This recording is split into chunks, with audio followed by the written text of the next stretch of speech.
So we're going to get started. Welcome to the 2024 Leadership Forum. Thank you all for attending. My name is Neha Raukar. I'm the Vice Chair for Faculty Development over at Mayo. And along with my co-conspirators, Brian Zink and Sue Stern, we're happy to bring you this year's Leadership Forum.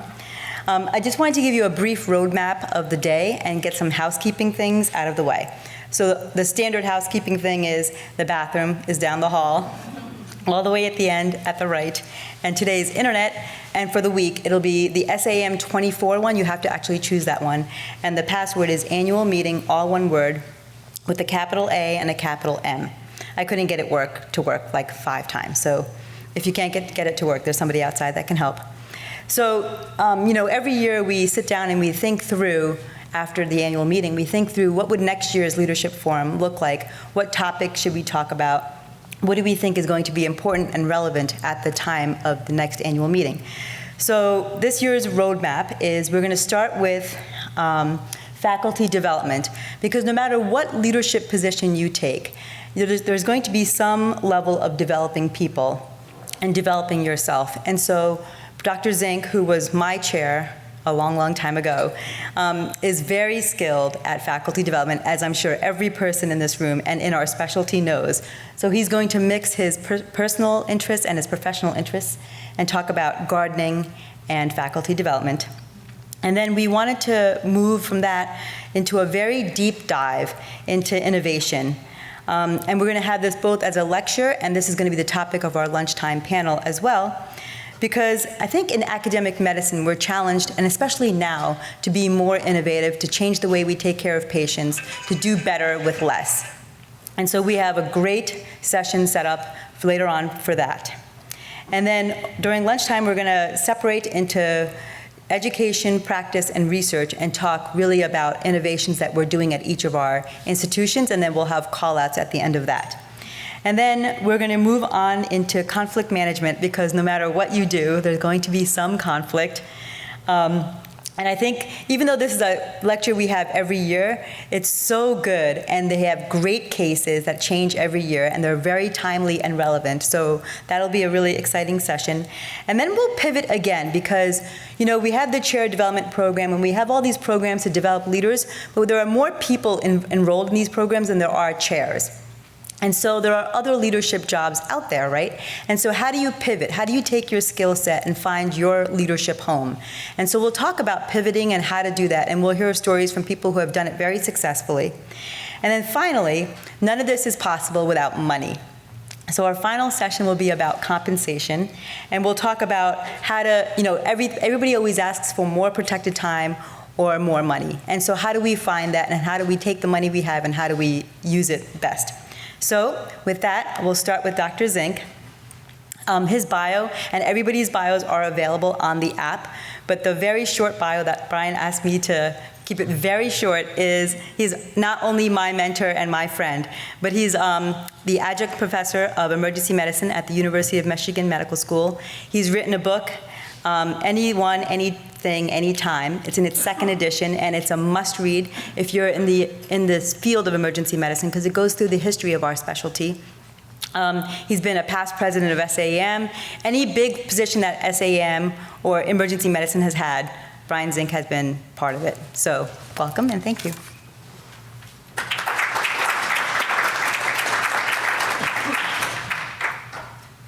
Well, thank you, Neha, and thank you for all the work you've done. Neha is really the brains and the blood, sweat, and tears behind the Leadership Forum, which has been going on for a long time. The forum has been, I think we're about in our 15th year, and it's changed a little bit over the years. But it's been a really successful thing for, kind of a cozy group of people who are really interested in leadership, and so really happy to be able to lead off things today. We have our Chair Development Program members for this year in the room, and then we have other leaders and emerging leaders and established leaders, so it's great to see you all here, and I think it'll be a really good use of your time today. So I'd like to start out today with a light and hopefully kind of fun look at academic emergency medicine and faculty development from the standpoint of where we are as a specialty as well, using the analogy of a garden and a gardener. These lovely peonies are a part of a huge peony bed. I didn't grow these, I must confess, but they're from the Nichols Arboretum at the University of Michigan, which is every June has a huge bed about the size of a football field of peonies blooming, and they're just amazing. And you wouldn't imagine there are so many different kinds of peonies. So we love to stroll through there every year and have a little picnic up there. So those of you who are gardeners, of you nodding your heads and agreeing with what I say, those of you who every time you touch a plant it dies, maybe we'll kind of, you learn something from today. But so why did I present this topic? So I grew up in rural Western New York. Both sides of my family were farmers.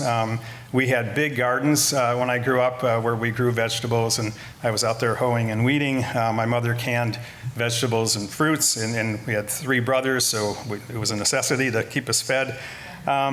And then down the road a bit from where I grew up was Zink's Garden Center, and my great aunt Margaret and Uncle Clarence ran the garden center. And as a teenager, I worked there and was assigned to like kind of the shrubs and trees and fertilizer section. So I would sell all these things and got to know all the plants and trees and everything. So it just instilled kind of a love of plants for me. And then in college, I kept growing plants. I always thought you needed plants around you. So in my room, I would have grow lights, and I had jade plants and scheffaleras and philodendrons and everything. And then my second year, I moved into a fraternity, and I was so good at growing plants that some of my friends asked if I would grow cannabis. And for a short time, I did out on the roof of our fraternity house, a flat section. I had some great cannabis growing, and then I thought better about it. Like I want to go to medical school, so I think I'm safe in Arizona telling this story. I think they're a legal marijuana state, but so my only disclosure is that, or confession, but I have no other disclosures. So if we think about our academic emergency medicine careers with that garden analogy, there are as many types of career paths as there are types of gardens. Here I am with Sue Stern last fall. Sue's the co-director of the Chair Development Program, a friend for, Sue, 35 years. And we're in the Washington Park Arboretum in Seattle last fall, and they had this amazing collection of Japanese maples that were out there and just in all different colors and sizes. And so we had a great time seeing that amazing display in the fall. And some gardens and gardeners go to just a different level. This is the case with the amazing Chicago Botanic Garden, which is not downtown but north of the city. This is a photo of their amazing Japanese garden. It's on a little island that you walk over to, and it's just really an incredible work of art. And you walk around this garden and you just feel your stress melt away. And so, you recognize that they are like masters that created this garden, masters of their art. And, we have them in emergency medicine too. We have masters of the art. And maybe the simplest advice I ever have for faculty, developing faculty or trainees, is to find these masters, study them, get in their aura, and ask them to be your mentors, your advisors, your sponsors. And you'll be surprised how often people who are in prominent positions and seem so busy that how could they give you some of their time, they actually will give you their time. You just have to ask. Planning your academic career, it's a never-ending process. Here's a little garden that we created in the front entrance of our home in Ann Arbor when we moved back to Michigan about 6-7 years ago. We bought a 1958 home. That was built the same year I was born. Now I know you're all doing the math. Yeah, okay, I'm 65, yes, and I'm fully enrolled in Medicare. But anyway, the man who owned the home was 97, and he passed away. And this house was vintage 1958. So we went in and we had a great time bashing down all the walls because it was a typical 1958 house with all these little rooms. And we went in and bashed out all the walls. And then we got a builder. That was a smart thing to do to actually redo the home. But outside, we had a lot of planning, a lot of things that we did with the home. And started out, we're going to have 3 skylights. It went down to 1 when we figured out how much those cost. We made the garage into a family room. Lots of adaptation, which we'll hear more about today. And then we built this little garden out front, and we moved rocks from the other side of the property around to make a little rock wall, and just planted lots of lovely things. And then we discovered that we had literally a herd of deer in our neighborhood, and they came in and ate basically everything that was in the garden the first year. So we had to adapt again and plant things that are, what you see here is mainly deer resistant. But just to emphasize that as an academician, just as you might get a new home, planning, updating, revising, adapting is the way that you move forward. And that's what you have to instill in your trainees as well. And every time you're going to consider an adaptation or revision, to consult with your mentor. The people that have the most success in academic medicine have a strong mentor pool, not just one, but several mentors. So as you plan your garden, you need to realize that your environment will support certain plants, some plants will grow well where you live and others won't. It's the same thing in growing your career. You or those you advise and mentor should understand the environment that you'll be growing in to decide if it's going to be a healthy environment where you'll be able to thrive. You can't grow certain flowers or trees in Michigan. We're zone 4 or 5, depending on what part of the state you look at. Less hardy plants will freeze and die. I've been trying to coax an apricot tree to make little fruits in my garden, and every year the little fruits get hit by the frost in late April or May. And obviously plants that love the cold are not going to thrive in Florida. So as say you're planning a career that focuses on research, does your institution or your department, your faculty have a strong enough research engine to build you and sustain you? Or if you want to work clinically with a marginalized, high-need population, is that the patient population that you're going to be caring for? Or say you need, education mentors. Are they in place where you're going to be building and starting your career? So in posting the somewhat rhetorical questions on this slide, I think our hardiness as an academic emergency physician really does depend on the environment and the culture. I get to travel around to different institutions doing consultations and deep dives and faculty retreats. And I found that the hardiness of the faculty doesn't really depend on how nice the emergency department facilities are, or the office space, or the salaries, or even the reputation of the place. It seems like the hardiness comes from mission and vision and a set of values that kind of permeates the whole enterprise. You can feel it when you're at a place, and conversely, you can feel it when it's not there. I was a visiting professor at a university department of emergency medicine where they ran a big inner city hospital. And while I was there, the governors of southern states had shipped immigrants to this city, planes and buses, and these unfortunate people were presenting to the emergency department, to the hospital for needed medical care and other issues. And instead of kind of wringing their hands and complaining about another influx of patients in an already busy emergency department, this institution and their department rapidly developed a plan to manage these patients, to care for these folks. And that's hardiness. That's being open. And so I think the antidote to burnout is having that meaning, that purpose, that hope. And if you're at your institution and you can be a factor in that, I think that is obviously such a key thing. So as you build your academic emergency medicine team, the analogy to selecting plants for the garden works pretty well. The most rewarding approach, if you're a leader, putting together a department or a division or a program, is to start from seeds and grow your own, to nurture them. Or you can buy younger plants and give them a lot of TLC and marvel at how they develop. You can buy, though, larger plants, a well-formed tree, for instance, but those trees you're going to pay a high price for, and you may need to give them a lot of fertilizer.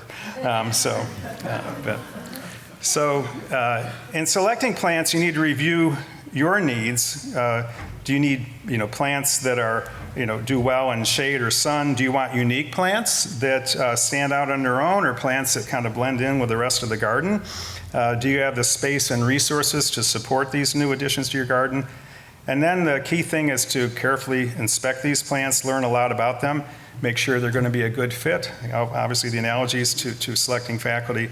and make sure the place they come from has prepared them well. In terms of recruitment, Patrick Lencioni in his book, The Ideal Team Player, which is really a kind of a narrative or a fable type of leadership book, it notes that the 3 winning characteristics of successful hires are that they're hungry, humble, and smart. And so by smart, he means emotional intelligence. He means being able to work well with others. So if someone is driven, hungry, if they're a self-starter, not too full of themselves, humble, and then perceptive when it comes to dealing with others, they're very likely to be a good selection.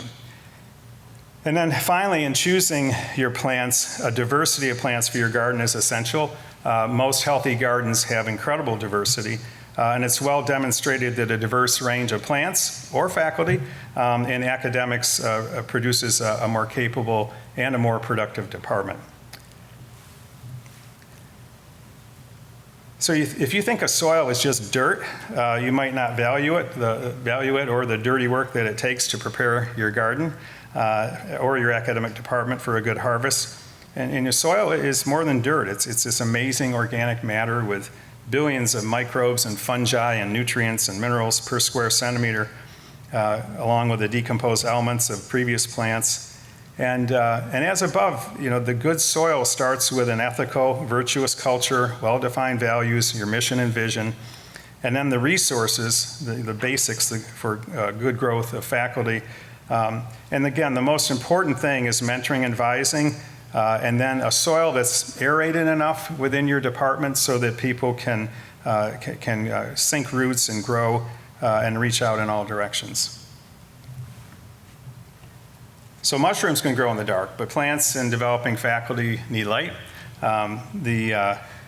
Many people in our field feel like we're in kind of a dark period right now. And for me, with the perspective of being in academic medicine for 36 years and then writing the history of our field, I can see maybe why people feel this way, but there have been other dark periods. If you look at the treatment that we had from other specialties as we were trying to form our specialty, there were a lot of dark periods. There were a lot of stops and starts. It took 10 years for us to achieve specialty status in the House of Medicine, and we fought for that, and it was a really hard thing to do, but our founders, if you read about them, or I had the privilege of interviewing many of them, they saw the light. They just kept moving forward even when people were pushing them back. And then if you think of the other things, just in my career, the AIDS epidemic in the 1980s, the horror of 9/11. If you look at the financial crash of 2008, and obviously the COVID pandemic, many things that kind of dimmed the light along the way, but just like the recent eclipse, the period of darkness is temporary, doesn't last, and there's light on the other side. And as leaders, it's our job to kind of turn our faculty and learners toward the light. You can kind of, we want to be that heliotropic effect, bring them toward the light. So how do we do that? I think there are some ways that I just have mentioned here. Appreciative inquiry is a way of kind of focusing on the positive and life-generating forces within an entity. This was developed by David Cooper-Ryder at Case Western Reserve University. There are many things online, monographs, teaching slides, things like that for appreciative inquiry that you can access. And then at Michigan in the business school, the positive organizational change theories came out. Two people that were the most famous for that were Robert Quinn and Kim Cameron. And Cameron has a recent book called Positively Influencing Teams. Anyway, Kim Cameron, Positively Influencing, you'll find that book. And they showed how this kind of virtuous management approach produces a positive work culture, increased productivity and revenue. It's not just a feel-good thing. And they were able to show in multiple businesses, organizations, and also within academic medicine that this approach of kind of positive virtuous management is something that will take some years to develop, but once it's in place, you have a better workplace, a better environment, you keep people, et cetera. And so it's easy now, I think, to pull the shades and go all grumpy and cynical and, kind of wallow in woe. But in the end, that really doesn't serve much purpose. And again, as leaders, like the plants in our garden, we need to tend them. The faculty and the staff and the learners, need some light. For them, it's going to be the bigger picture, the purpose, the meaning, giving them some perspective that their 3-year view of the world compared to your 30-year view you might be able to lend them some hope and shine some light. So now that we have our garden, our faculty group, our academic team formed, they're recruited, they're planted, they're in the soil, we have to tend to them. And I like to think of tending as 3 Ps: patience, persistence, and protection. Emergency medicine folks tend not to be the most patient people. We're kind of restless. We're kind of results-oriented. We like to get things done. It seems to be almost a prerequisite for entering our field. So we might, pop those plants in the ground, and in 3 weeks, you'll expect them to be 3 feet tall, and that's not going to be the case. So we need to have patience with our plants and those we are mentoring, advising, and leading. It's really common for transplanted plants and faculty to experience what's called transplant shock. The plant will look sickly, it'll lose some of its natural color, it may wilt, definitely won't be growing during that time period. It's kind of getting used to its surroundings. It's trying to get some roots in the soil to stabilize itself. It's trying to find where the nutrients and water are. So if your faculty or trainees are having transplant shock, the best thing that you can do is just be supportive. Don't try to make a lot of change for them or add things to their daily to their daily existence. It's just to support them and say you're going to be fine. Because remember, you selected them hopefully because you knew they were strong and capable. They were hungry, humble, and smart. They don't need more food or water. They just need some time to adjust, and so you need to let that happen. Give them light, space, and in a month or 2, they'll have their roots established, and they'll be looking much better. One of the things that earnest gardeners can do to plants is overwater them. This photo shows the typical changes of the yellowing of the lower leaves in a plant that's overwatered. The roots essentially being drowned. I used to do this a lot, and then I realized that some plants in particular like to dry out in between watering, and they don't need as much water. And similarly, you may be too earnest with new faculty members or trainees, trying to provide them with lots of resources, readings, opportunities, tasks for them to take on. And the lesson is, don't drown them. And again, be patient. It's something we in emergency medicine need to constantly be reminded of. So mulching and staking. So as your plants or your faculty trainees get over their transplant shock, you've got them properly watered, you got enough light, they're going to take off. And at this point, you can take that active role in making sure that the growth is sustained, that the conditions are optimal. For example, mulching is to prevent the soil from drying out and reduces bug damage to the plant. What would the mulching be for a faculty member or a trainee? It might be a helping hand with ED charting, which is always a challenge when you start out. Some recommendations on what teaching experience a faculty member could seek out, for instance, in the medical school. Maybe for a researcher, it's, hey, I'm going to show you how you navigate the IRB at our institution. And then, some plants or faculty or trainees will need to have some support, while they grow, a stake in the ground, and you're having a stake in their development as you mentor and advise them, and sometimes people just need you kind of standing there helping them a little bit as they move along. So now you got a growing garden. Things are very positive, and the next phase is to kind of let it grow. This means persistence, being a engaged gardener, showing up, not just virtually, showing up for your faculty and trainees, being in the garden, demonstrating how things are done. Remember, they're always watching you. They're always modeling from you, watching for anything that threatens the garden. It's just as important to be in this phase as it is to get the garden started. And then in some cases, you're going to need to alter a plan. Maybe a plant needs a little more light. You might consider moving it. But they need constant tending, don't they? Gardens, just like faculty and trainees, and a leader who can kind of fix things and adapt as the issues arise. So gardens, like departments and divisions and programs, always under threat. It's your job to protect the garden from the pests and predators as best as you can. It could be, another department or program is engaging in a turf battle with you. It could be that there's an unreasonable new policy coming down that just should not be implemented in the emergency department. It could be a particularly predatory individual. In my garden, the biggest pest is below here, Bambi, and his brood. We'll have sometimes like over a dozen deer in our front yard, just kind of checking out what they can eat that day. So I have to use fences and foul-smelling sprays, or sometimes physically chasing them off the property. Sometimes I look like a crazy man in my pajamas, running and chasing the deer off our property. But and there are analogous situations in emergency medicine where you need to staunchly defend your faculty or your trainees, not in your pajamas, but you need to kind of carefully plan, protection if there are continued threats. We could talk for another hour about the strategies for that. But one thing, as I've said before, is to protect that young person from themselves if they're running too fast, taking on too much, or are unfocused or kind of floundering early on. So poison ivy, nothing's worse than having poison ivy move into your garden. It's as bad as those cute deer. It likes to take hold in disrupted ground, just like our emergency departments are disrupted ground.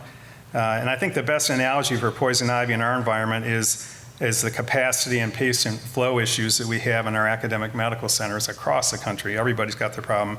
And that leads to boarding of admitted patients. And just as poison ivy thrives in this disrupted system, our academic medical centers have contributed to boarding and overcrowding by having disruptions in what we would like to see as normal patient flow. And then we're left to contend with and manage all those admit holds in the emergency department.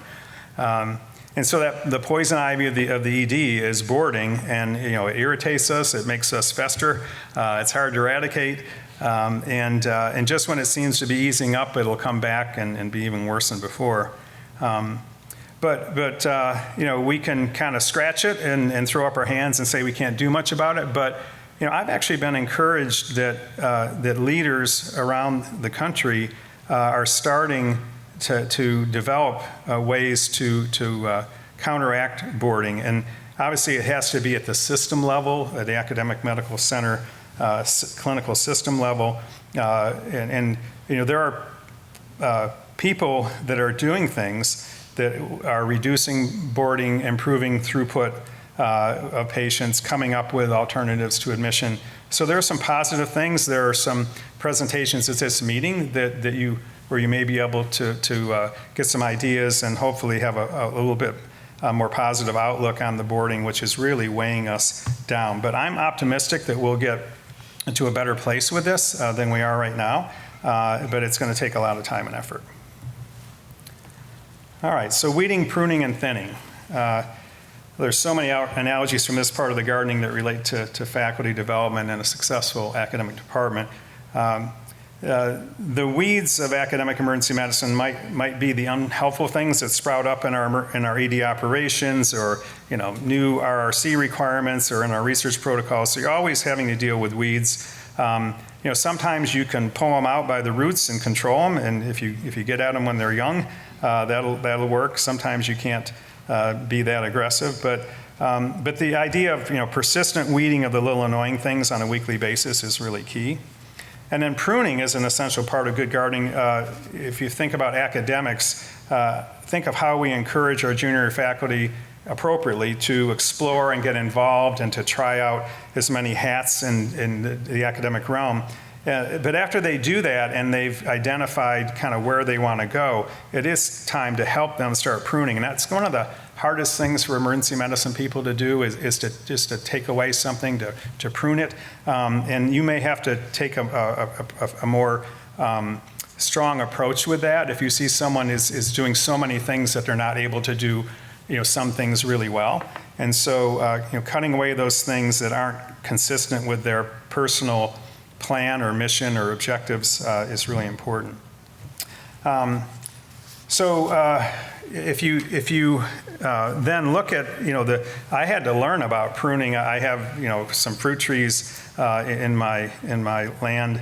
And there's a system and a science to pruning fruit trees. I learned this kind of the hard way, but YouTube is always there to help. And so I had a plum tree that was growing. It's about 5 years old, and it was growing really big and tall every year. And when I saw how much I had to prune it down, I was like, well, the tree will be like 2/3 gone. And the expert gardener said, yeah, exactly, you need to cut it down. And so I did that. Finally, I pruned it properly, and actually this year, for the first time, it looks like it's going to produce plums.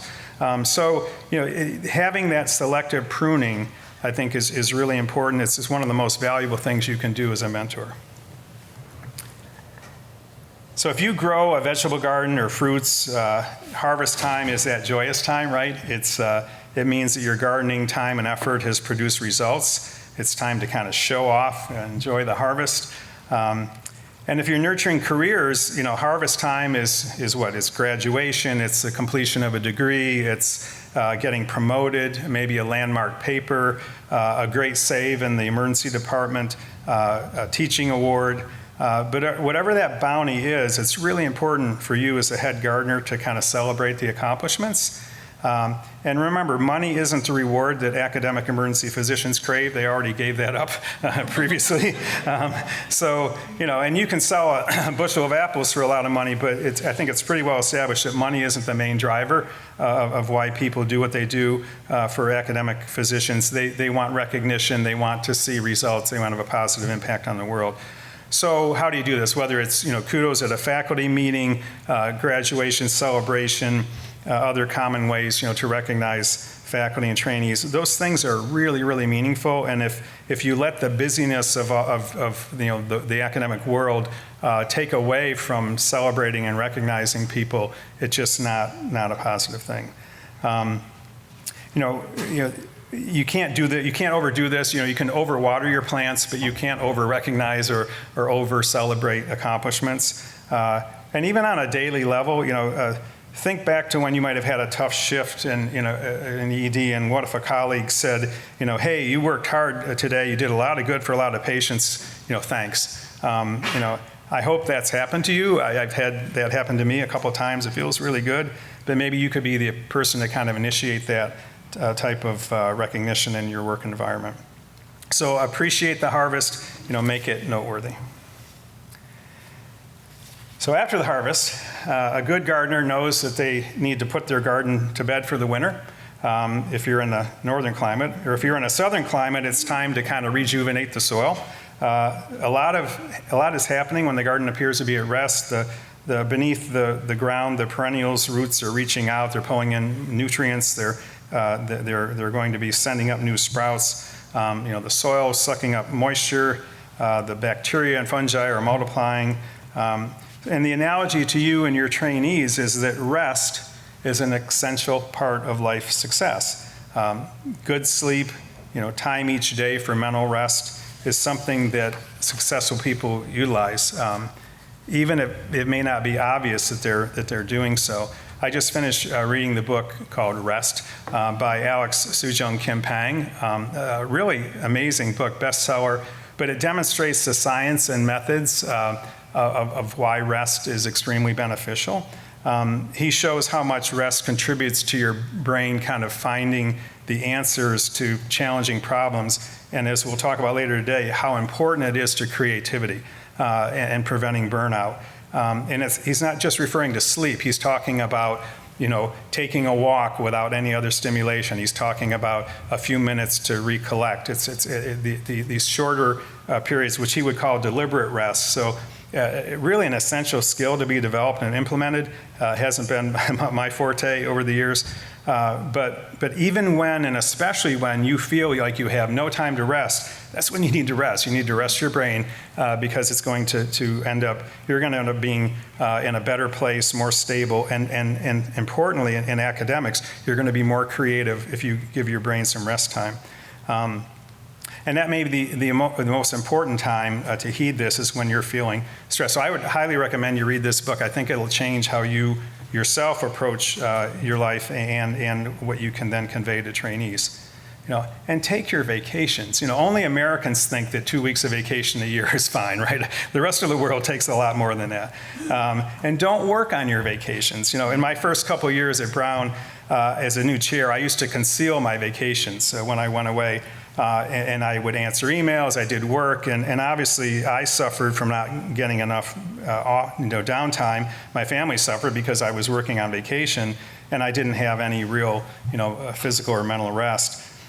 And I finally realized, how unwise that was. And I started really taking my vacations, going on holiday, as the Europeans say. And then when I returned, I would then acknowledge that I took a vacation. I'd show pictures of my vacation activities at our faculty meetings. I'd show that, there's a nice trout that I caught out in Montana, or cross-country ski photos, or biking trips, or whatever. And my faculty just gave a big sigh of relief. They're thinking, okay, if he can take a real vacation, then we can take a real vacation. And this idea that we're just going to work until we drop is not there. So role modeling rest is really key, and you need to do that and make sure that your junior faculty and trainees are aware of that. And then if you're fortunate enough to have a sabbatical at your institution, don't pass it up. And if you don't have a sabbatical opportunity, is there a way that you could take some time off, maybe weeks or even months? I've seen a couple people do that when they were kind of at a time when they wanted to make a career change, and they actually took time off, sometimes with partial pay or without pay, to just kind of sort things out. And it's rejuvenated some careers that I've seen.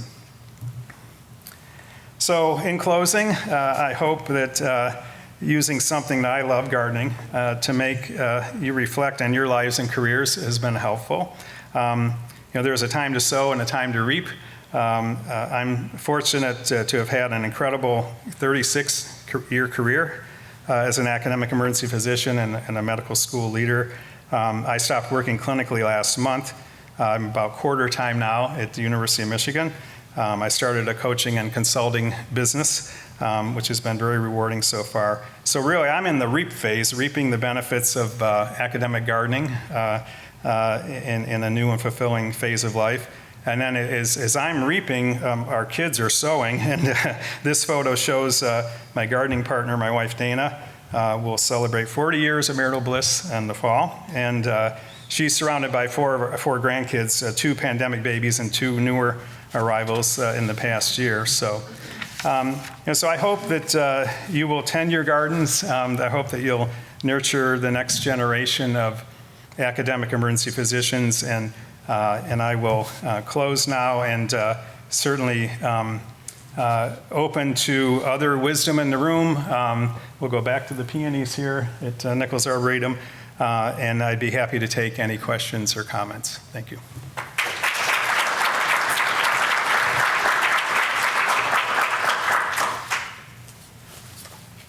Thoughts, questions, comments, reinforcements? Neha. So, young faculty are being told all the time when you take a new job, say yes to everything, get in there, figure out what you like, figure out what you don't like, and the only way you're going to figure it out is if you're doing it. So how do you trim the fat, sort of? How do you rehome their skills or their interests, or how do you help them find their niche? How do you help them say no? Yeah, so that's like we're telling them, 1 minute to explore everything, and then the next minute that you have to focus, right? I think you present it as you have a very open field, for whatever number of years, and it kind of depends on how that person wants to develop. If they need or want to develop as a researcher, and their goal is to get a K grant and then an R01, funded grant, they probably have to be a little more deliberate, and they probably don't have 3 or 4 or 5 years to explore lots of different things. They're probably going to have to focus in their research efforts. But in the education space, someone can do both medical student and and resident education for a while and kind of decide which of those is a better fit. And so I don't know what the time is, if it's 2 years, 3 years. It's probably, it's not 5 or 7 years, because you want people to get promoted. And they're going to need to be, I think if they focus in, they're obviously going to generate more academic products and the things that will move them toward promotion. But yeah, so I think as you're saying, explore everything, but I think maybe the advice would be, but really be even writing down or making a mental note of am I really happy doing this? Does this give me joy?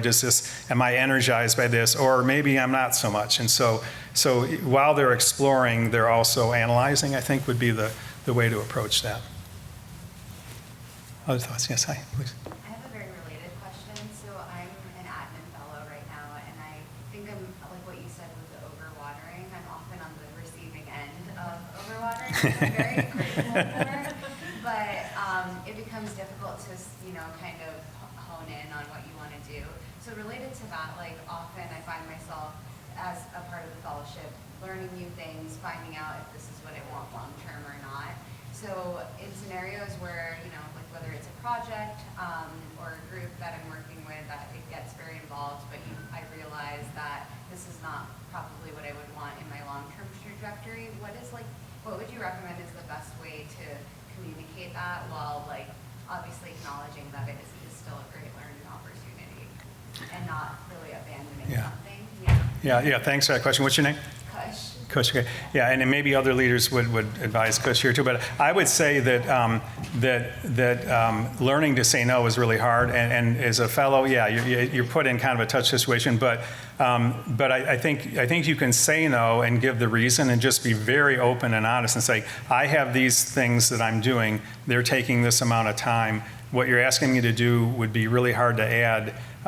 Because I don't think I could do it well. And if there's any way that you could find someone else to do this, and maybe I can participate in somewhat, but not. I can't take this on fully. I think just being really, really descriptive and what your current load is and your situation. And then the people that are asking you to do this, they're all really busy too, and they're having to say no. And so they may be hopeful that you're going to say yes, but they may not know your full situation in terms of what's on your plate. So anyone else have advice for Kush on that? So. And I'm assuming it's not your mentor coming to you to overwatering you. I would, lean on your mentors too. So you can initially say, well, let me think about that, make sure I have time to do that. I certainly wouldn't want to take something on and not be able to give it the best shot. Then go to your mentor, talk to your mentor, and your mentor can help you say no as well. It doesn't always have to just come from you. It can also come from the person that's standing up for you. Yeah, good suggestion, right? Yeah, if it's coming, kind of out of left field, and it might be, and you could rely on the mentor to say, well, Kush I'm really, focusing her in this realm, and she's probably not going to be able to do that. Yeah, good suggestion, Sue. Other thoughts or comments? Hi, Sandy. I've always found saying, I'd love to, I'm not sure I can do it right now. Because that's way you're not saying no forever. Because sometimes that actually turns out to be a really cool thing. Or I'm not sure I can put it into my portfolio. Can you help me figure out what I can give them? Yeah. But if saying no, there's a nicer way than just going in and saying no, or I'm too busy, because the person who's, as Brian said, the person who is asking you to do this is already too busy, okay? That's why they're asking you to do it. So if you say, I'm too busy, then I don't. Neha. The thought I would say, the answer I would say to build on that is, there is either asking you for help, and if you're too busy and you say no, what I appreciate when I ask people for help is, no, but here's somebody else that can do this, and that way you're bringing somebody up as well, and you stay on their radar because you help them find somebody else that would be helpful. Great. Other thoughts, reflections? Nick? What I would say is, as someone who's the boss a lot of times, I really want it to be effective, and so I'm happy to have my mentees come to me and talk about what can and can't be other places to say, okay, know what you want to do, what is most important, and then I'm happy to be the no for other people. So, Brian, I did have another question. I feel like there is a little bit of a not a threat, but things change, right? Life changes, the culture of areas change. And one cultural change that I've noticed that I've been struggling with a little bit is when I was junior faculty, something I really benefited from was just this awesome milieu of like sitting in my office for an hour, walking around and running into 9 really smart, motivated people who built this culture of the area of success of here's how we're going to tackle these problems and do these things. And even when we were having some of the darker, rougher times then with a lot of hoarding or problems of waiting, it felt like there was a lot of benefit of being in the room with those people. The move to a lot of virtual has been really helpful for convenience, but I feel like I'm having a harder time perpetuating the positive cultural things I want to in a mostly virtual environment. I don't think you can put the genie in the back of the bottle, right? Like I don't think the solution is everyone goes to the office 5 days a week, but I also don't know how to get across to people the things we care about, why we care about them, and build people up and make them feel supported when a lot of my interaction is, basically FaceTime. Yeah, I appreciate that a lot, Nick, and I worry about that. I really do. You can't eavesdrop on Zoom, right? I think I learned more through just passive listening of people that I really respected, and hearing how they, were cogitating about things, or just, discussions, or the fact that they might express frustration, or that they might, it made them seem more real than just a virtual head talking there. So.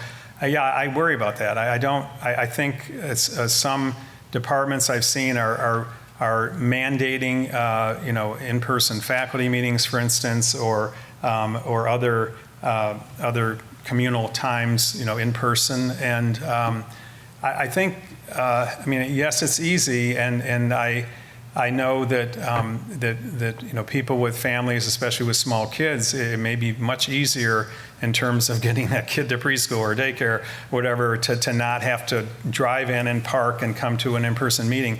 But at some point, swinging so far virtually, I think, is not helpful for developing people. So I hope it'll swing back. As you said, it's not going to go back to being, everything in person. But and then, let's use our creativity today, maybe to tackle that in our innovation sessions, to think about that, maybe during lunch, like how do you do that? Some departments are just having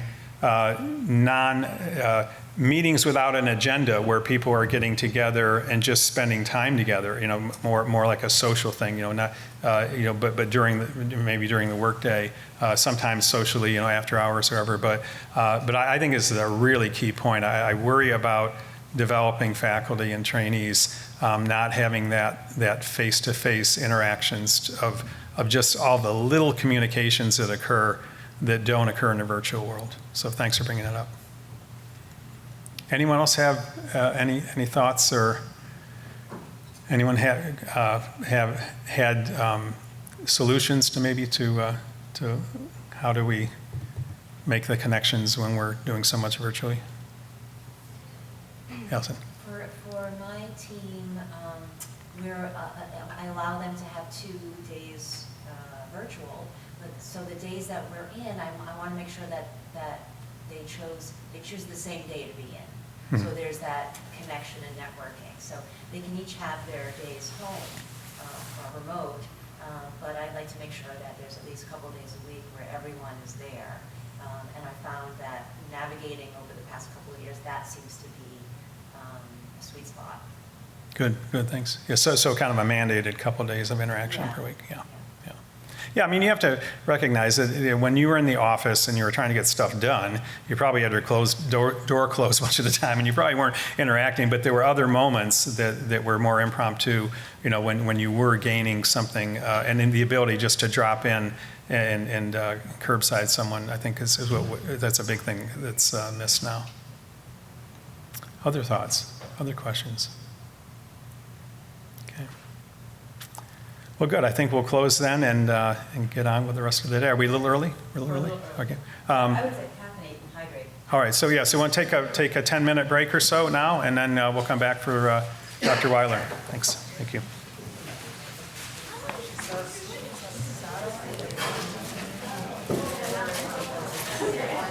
Tired.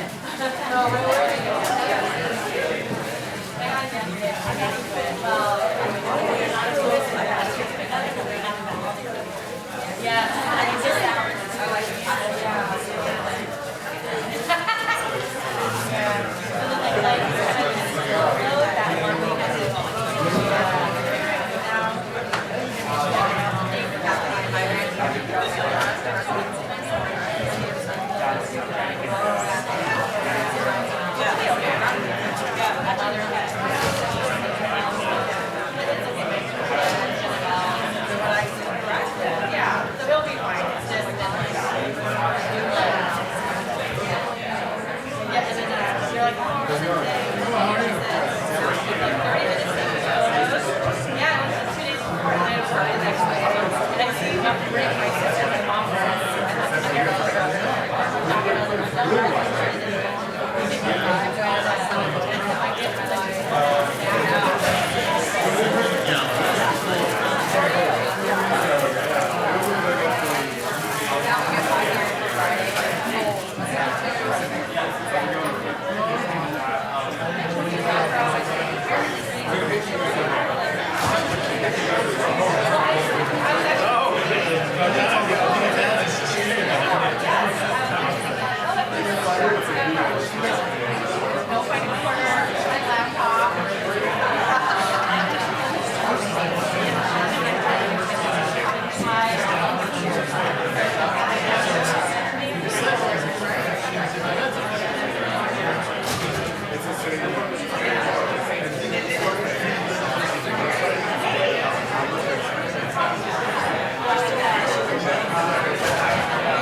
We're going to get started.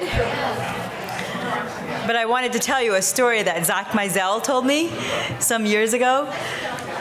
Maybe about 10 years ago at SAEM, they had accidentally had all the coffee was decaf and not caffeinated coffee. And so it was like the most sad SAEM ever. So, but Zach reminded me of that story. Right? Everybody had a migraine. Right, they thought it was carbon monoxide. But it was just decaf. So I'm hoping this year we don't make that mistake. All right, so I am incredibly honored to present our next speaker. It's Jennifer Wiler. Her bio is very long, but let me give you the high yield points here. She's professor and executive vice chair at the Department of Emergency Medicine at the University of Colorado, and she's a professor at the University of Colorado School of Business. She's the co-founder and executive medical director of the UC Healthcare Innovation Center.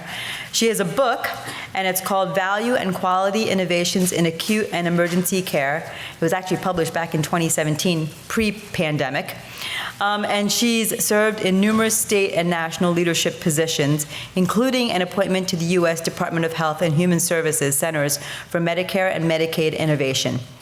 I'm happy to introduce her, and we're looking forward to your talk on innovations in healthcare. Thank you.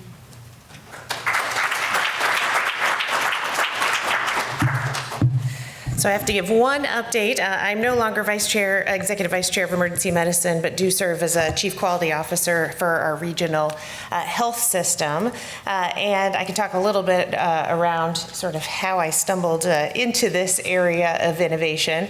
But I want to thank all of you for the opportunity to speak to you today. I have no disclosures and want to start with understanding the audience a little bit. So how many of you have started a healthcare company? Okay, we got one in the back. What was the topic?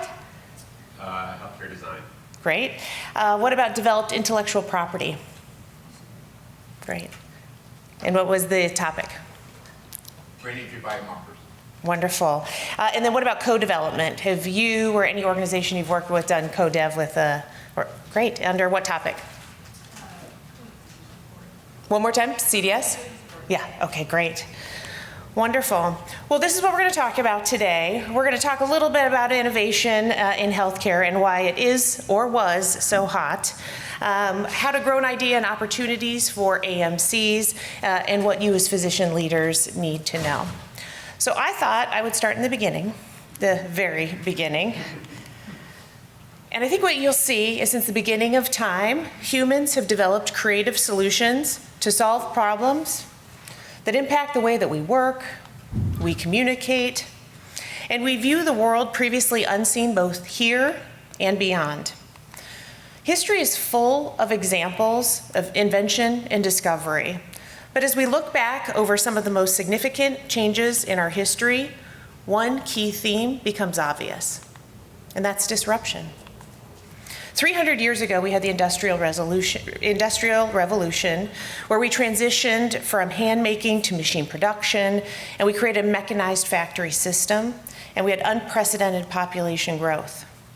Only 100 years ago, Nikola Tesla described the world wireless system. And interestingly, despite funding from J.P. Morgan himself, no functional model was ever created. Although there's some debate, approximately 70 years ago in 1946, the electronic numerical integrator and calculator was created at the University of Pennsylvania by Eckert and Mauchly. It was 50 tons, took up 2,000 square feet, and had 1,800 vacuum tubes. It was only 60 years ago that the microchip was created. And in 1977, just 40 years ago, the first personal computer was developed, the MITS Altair Air 8800. Only 30 years ago, in 1990, the TCP protocol was published, which described the first connected network, which was also called internetworking, or the internet for short. And as we know, this changed everything, essentially in the blink of an eye. So today, nearly every industry and every person is digitally connected in some way. With these devices and systems giving off zettabytes, if not more, of data, creating what Buckminster Fuller called the Internet of Everything. So today, the most valuable companies in the world are tech companies, or they invest in technology companies. But there's a problem, a big problem. As you know, healthcare is one of the largest and most expensive sectors in the US economy. Americans are getting older and sicker, at least my patients are. And per the CDC, 50% of adults, and shockingly, 8% of kids, have a chronic disease or condition. This accounts for 75% of our total national healthcare spend, which is around $5,000 per person in the United States, and we are estimated to spend $1.1 trillion on healthcare by 2035. In addition, did you know that 70% of Americans take at least one prescription drug? And 65% of the most common drugs that are used do absolutely nothing? Sadly, we have about 2,500 Americans who die each week attributed to medication use. And medical expenses because of adverse drug events is estimated to be $3.5 billion annually. And it's the fourth leading cause of death in the United States, sadly, after medical errors. We kill as many as 440,000 people per year due to medical errors. And 10% of all US deaths are now due to medical error. This is the same as one crash every 2 to 3 days of an Airbus, or 1,000 jumbo jets crashing every year. And if you didn't know, healthcare is unaffordable. It's the #1 reason people file for bankruptcy in the United States.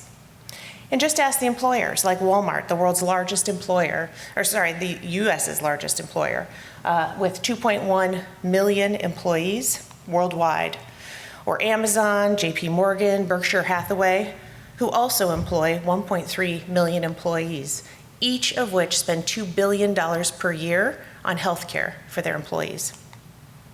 How many of you have heard of Epic? Come on, I know you're awake. There's no decaf coffee.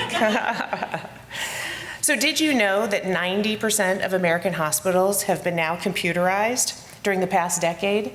And the #1 vendor, as you all probably know, is Epic. But did you know that over 50% of all Americans have their health information in this system? And did you know that Epic was actually created to be a transactional platform for revenue cycle and compliance, not actually for clinical care delivery? Which has resulted in providers getting further away from their patients. There are many studies, this is just one from 2016, that showed for every 1 hour of face-to-face encounter with a patient, physicians, not even APPs, physicians spend 2 hours of documentation. So I think you can all agree, I've made the case that healthcare is broken and that we have a burning platform for change. Prior to dying, Steve Jobs said early on, I think one of the biggest innovations of the 21st century will be at the intersection of biology and technology. A new era is beginning. And Steve Case, I don't know if you're familiar with him, he was the founder and CEO of AOL. Back in 2017, wrote this book called The Third Wave. And what he argues is that we are entering into this period in which entrepreneurs will vastly transform major real-world sectors, such as health, education, transportation, energy, and food. And there's no question the sharks are taking notice of this opportunity. Jeff Bezos himself said, "Your margin is my opportunity." So let's talk briefly about the current state of disruption in healthcare, because there is a lot of activity that's going on, especially in the healthcare entrepreneurship space, and there is too much to describe, but we'll give you just a couple of highlights. I think you've noticed every one of these companies is currently in the healthcare space being a disruptor. Amazon, for instance, now just for their employees, they can do virtual visits right in their office. How many of you are Amazon Prime members? Did you know they're collecting information on you right now? How about the pregnancy test that you requested and then the prenatal vitamins that you requested? There's big analytics and big data going on in the back end and offering deals to Prime members. Amazon also purchased, this is one of their first major purchases, they paid $750 million for this company, PillPack, where they're using AI to completely automate renewals and refills of prescription drugs. Here's a drone, just an example. Back in 2019 was the first FAA drone delivery certificate that was given out to deliver blood products and laboratory testing. Walmart, we've had them enter the market in a really big way, and then most recently, they've closed down their entire healthcare services sector. But they had a very big plan to offer primary care, lab work, imaging, counseling, etc. And they found out it's really hard. There's a whole industry around integrators. How many of you use Uber Health for your patients? We've got a couple here. There's a whole industry now looking at this for healthcare, for transportation, not just of patients, but also of services, and helping to add to the supply chain. And as we all know, Google X created Verily Life Sciences, and their stated goal was to create actionable genomic data, and they've been very successful in creating this in partnership with academic health centers and industry. There's the use of AR or Google Glass, assisting with paramedicine visits. There's many, many companies that are in the VR space doing training. There's a lot of remote patient monitoring services that are available. And as we all know, there's multiple, I would say immature, but growing indications for artificial intelligence in healthcare that's just beginning to be developed. I'll give you one example from our own institution. Over the last couple of years, we've had a 350% increase in our Epic in-basket messages. We are now, for patients, directly interacting with our primary care providers. So we're one of the institutions that's partnering with Epic to use AI to develop notes in specialty and primary care, of which 10 to 40% in our early pilot, it's only been going on for a couple weeks, are being leveraged for encounters with patients, i.e. machine learning. There are literally endless amounts of examples of disruption in healthcare. But I need to ask you, what's the definition of innovation, specifically in healthcare? Is it research and discovery?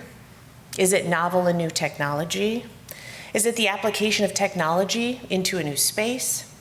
Is it a new way to deliver care or process improvement?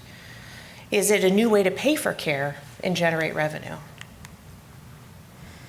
Or is innovation the application of ideas that are novel and useful? Is innovation staying relevant?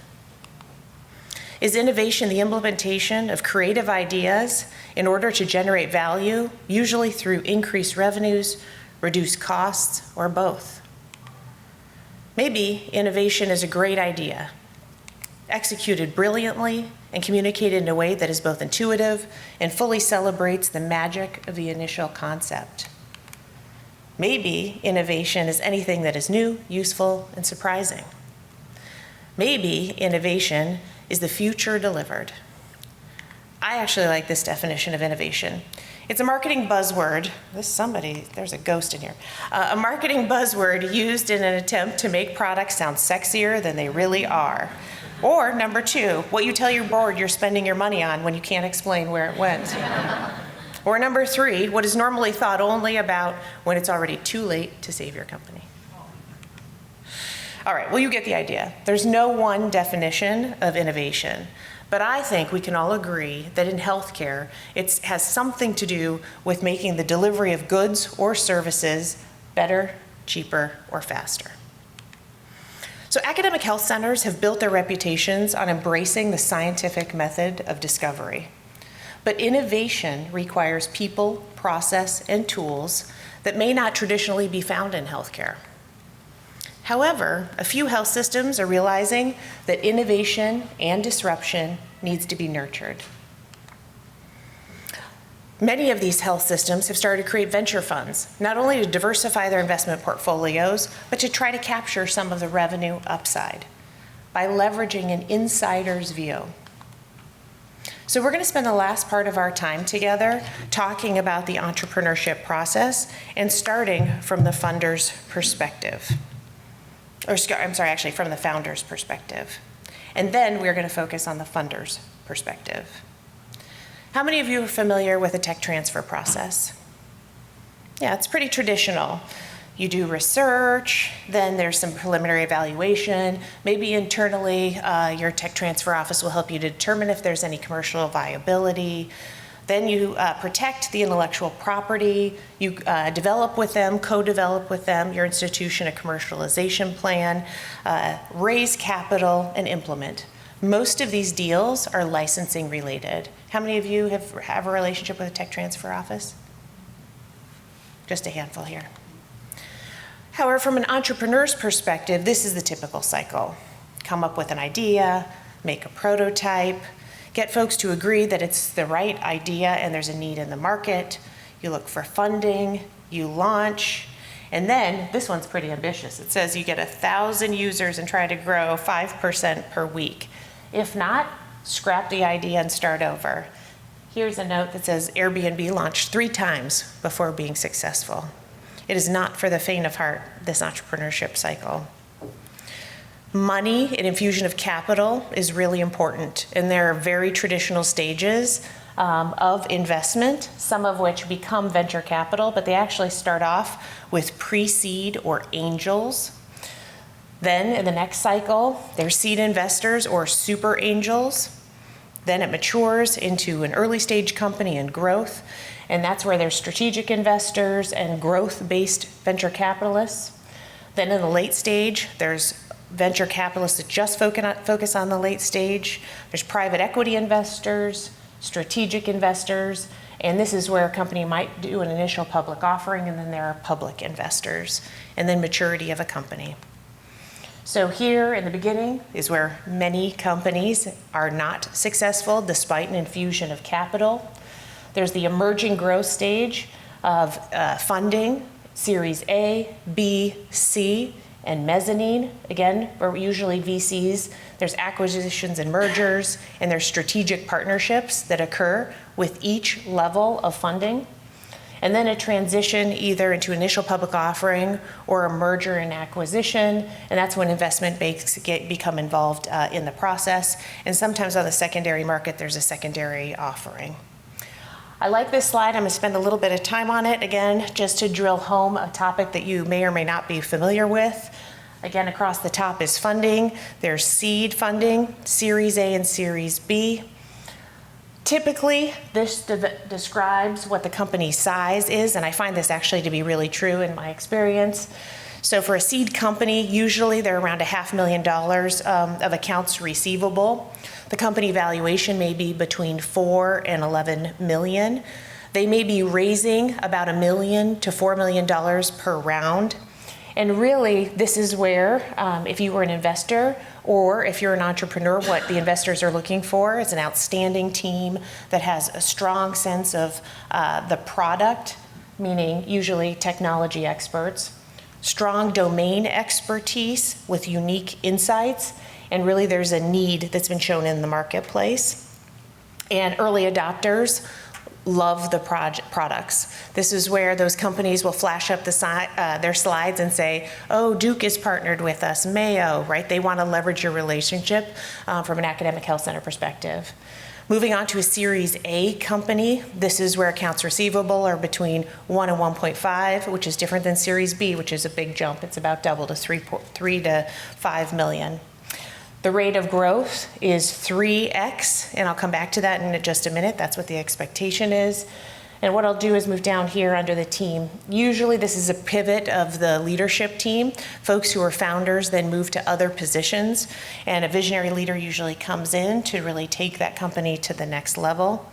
And then ultimately, when you have a Series B company, that's where you're really building out your senior management team. So this is a summary of and shows the rapid growth of digital health funding over the last couple of years. And you can see there was a huge spike in the number of deals and the total value of deals that occurred. And now there's been a little bit of deceleration in the last couple of years. This shows what the different types of deals were over the last couple of years. And you can see in the healthcare space, most of the deals were in the biopharma space or the tech space. Again, with a huge acceleration in total deal flow, and now there's been a slowing over the last couple of years.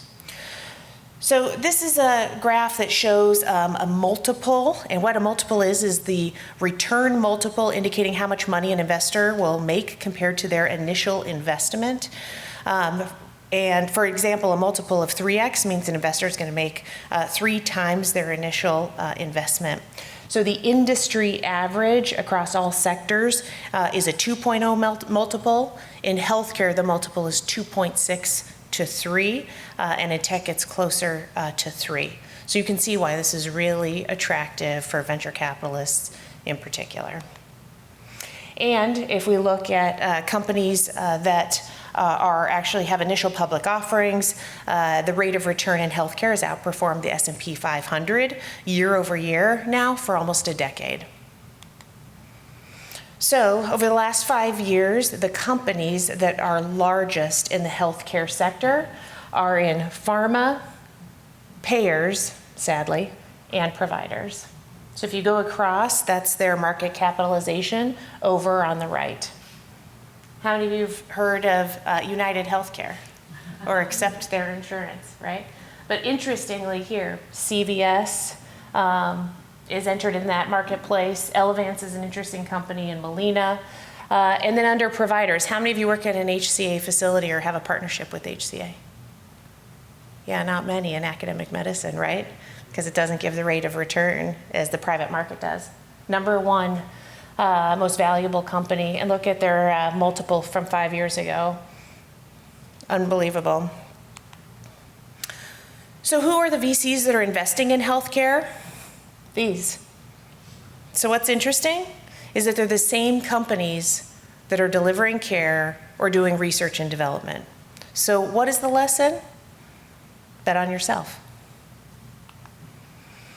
So most of the deals that have resulted in an exit, what an exit means is an initial public offering or an M&A, are listed here. Most in the healthcare space are actually mergers and acquisitions, not initial public offerings, are going public with traded shares. But it is a rare unicorn in the healthcare space that actually makes it to an M&A or to an initial public offering, less than 1%. And with each round, there's more and more risk. And for company founders, that means there's more and more dilution of total equity within the company. Now, in fairness, with each round, the company should be more valuable, the denominator is bigger, but that's what makes this so very risky. So really, the reality of this whole process is, as a funder, you're trying to find a hidden treasure. And as a founder, you're trying to create that treasure in the marketplace, that unicorn.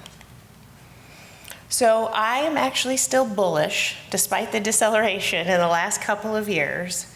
I still think there's a big opportunity for academic medical centers and for healthcare writ large, and for profit to be made for both investors and entrepreneurs. And if you're interested, we actually published a paper on what we think the role of academic medical centers is in this third wave that Steve Case described.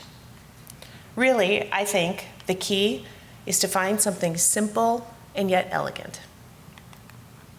A solution that saves money, cuts costs, improves efficiency, or improves outcomes for someone in the value chain. So the pundits say these are some of the largest opportunities currently in the digital healthcare space. Telemedicine, lab at home, health-related fake news, interestingly, Medical VR for training, do-it-yourself health are just some examples. But wait, there's another list. This is what they say are the biggest opportunities in healthcare: AI, cloud computing, mental health technology, leveraging data, blockchain, wearables. But yet there's another list that says these are the top opportunities and that are buzzworthy, going from nascent to developing to maturity, including AI, caregiver solutions, value-based care enablers, and retailers as providers. So at the UC Healthcare Innovation Center, we've vetted over 500 company partnerships in the last couple of years. We use a novel methodology to evaluate those partnerships. And we've chosen as an academic medical center and health system partnership to focus on the last mile of development, implementation, or scalability. So in my experience, I think these are my summary takeaways. Number one, I think we're lucky to do our day job. It's really hard to be an entrepreneur. And although it sounds fun and sexy to be in the venture capital space, that is also a rare unicorn of someone who finds that work both rewarding, I would say from a mission-driven perspective, and financially. Excellent care delivery ideas can often fail because of a poor business model. Happy to talk about it, but that's actually how I got into this space. I'm a tenured professor, and my area of expertise is actually in care model and payment models. I'm really interested in that intersection. And I've said this in a number of panels I've been on before. It's heartbreaking to see a really awesome idea that's going to improve patient care and outcomes that completely fails because nobody's willing to pay for it. And sadly, it happens often. Many healthcare startups, and Walmart was not even a startup, but I think this is a perfect example, fail to recognize how complicated healthcare delivery is and how highly regulated it is.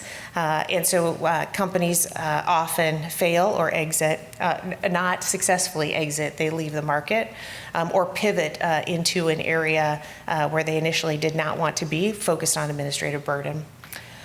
Most healthcare startups think that healthcare systems and delivery systems are going to pay for their product. I can't tell you how many pitches I've heard about why XYZ health system should pay for something.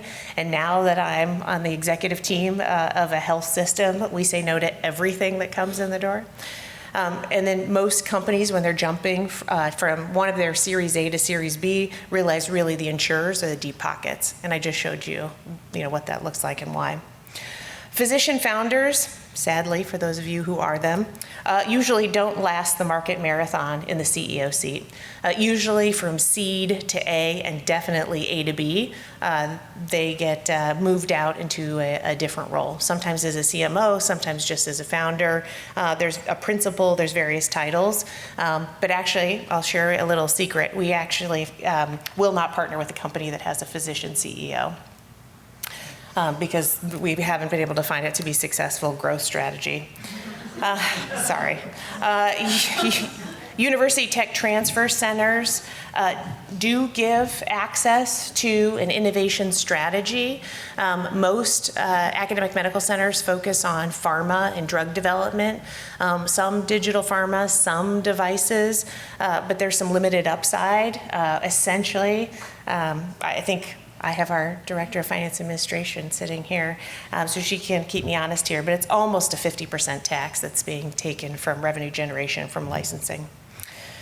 And last but not least, you may know a unicorn, but I think this is actually super germane to what Dr. Zink was saying. As a physician leader, I would not overfeed it. I would not overwater it.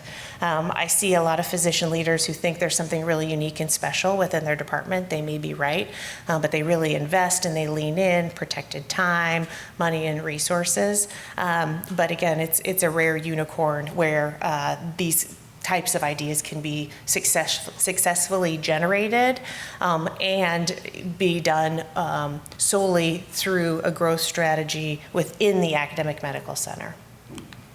So with that, I'm interested to hear what you all have been working on. I'm interested to hear your great ideas in our breakout session, and happy to answer any questions. Thanks.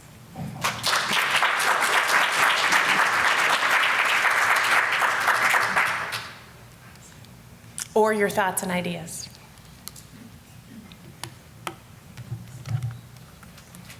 I think everybody's stunned that you won't invest in a position. Right? As a CEO, Yeah. Yeah. Makes sense, though. What are your thoughts on the companies that are designing, which is basically creating new systems of care? Like their model is to like improve the efficiency. Talk to me more about what you mean by a new model. I think, do you mean like a value-based care arrangement? Health, that kind of Yeah. company,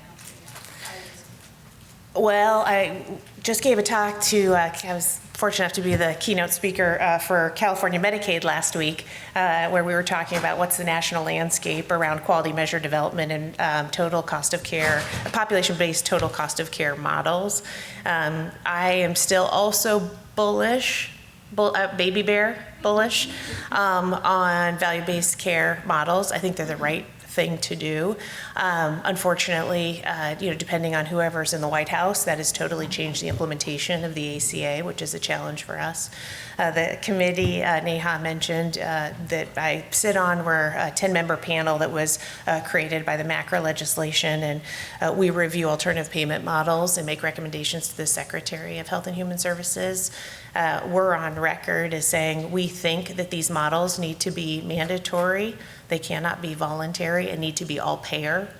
So if the largest payer in the United States is Medicare and Medicaid, right? And so if the federal government wants to lean in to programs that decrease risk from a financial perspective to institutions to join, I think we can improve care delivery. So that's why you'll see, though, I would say a lot of deceleration in this healthcare space, because there was a lot of promise of these models that focused on essentially an ambulatory care strategy and decreasing inpatient admissions.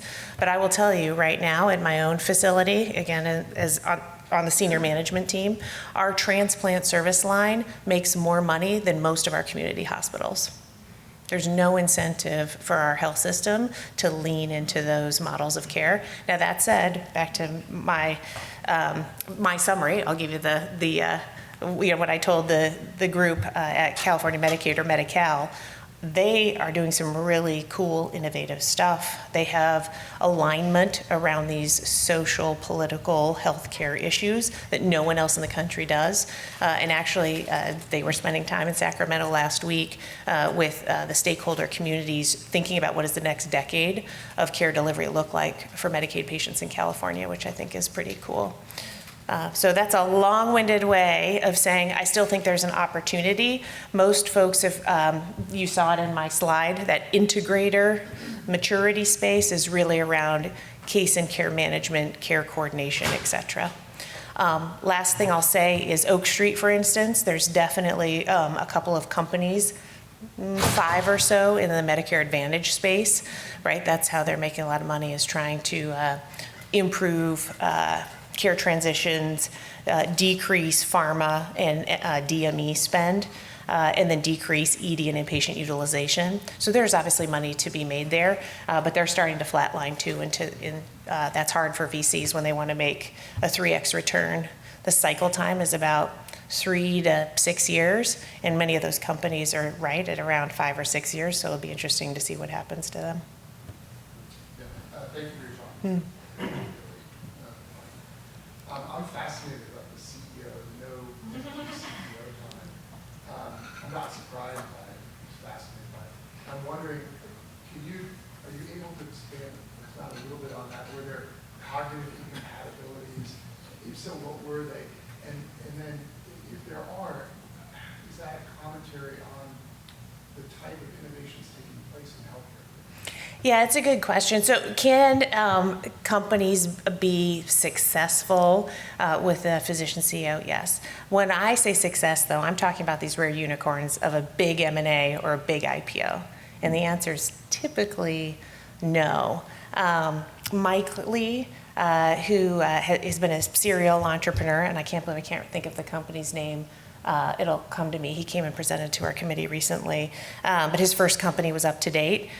You'll have to look him up. He's been a successful entrepreneur. That's one of the literally less than one hand physician executives I can think of who exited, which now means, right, hundreds of millions of dollars plus. That's what success looks like.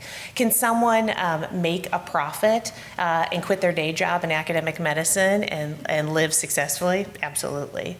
But if you look at most major companies that got into this mergers and acquisition space, Teladoc is one that's coming to mind, for instance. The CEO, even if one of the founders in that pre-seed was a physician or a provider, they always lateral to a different position because they have no expertise in bringing companies to market. And their expertise is being a SME, which is okay. You need that person on your executive team, but you also need entrepreneurship and a company growth and strategy SME. So that's usually where folks get lateraled. And if they fight, then the board usually kicks them out, in my experience. This talk was amazing, thank you. Thank you. One of the things that you mentioned is really interesting is that you talk about value-based models and you talk about driving value-based models across the health systems. But at the same time, you made a comment about transplant source makes the most money. How do you leverage, being the chief clinical officer, how do you leverage this within your system where you say, I do want to focus on value-based model, there may not be as much financial or monetary returns on this as focusing on expanding your transplant service or your other surgical services.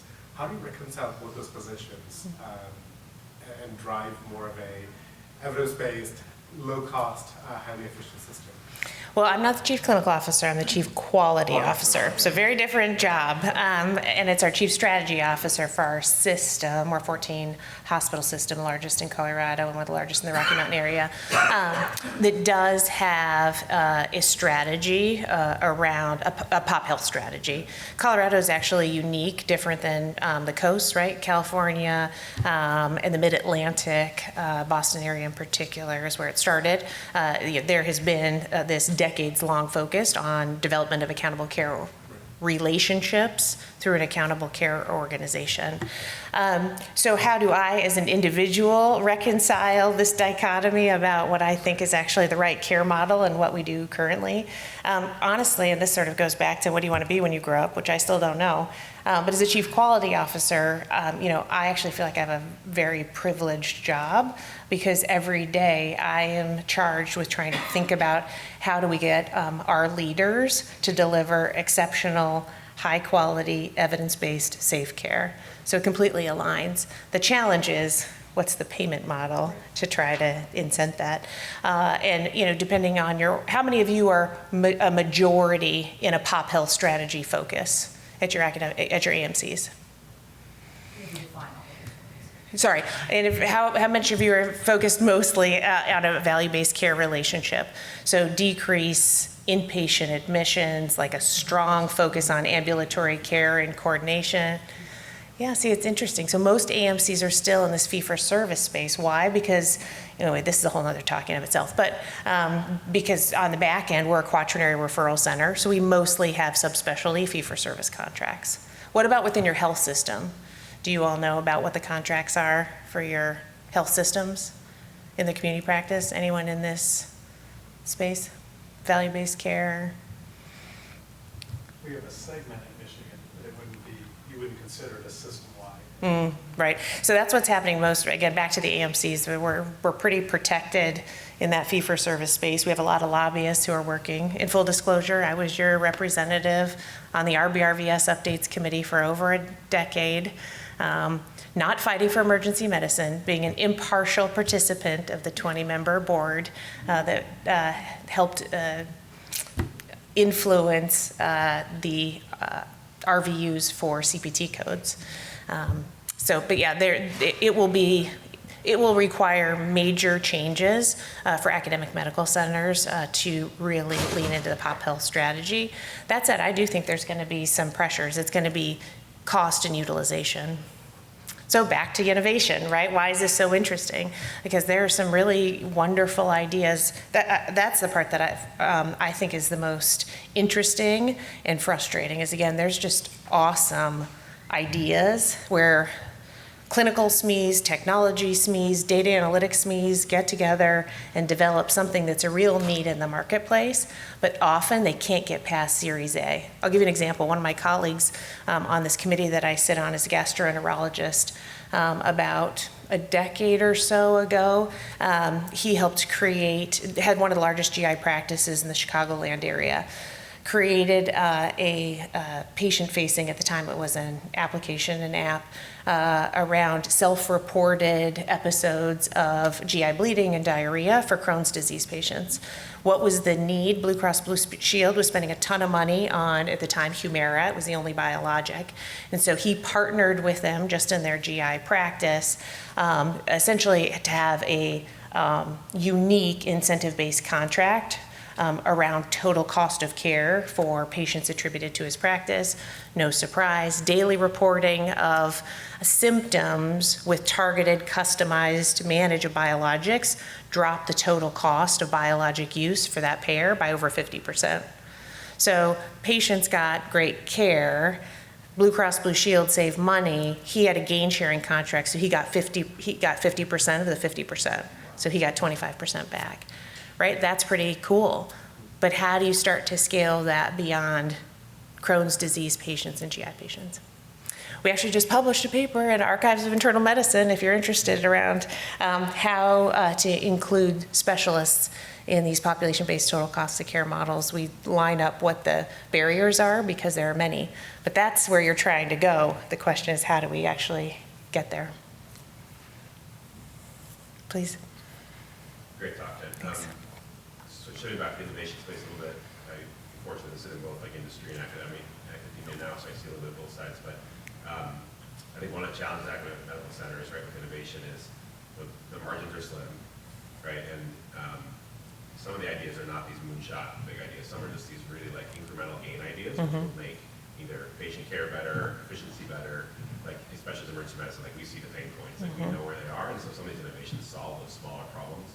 But part of the vicious cycle, it seems like, is for these small startups to get funding, they need kind of an academic medical center to back them from a branding standpoint, but the academic medical center won't invest in them because our margins are small or risk averse as general organizations, and so it becomes this vicious cycle of trying to move these kind of smaller startups forward. They have really great ideas, and that solve like population-based care, but they may make an incremental difference and it is of value. But this is like this branding funding relationship where academic medical centers tend to be somewhat risk averse and don't have the money to really invest in something that is high risk. And so that's, I think, is a challenge I see over and over. There's no question. I totally agree with you. When we first started our innovation center, one of the other things that we were seeing is we had investigators who were so excited to partner with a digital health company. They'd give them a big chunk of their grant. They do co-development, and then guess what? You got to publish your paper, but they went off and sold your idea, and you never got IP for it, right? Which maybe felt good because you still got promoted and got to do something that was cool and fun, or it was really frustrating. You thought, oh gosh, I should have had a different relationship. And maybe your tech transfer office said, oh, it's too complicated because you're bringing in grant dollars, there's too many restrictions, right? Like that's a whole nother challenge from a regulatory perspective. But I think you're exactly right. We used to say, we'll partner with anyone, two guys two gals in a garage in Palo Alto to a multinational company, and the truth is, nope. At our innovation center, to de-risk for our board, we needed to partner with companies trying to go from Series A to Series B, because not just for the financial, not just because of the money and cash infusion, that's not what they needed, but they were actually sucking the life out of us from a time perspective, and it was actually becoming disruptive to operations. So totally agree. I think that that's where it's a real challenge from an institutional perspective. Dr. Wiler, can you speak about perhaps the makeup of board of directors, where Which board? Of a healthcare system, where sort of the incentives are board of directors may come from outside industries, where success is measured on IPOs and mergers and acquisitions. And with healthcare systems, we see mergers and sort of like getting bigger. And so is there any connection between how board of directors are made up and healthcare system strategy? And is that a good thing, a bad thing, or is there ways to protect, going back to the mission of what are we as clinicians and nurses and administrators for healthcare? Yeah, that's a great question. How many of you have been on or have staffed your board of directors at your hospital or health system? Yeah, I knew Dr. Zink would raise his hand.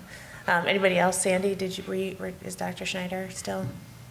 She must have stepped out. I'm pretty sure she did also. So here's how I'm going to answer this question, Brian. I'd appreciate your assistance on this one. I think first you have to say, who's the entity we're talking about? Is it an AMC? Is it not? If it's not, because there are typically not AMCs that are in this publicly traded space, then that's the next question. What is the entity? Who owns the entity? Is it privately held or is it publicly held? Interestingly, doesn't it, right? Tenant? I don't know. I was a grad of MCP Hahnemann. Guess what? That doesn't exist anymore. Why? Because when I was a third year, the ACLU rat was in the parking lot, right? With the unions, and anyway, Tenant was like, forget it. You guys are not making money for us, and shut the place down, which is actually part of the reason why I got so interested in this space.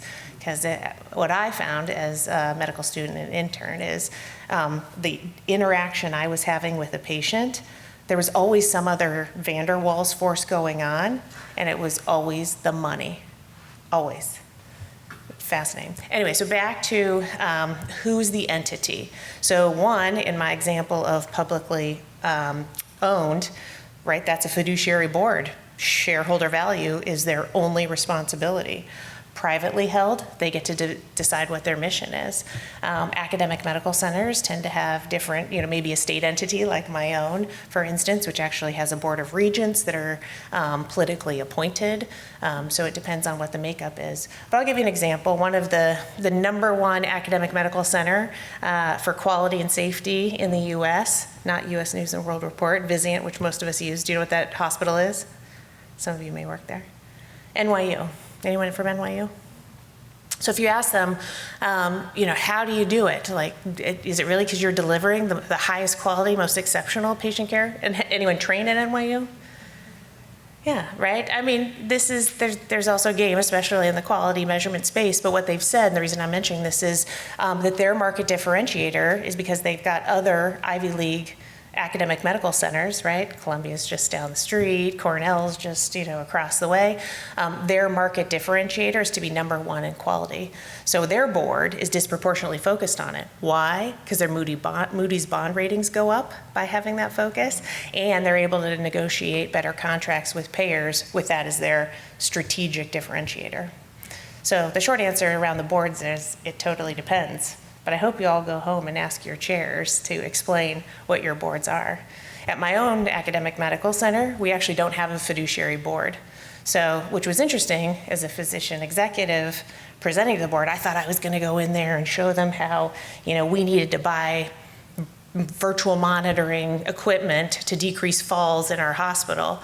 But what I quickly learned was that it's the health system board that's the fiduciary. The local board is hearts and minds, to be honest. Other questions? Great question. In a different vein, Jen, thanks for your talk. In the very early startup, I'm thinking of maybe like educational products. Most of them will not get an angel investor or get the 1 to 3 million. Is there any advantage to creating the product, getting it out on YouTube, and showing that it's extremely popular with as an educational product? Is that a strategy that works, or are you just basically sharing your ideas with the world and someone else will make it better than you do? I think the question is back to, if you're a founder of an idea that's become a company, what's your goal?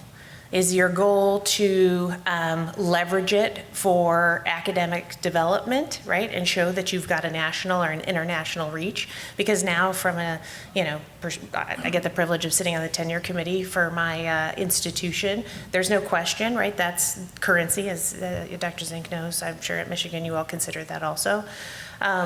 So that might be the why. Another might be, again, mission, right? You really want to, we have a shared friend and faculty member who thought it was really important in the global health space to share. We created care pathways, they were digitized, and that she really wanted to leverage those for care delivery in austere environments. And that now works at WHO, for instance. So that was developing that partnership with a company was really around mission, scope, and care delivery. If you want to make a lot of money, it is not a good strategy to go out and share your IP. That said, if you're sharing something that proves that 1,000 people want to use it, then that is valuable if you're going to ask for even seed investment. Other questions or thoughts? This is great, thank you, Jen. Thinking a little bit about the intersection between research as we sort of define it in academic medicine or emergency medicine and innovation and entrepreneurialism. And I think you talked a little bit about sort of some seed funding and private funding. You also talked about the investment from academic health centers. I'm wondering if you could comment a little bit on like ARPA-H and some of these other mechanisms that are coming down the pike that appear to live at that intersection between sort of academic and research and scale and innovation. Yeah, I think what I would say is, like I showed you before, this is all a continuum, but I do really think of them sort of when you get really into the business of startups and entrepreneurship. They're not thinking about what you just described at all, right? It is really this pure traditional seed to A, to B, to IPO, or to M&A, or to IPO swim lane. That said, there's always this interesting necessary relationship between public-private partnerships where academia plays a role. I think in the drug development space, we've seen that most often, right? Besides the NIH, most unique drug development, successful drugs, some are developed by industry, but usually there's someone that they've partnered with along the way from an academic medical center perspective. So yes, let me step back. And in the traditional grant funding space, maybe not NIH, but maybe some other foundational groups, you'll see the word innovation, right? Often, and even in my intro, right, the Innovation Center for CMMI, really they're thinking about care delivery models. So I guess my point is yes, all things can be true, but in terms of a traditional entrepreneurship development space, I would say VCs after the seed, sort of the angel and super angel space, start to become, actually I'm curious your thoughts on this, it becomes non-academic really fast. And that's why a lot of CEOs who are physicians don't succeed, because it's a totally different focus. You just have to have a different sort of hubris about it all, in my opinion. Which is not why most people are working in academic medical centers, right? They might have great ideas, are smart and talented, are luminaries in their field with regards to idea development, and that's okay. That's why you see a lot of folks who will create companies and then hand them off and then let someone else run with them. That's actually a successful strategy that I would say is replicatable.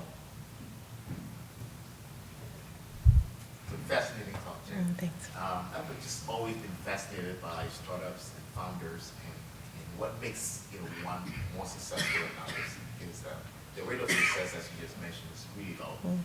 Can you identify some features that make innovations or startup successful? Sure. I mean, there's books written on it, so I just Google it or go to Amazon and pull them up. But do you mean physician founders or a healthcare provider? Tell me more. So more within the healthcare space and physician founders, ideas that are medical innovations.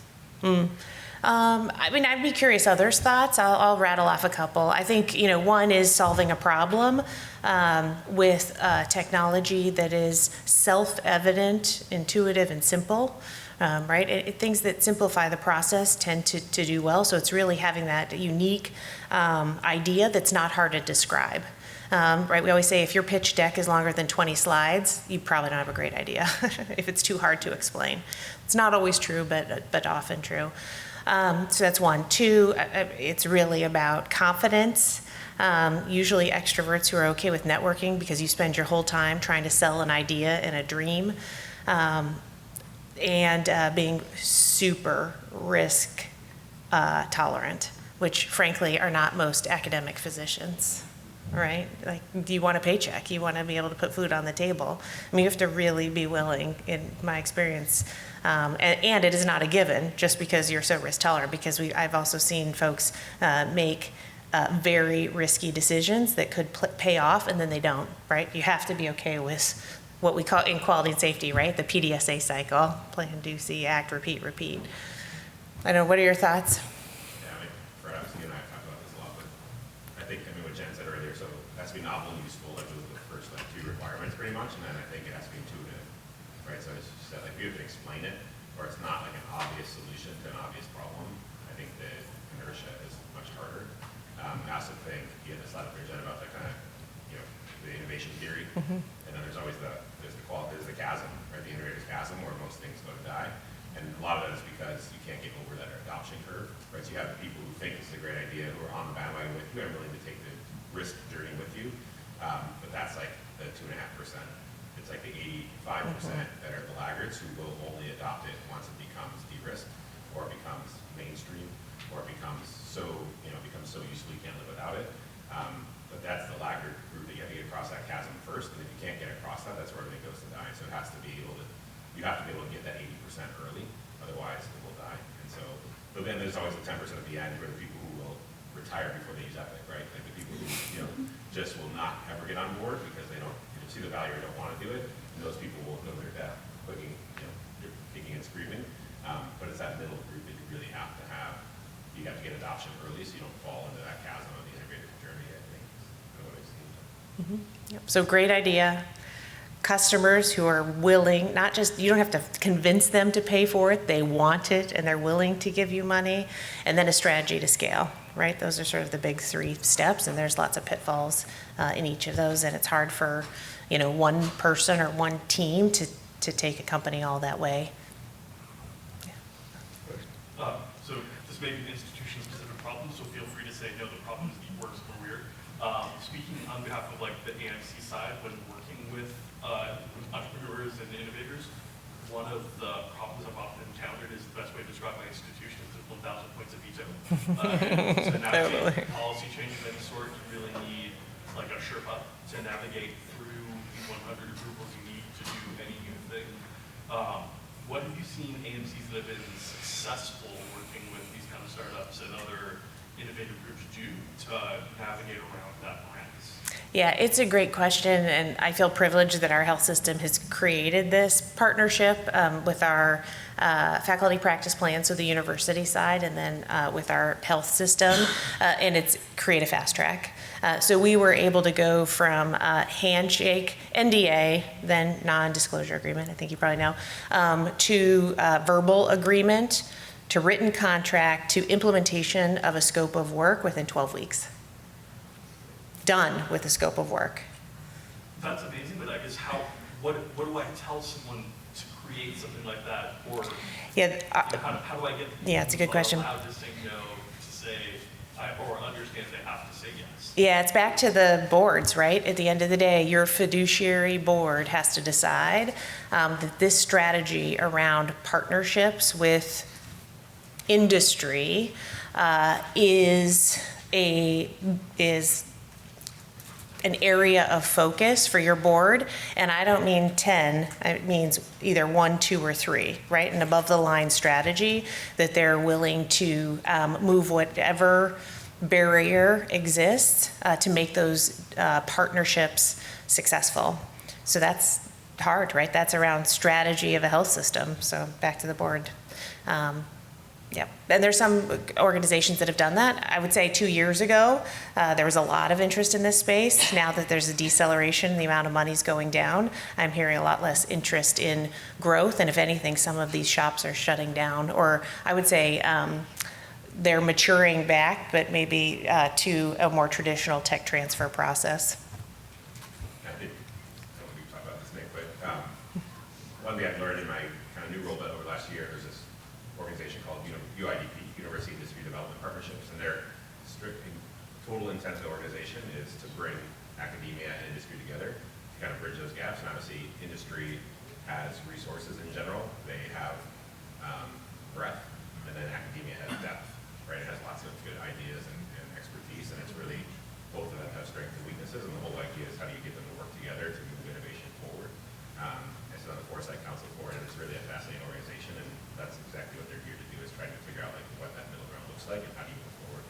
Which makes sense, right? Just to say it, that's a perfect example of a middleware industry. Because why would you do a strategy like that? What's known from sort of insider's baseball is if you can get 5 AMCs to pitch for you how great your product is, you've already de-risked it for the VCs. So if somebody is willing to be a customer, they always want customers. Partner has different definitions. That might be a rev share, that might be earned equity. There's different sort of deals around what a partnership looks like. But if you're willing to actually pay for something and can show that it's of high use at your organization, that usually moves a company from Series A to Series B. That's not the only thing that will get them beyond Series B, though. So the example is a great one around middleware. There's an informal network currently that some of the super angels and some of these early stage VCs are trying to curate. And so you may see the same names, you can Google this, but who are consultants to innovation centers who are trying to do just that. And oh yeah, super angels, they've got a piece of each of the companies. So, right? Companies are successful, their own personal valuation goes up, valuation for the AMCs go up. It's actually a really good strategy. So what we should do is organize ourselves to do exactly this, right? Because there would be an opportunity for us to potentially, for profitable companies, make money on behalf of our AMCs. The problem is, with let's even say 10% of companies become successful, it's almost always, unless you get one of those moonshots, it's going to be more a hobby than a source of generating revenue.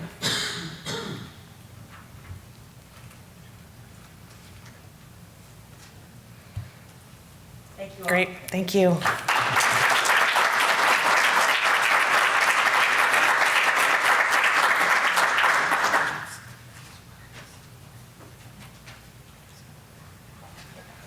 Okay, that was awesome, Dr. Wiler.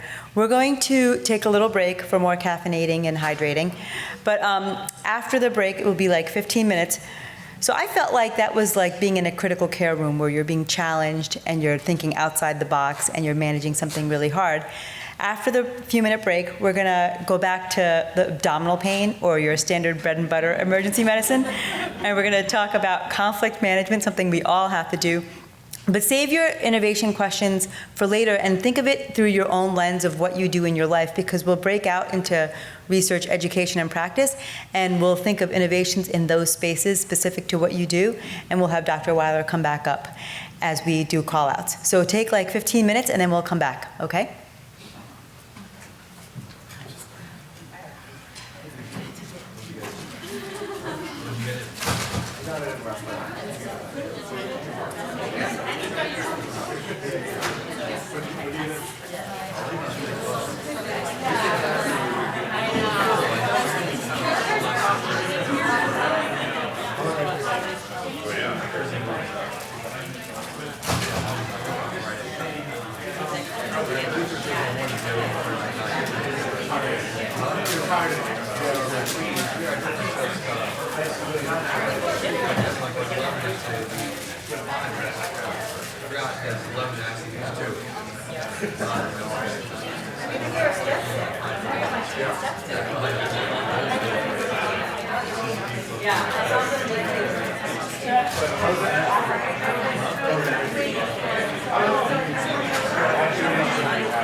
We do get like a 10, it's sort of on the 10 to 15% range, right?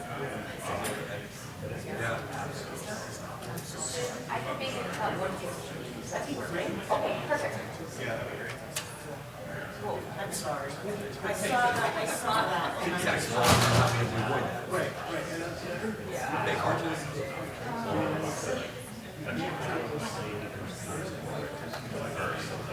No different, actually. 5, 10, 15, 20, no difference.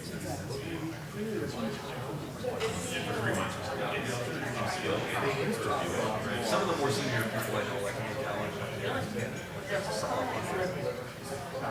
Solid 100. Oh, I get it. It's not a...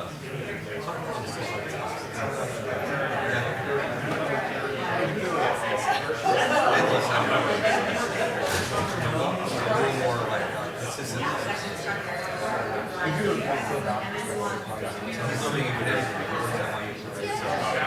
It's like he lives, I see him like twice a week. Just giving off.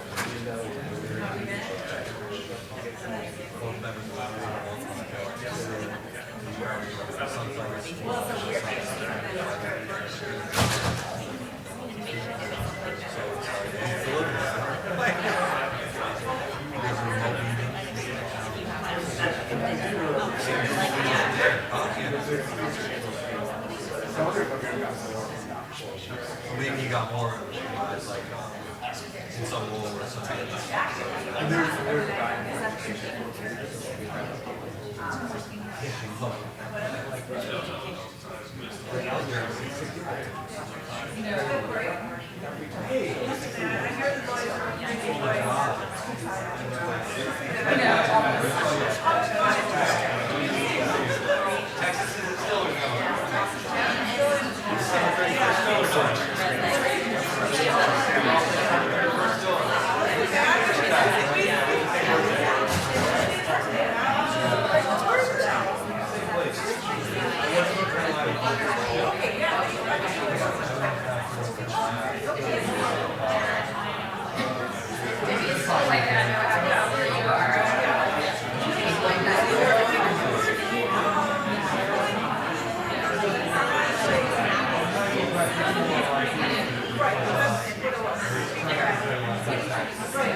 Yes.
dear. All right, hold on, I gotta figure this out. Click exit.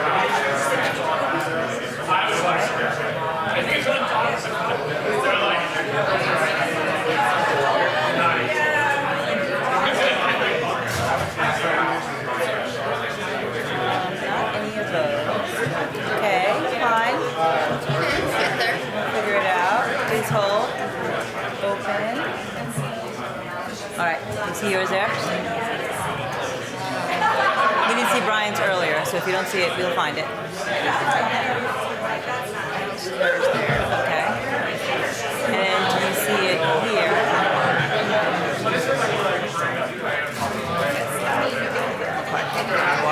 There you are. I'm a Mac girl. This is hard for me. Sorry. I don't have any idea what you're doing. The double click is good. Oh, is that it? Yes. Haha. See, look, it's so good. All right. Sure. I'm going to say yes. Yeah, it was working for everybody else. That's a qualified answer. Okay.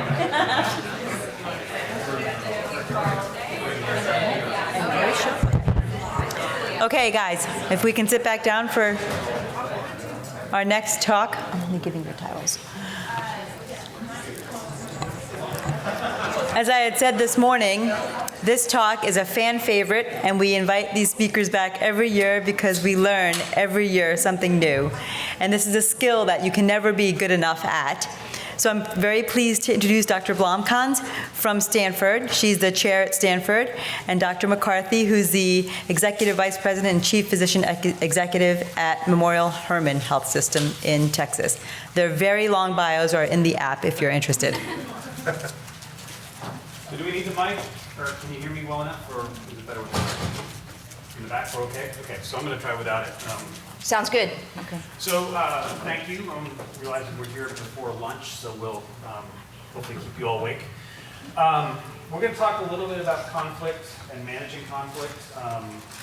You're all having to deal with that in different spaces and different times, and I will tell you one of the things that I think I naively thought when I was on my way to become chair back at UP was, well, you're kind of in charge, and not recognize, of course, that's really simply not true at all. And that Andra and I were talking earlier, it's the clear recognition that it's much easier from the cheap seats. When you are sitting and watching someone else having to navigate the conflict, it's much easier when you're actually having to do it. No relevant disclosures for either of us related to this topic. We're going to do 4 or 5 slides on some background, just concepts, and then we'll jump into some actual case scenarios, and we're going to ask for some audience participation. So there are lots and lots and lots of books on conflict, lots of books on negotiation. I'm going to point out this one in the center, and those of you who've heard me talk before, I think it really does a very nice job at grounding some core principles about the way you think about conflict and approach it. And this is not business negotiation, this is interpersonal conflict. Daniel Shapiro's at the Kennedy School of Government, is a true international hostage negotiator. He deals with horrible, bad stuff and tries to get people out of situations, but he's done corporate negotiations all. But it talks about what the emotions are that get into people's heads and why conflict occurs, often when you don't realize it. How many of you have been in a room and you see people arguing about something and you're sitting watching, and after about 5 minutes you realize, you guys don't actually disagree at all. You're fighting about something you both agree on, or there's 3% that you disagree, but you get really wrapped up in it. And he breaks a lot of that down. So I'd recommend you check it out, but we're not going to spend too much time on it. So the danger of books. All those books are fantastic. I would say all of them have a few kernels of truth and something you can take with you. I have no disclosures, but I'm a big fan of Blinkist. And anybody here could use Blinkist?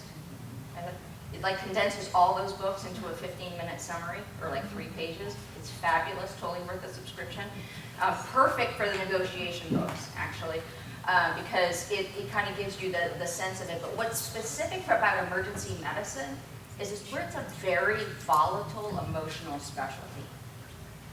And we're going to talk about some of those things specifically. Next slide, please, Jimmy. That because of the nature of where we are, the intersection of inpatient and outpatient care, and ambulatory care and sick and not sick and health equity and so forth, we're at the intersection of a lot of conflict in healthcare and in medicine.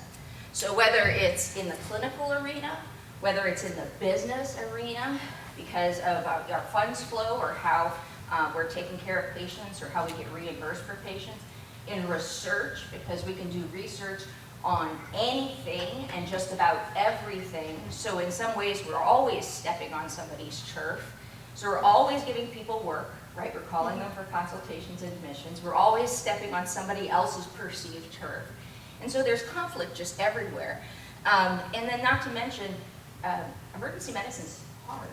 It's difficult, and that also wears on our personalities and our personal ability to deal with conflict. So go ahead, next slide. So what does resolution look like?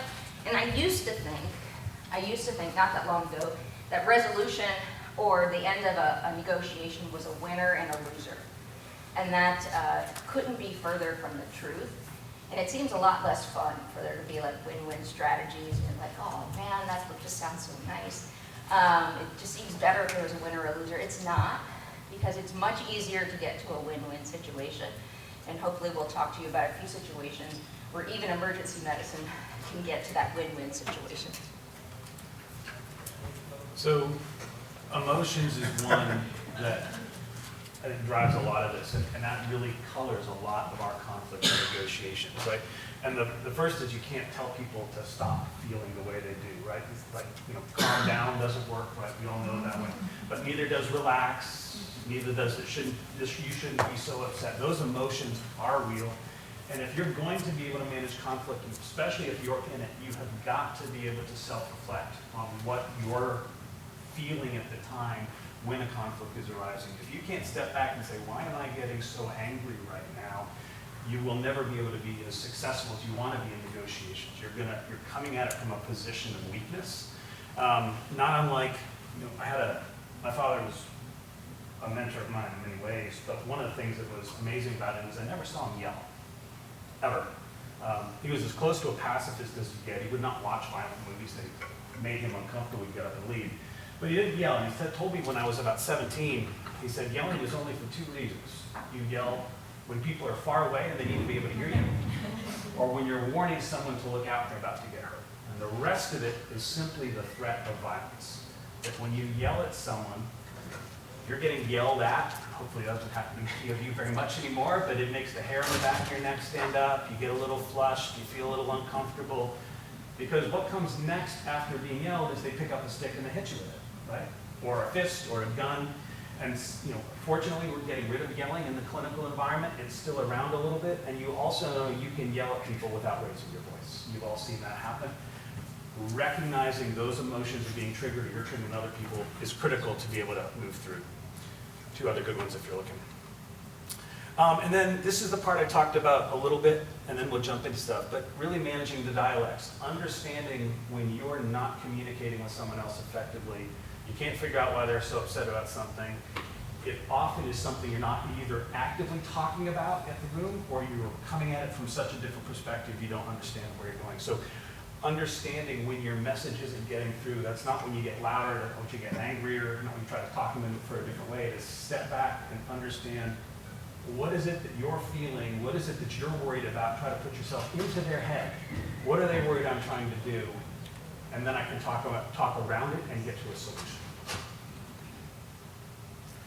So, it's all about the messaging, and it's all relative, right? So messaging sometimes can sound terrible, but it's all relative in regard to what other messaging can be. And so there's a great gradation in terms of how bad a particular negotiation might be, and there's a great book called Getting to Yes, where yes, it doesn't necessarily mean that you're always over promising, or I should say overestimating and trying to work back towards something that you want. That's like an old-fashioned way of negotiation. There's the notion that you want to negotiate on the merits and then try to get there by working together about each other's priorities and so forth. So all of it is just about managing expectations. And if there's one thing that all of you can get out of this afternoon, or this morning, this morning, is that to know when you're triggered. to know when you're triggered into that emotional kind of state. And we removed some of our things in here regarding sort of like the kind of state you get into when you get emotional about it. And like, what makes me emotional about emergency medicine is when anybody makes fun of it. Like, when anybody makes fun of it as being like a specialty where people don't know what they're doing or something. And then, you know, I just, like, I can't even control myself. And that's a problem, when you can't control yourself, or things about gender or something. When you can't control the way you're thinking and you're starting to have racing thoughts, you're over, you're done, you've lost. You've got to be able to back it up and say, okay, I've been triggered. What about that was triggering for me, and how can I move forward with something that I'm in control of? Because it's really easy to get, particularly about things you're passionate about, patient care, airway, health equity, all these things, life and death, to kind of lose it. And the thing is just maintaining control. And you'll also find people that know that if they trigger you and get you off your game, it'll be easier for them to get what they want. So you all been in a room where two people are getting kind of heated in a topic they're discussing, and one of them looks much calmer than the other. And if you kind of step back and look at that room, the one who looks calm pretty soon has control of the conversation. And everyone who's watching it who doesn't have maybe as much of a stake in it, they're going to side with the calmer person. It looks like they're more rational, they're more thoughtful about it. So we'll get into some other stuff, but keeping your cool is critical. Okay, so we have some scenarios now, and some of these will sound like things you may have encountered, some are not, but we're going to invite you into the conversation about how you can manage the conflict. And it's only as good as your participation. So any ideas are good, and more ideas are better. So you get a call from an irate faculty member who is just tired of his colleague not showing up on time. He calls you and says, he or she calls you and says, you know, this person's late again. They were supposed to relieve me. Last time they didn't show up until 27 minutes after the time they were supposed to be here. Now it's 17 minutes after the time they're supposed to be here. This isn't the first time this is happening. Your chair, you've known this has been happening for a while. Why haven't you done anything? What are you going to do? Your chair. Anyone ever had their relief show up late? It's a terrible feeling. Hit in your stomach, right? It makes you kind of nauseous. Like, are they ever coming? Because when they're 2 minutes late, like, well, maybe they're parking. But by the time you get to 5 minutes, you wonder maybe they aren't in town. Well, or maybe they're not okay. Yeah. Maybe they're not. Or maybe they. Well, yes. Yes. All right. Sorry. Yeah, maybe they're not okay. Yeah. Yeah. Sorry. We balance each other. That's how this works from time to time. All right. So, ideas. You're chair or vice chair. And you're being asked to deal with this issue because the faculty, or at least one faculty, is upset. You schedule a meeting with that person, one-on-one. Which person? The one that's coming in late. Okay. And you basically give her like expectations, and she has to be accountable. And I mean, I don't know. You have to give some rules, like they're like maybe your jaw will be on the line if you keep coming in late. So thank you for speaking up. And so yeah, so that seems like a very reasonable thing to start out with. And and I'd say, well, do we think they probably know that already? Maybe, but maybe they haven't heard it quite from the boss. They haven't heard it quite from, like, we notice you're coming in late. Like, people are noticing. It's not just that, oh, your coffee was late or you were a few minutes late because of something, of traffic. But people are noticing that you're always late. What about some other idea? Wow, ooh, we got lots. You got it going. I'm going to check in with the faculty member that's really upset and to see how they're doing. I'm going to validate that they have every right to be frustrated. I'm going to see if they have somewhere they need to go, because they may have to get out and have a flight to catch, kind of see where they're at, managing that expectation. If this has been a pattern, then the other faculty members may feel similarly, so kind of trying to manage, I guess, those feelings. So you're bringing in, there are other parties involved here. It's not just the person who's late, it's the person who's experiencing the lateness. Why don't you, are we keeping track of who, go ahead. Yeah, I think that that's probably like, that's what I want to hear when I'm so mad that I'm staying an hour late, and whatever the valid reason is that they're late, like I'm still there, and like what I want to hear, and that is that we're going to make this right, right? This particular situation, we're going to make right. We will, you know, and I don't know that you can like say what you're going to do for this other person because you don't know the circumstances, right? Like you don't know if it's a protected reason they're late. You don't know if maybe they had called ahead of time and the message never got to the person. Like there's a lot of other reasons. I don't think you can promise a resolution about that. You can tell them you will make it right about this time. And I think that you can commit to in this short term when they're so upset and they just need to feel supported. So what you're bringing into it is that there's probably more than two sides of the story. There's usually, in any situation, in any conflict, there's usually 8, if not more, of something that that goes into the whole thing. So you're bringing in that there might be actually several. Is there a protective reason? Are they all kinds of other reasons? And that's part of it, is trying to get all the reasons. I was just going to say, on some of your ideas that, check out the person's coming in, what's been going on with their life. That's making this recurrent pattern. And take compassion on them. Is there something going on that we don't know about? And how can we as a faculty group support them making it right this shift on time? And sort of programming the reasons why they're coming in. So in the interest of time, let's keep moving on this, but let me sum up a couple things. I think you've pulled out some really important threads. And the first is, it's easy to zero in on the person who's late, and you have to do that. But this is a conflict because there are multiple people involved. If nobody cared that this person is always late, it's not a conflict, right? That's just the way the department runs. We know that Sarah's always late. It's just not a big deal. She does a lot of other great stuff and tolerate it. But I think you also picked up some very important things. You need to take care of both faculty in this one. You need to understand, why is someone late, chronically late? What's going on in their life? Whatever reasons there are lots of legitimate reasons or reasons that make life hard and hard to stay on schedule. We need to understand what those are and see if we can help. I'd also say the faculty member who's wound up, spiraled up right now needs support and help. And one of the things to do is, who can cover for you, right? I'm in the office, I'll come over, you go home, we'll get it taken care of. But you also have this frustration when you don't address things that you know that irritate faculty. If they feel the rules aren't consistently applied, or people get away with stuff, so you have to have that, and that takes a culture that takes years to build, where you have to have shared accountability, where those things get policed themselves. But they're mad, not just that the faculty's late, but because you, as the boss, have allowed a culture to have this kind of behavior tolerated, and the impact that it probably doesn't hit you as the chair because you're not working the same clinical load, and you're not having someone come in late 5 days a week when you're trying to get home to do whatever you're going to do after that shift.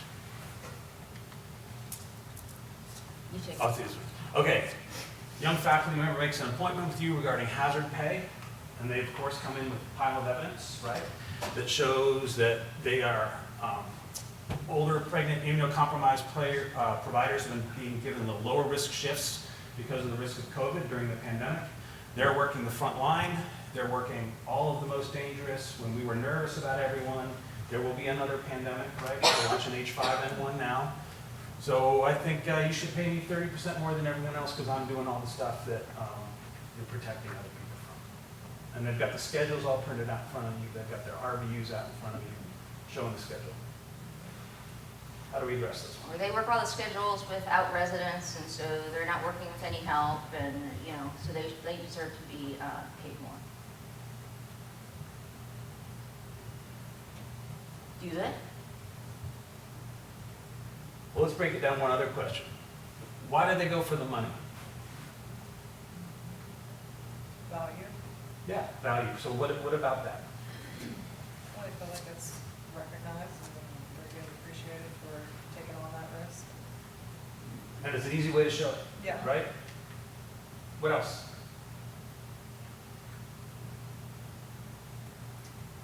How would you handle it? Or if you had a time machine, how would you prevent it?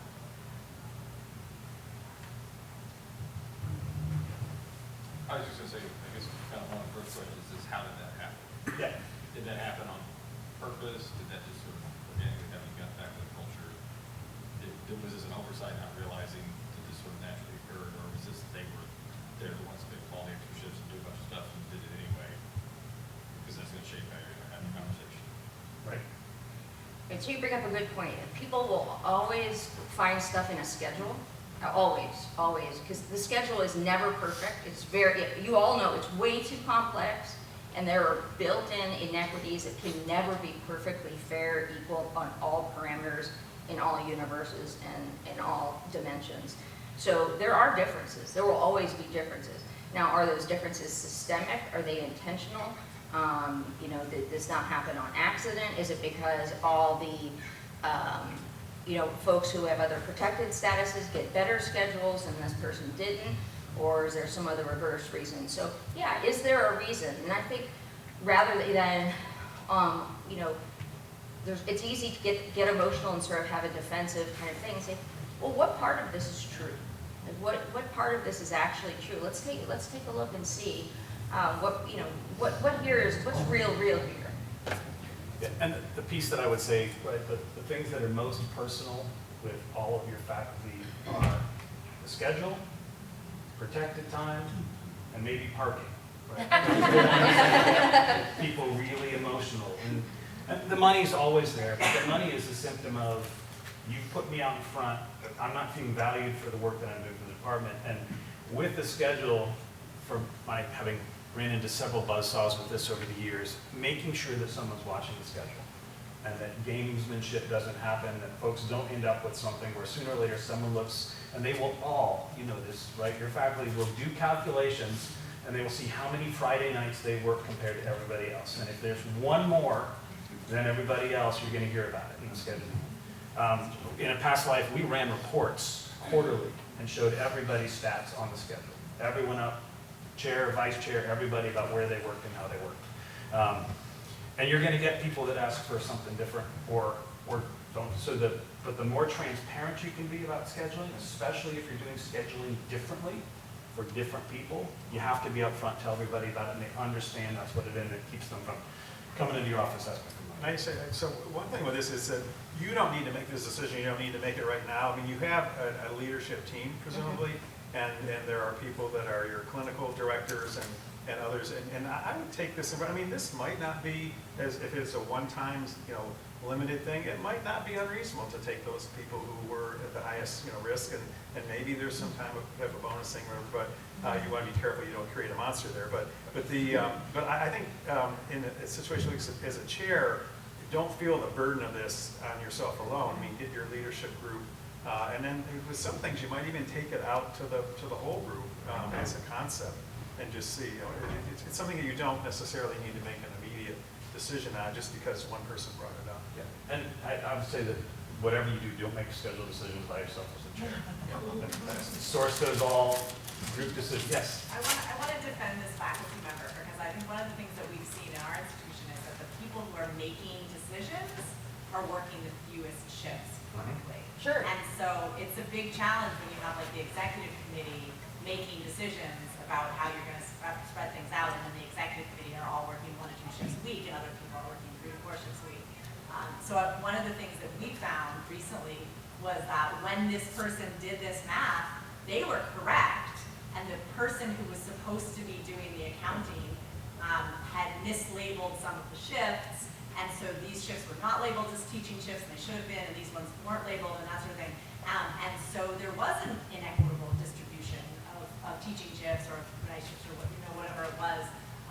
And because shifts are such a high determinant of our quality of life on a day-to-day basis, like it is really important that we try to be as equitable as possible with it. So in this case, we looked and said, okay, there actually is a problem here, and we need to be aware of it and fix this as best as we can. Yeah, and I would say the executive committee is not the right one to make complex scheduling decisions. That the entire faculty need to be able to weigh in. You need to hear them. I tried for years to get my shift time started from 7 a.m. to 6 a.m. No one wanted to do it.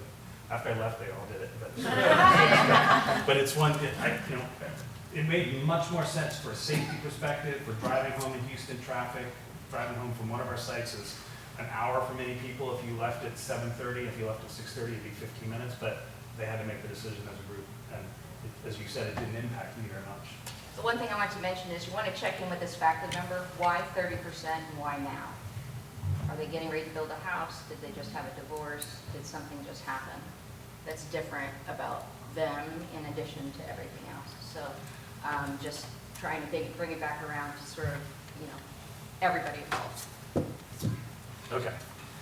Yeah, gotta talk about this one. All right, so one of the residents comes to the program director and feels icky because they were asked by one of the faculty members to write a finite prescription for some narcotics because one of the best teaching attendings ever, one of the favorite attendings, had a huge knee effusion after a recent vacation, a ski vacation, and he just, because access is what it is and getting an orthopedic appointment is what it is, we all know, couldn't get in to get an MRI for another week or so.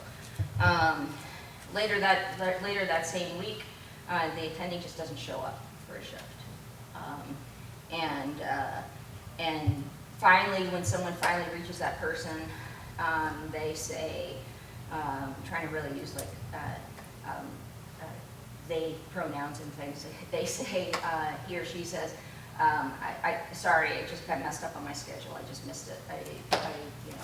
I'm really sorry. They seem appropriately, conciliatory, but they're like, I just missed a shift. So this is a topic you will encounter in leadership in medicine, especially in our specialty. Us and anesthesia up at the top of the food chain for the highest risk in this space. With the proliferation of narcotics, you're seeing access is different than it used to be. So you're going to deal with it. And I hope most of you don't have to deal with it much. Before we get into what you want to do, the first thing you have to do if you're in a leadership role before you hit this problem is you have to know the local rules. You have to know your organizational rules, you have to know the state rules, and you need to know what resources are available and who you need to call, how you need to do it within your org, because it's going to be different. And it's going to be different if you are working for a private group that's contracted with the hospital. It will be different than if you're part of an academic practice at a university. It will be different if the hospital and university are the same entity or separate. They're going to have different rules and regulations, and you need to know your employment structure, what the rules are for your employees.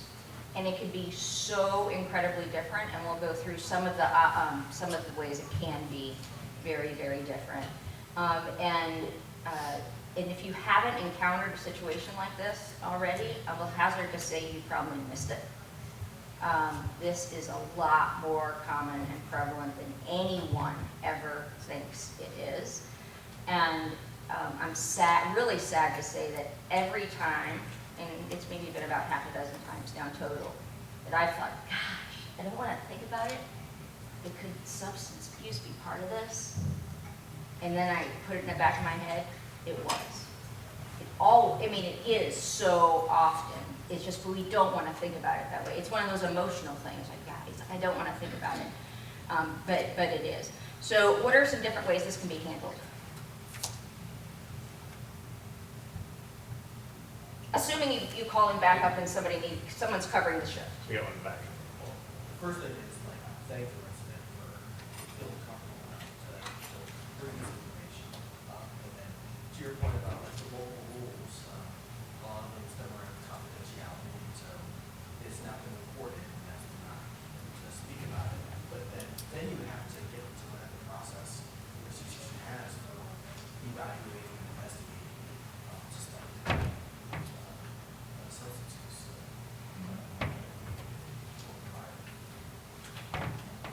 And what could that be?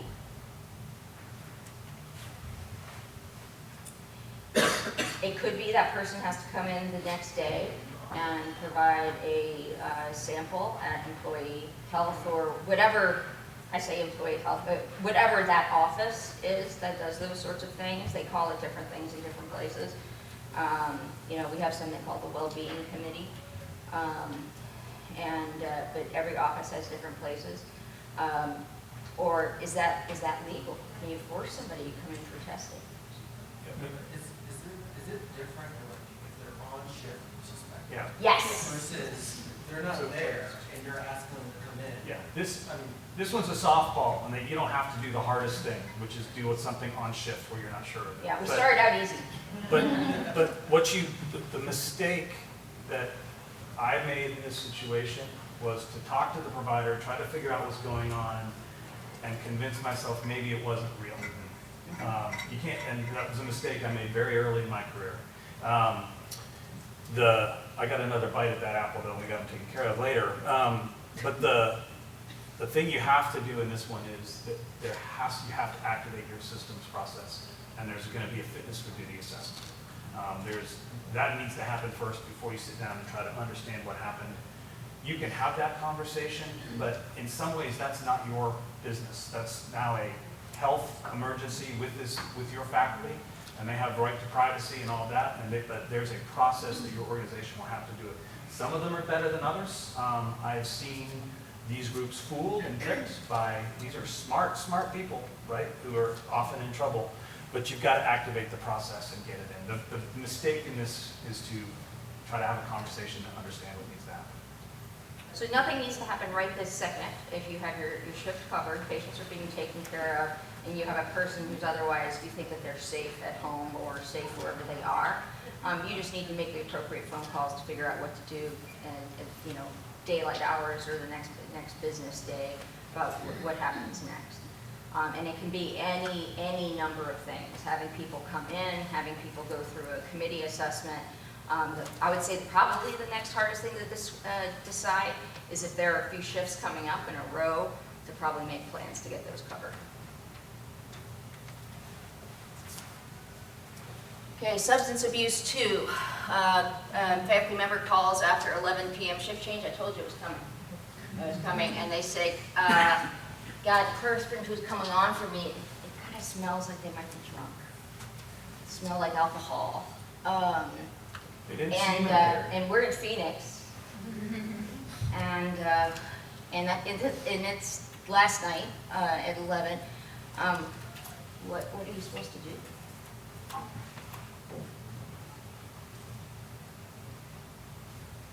So hopefully you read the rules and you know what the rules are in your thing, but let's say you forgot. And it's 11 o'clock yourself, and it's entirely possible that you've had a beverage at this point. Let's just be realistic about this and say, okay, what do we need to do? And I think a wonderful place to always settle back on is patient safety, people safety, patient safety, people safety. So what might some of those things be right now? I think you call it a hardball, but in some ways it's a clear line, right? Like if there's a doubt, I might, get to see if there's anyone who could build a little collateral, like, hey, is it just you? Is there anyone that you think could speak similar to that? Because it is a big decision, but if there is a doubt, I would talk to the physician and be like, hey, we just kind of need you off right now. Don't worry about the shift, we'll get it covered. Like talk to, you have an on-call system, and we'll talk about this like later in the morning. I would honestly give them credit for the shift. I'd be like, okay, don't worry about the credit, because it's all about patient safety first, and then we will talk the next day. That's a short-term plan I have in my head. The long-term, I would like call you guys and be like, hey, what would you do if this happened to you? But the short-term actually is relatively straightforward to me. Do you let them drive home? Pardon? Do you let them drive home? Oh, that's a great point. No, probably not a great idea. The number of times that happens, right? You just need to go home. There's a hand in the back. Yeah. The facilities should have protocol to deal with a suspected carrier. Yeah.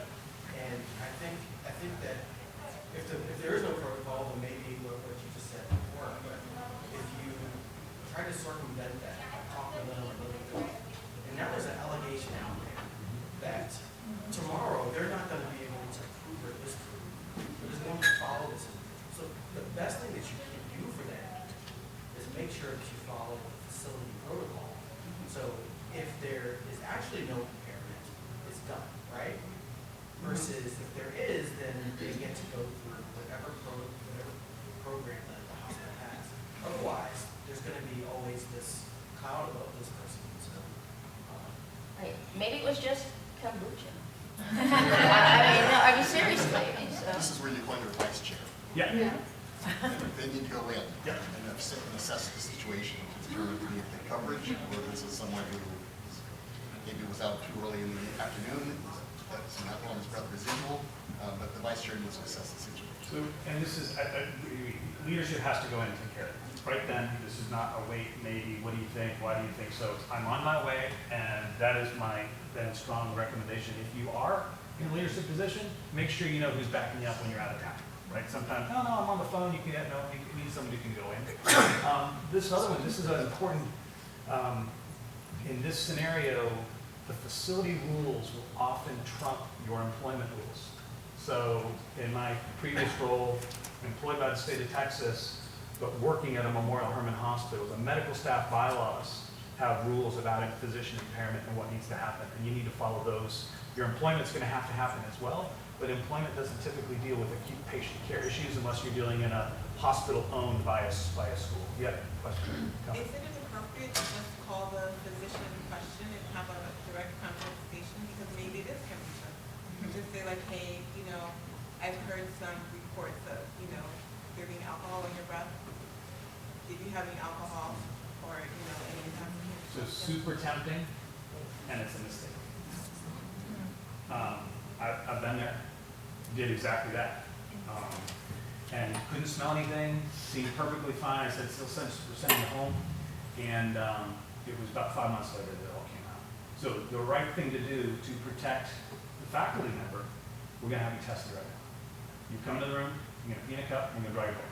Everything's negative, so sorry, but you've completely without question cleared your name, that it was, and everyone knows it was in, someone thought you drank kombucha on the way in, someone thought you had a glass of wine or a shot of whiskey on the way into work. We tested the blood, there's 0 blood alcohol. Obviously a mistake. It's a lot more complicated than this, if different. Ben? So it's a bit of an anecdote, only because you're presenting Andra, but so Andra is my program director in residency back in the day. Thanks, Ben. You're referring, I didn't say anything bad. But so we had one of my colleagues, a patient wasn't happy with their care and accused one of my colleagues who was a resident at the time of being intoxicated, even though he wasn't. And so he got pulled off shift and had to get tested and everything else. I don't remember this, Andra. But then, I'm waiting with bated breath. Yeah, but it was all just the patient was making accusation because they weren't happy with the way things were going. And so he had to go through all the process and all those things. But I guess my point is, so that situation had to be managed, and it was managed, and you actually managed it. But then there's also managing the fallout afterwards, because after that, whether it was real or not, there's perception of that can that resident be trusted? Were they really intoxicated? Things spread like wildfire. Can I take sign off from them? Are they competent? Are they not? And so I think what's a faculty member, as a resident, whatever else, then it's the acute situation you have to manage, but you have to manage the fallout of the optics of it later on, because I think there's a lot of perception around, is that real or not? Absolutely. There was a hand in back in that. I was just going to say, if the hospital has a policy, that's actually the best conflict resolution, because it's not about me and it's not about you. I'm so sorry, but this policy is triggered and you follow protocol. And the policy's not me, right? So they're not going to be mad at me. They're not going to be mad if you don't disclose their concern, but you just trigger policy. That's the best situation you can possibly have. I will tell you that in reality, there's often a policy, and then you have to turn the emergency medicine thing on it. Like, well, what about at night? What about on weekends? What about on holidays? And they're like, oh, shoot, employee health is 9 to 5, Monday through Thursday. Darn it. We hadn't thought about anything otherwise. Anyway, so go ahead. Can I pose a similar but different scenario and get your thoughts? So let's say you have, because we're a 24-hour business, and we have a lot of dinners and events in the evenings, and sometimes trainees will come to those, and we'll have a cocktail, but they're working the evening or night shift, and they'll calculate it out. 25 an hour. I've got a couple of hours. I'm only going to have one drink, and so my colleagues will come to me and say, so and so had a cocktail. They're working the night shift. How do you handle that? Again, I advise you that's an upfront conversation with some expectations before. I like the airline rules, right? It's 12 hours, right, between you go. Minimum 8. Some of the airlines are 8. I'm also in for a full night of sleep between an alcoholic beverage and a clinical shift. And we were all younger at one point. We've all seen house staff who go out till 2 in the morning and are going to try to show up for a 6 a.m., 7 a.m. shift. I think building a culture and explaining showing up ready to work is part of your job, not just showing up for work. And that means being well rested so you can have your brain on sharp. But I think those are great rules to have, or discussions to have at the residency level about what are the expectations when you're going out to a industry-sponsored dinner or a talk or dinner with your family. It gets pretty dangerous if people start having a glass or then 2 glasses of wine at dinner that doesn't end till 8. They're supposed to start working at 11. They're running out of time. Well, and thank you, you just put something on my to-do list. 'Cause now, that's, now's the time for those discussions, right? And you can have the discussion now in a non-threatening fashion. Right. Say like, oh, what does the group think? What's appropriate? What is that? And then everybody sort of maybe holds people mutually accountable. But as many times as we've faced that, I've never had that discussion with the group before. Which, in the airline safety culture, right? We're a safety culture, which is why that's what I use. Other thoughts on that one? This is tough. This is really tough. And I will say that the goal in catching someone or proving that they're intoxicated, the goal is to rehabilitate them. The goal is to get them to a better place where they're a better mother, father, partner, friend, colleague, whatever. And that is possible. That is very, very possible. And it's actually very, very likely if you can intervene at the appropriate time and the appropriate thing and get the stuff started and whatnot. And the programs are actually very, very successful. So rather than thinking of it as a punitive thing that you're trying to catch someone or somebody, think about you might be giving them an opportunity to have a new lease on life, to be able to actually improve their life, keep their job, keep their family and otherwise. And that just changes the sort of internal narrative that you're doing something bad to somebody. Yes, ma'am. Do you have recommendations for creating a culture where if people are in trouble or struggling, that they have, like that they will be able to come forward, or that, if someone sees that their colleague is struggling, that they feel comfortable, like they're not getting them in trouble or something, but they're just getting them access and support to be better? Yeah, each institution's different and each department is different. And I think that would be the optimal situation is where, in terms of for calling in backup or calling in relief or jeopardy, whatever we call it, people don't have to give a reason. Like they just say, I'm not coming in. And the reason could be, I'm sick, my cat died. The reason doesn't matter. Whatever the reason is significant enough. And maybe it's I had a couple drinks and I don't feel safe coming in. But having a culture where people can ask for help, that's just one example. But I think there's other things you can do where people can ask for help or have avenues and know where they can go for help, which is going to be different at every institution in a safe way. I think I would, I don't know what I did. It's still here. Like the audience So generated the piece that I would add is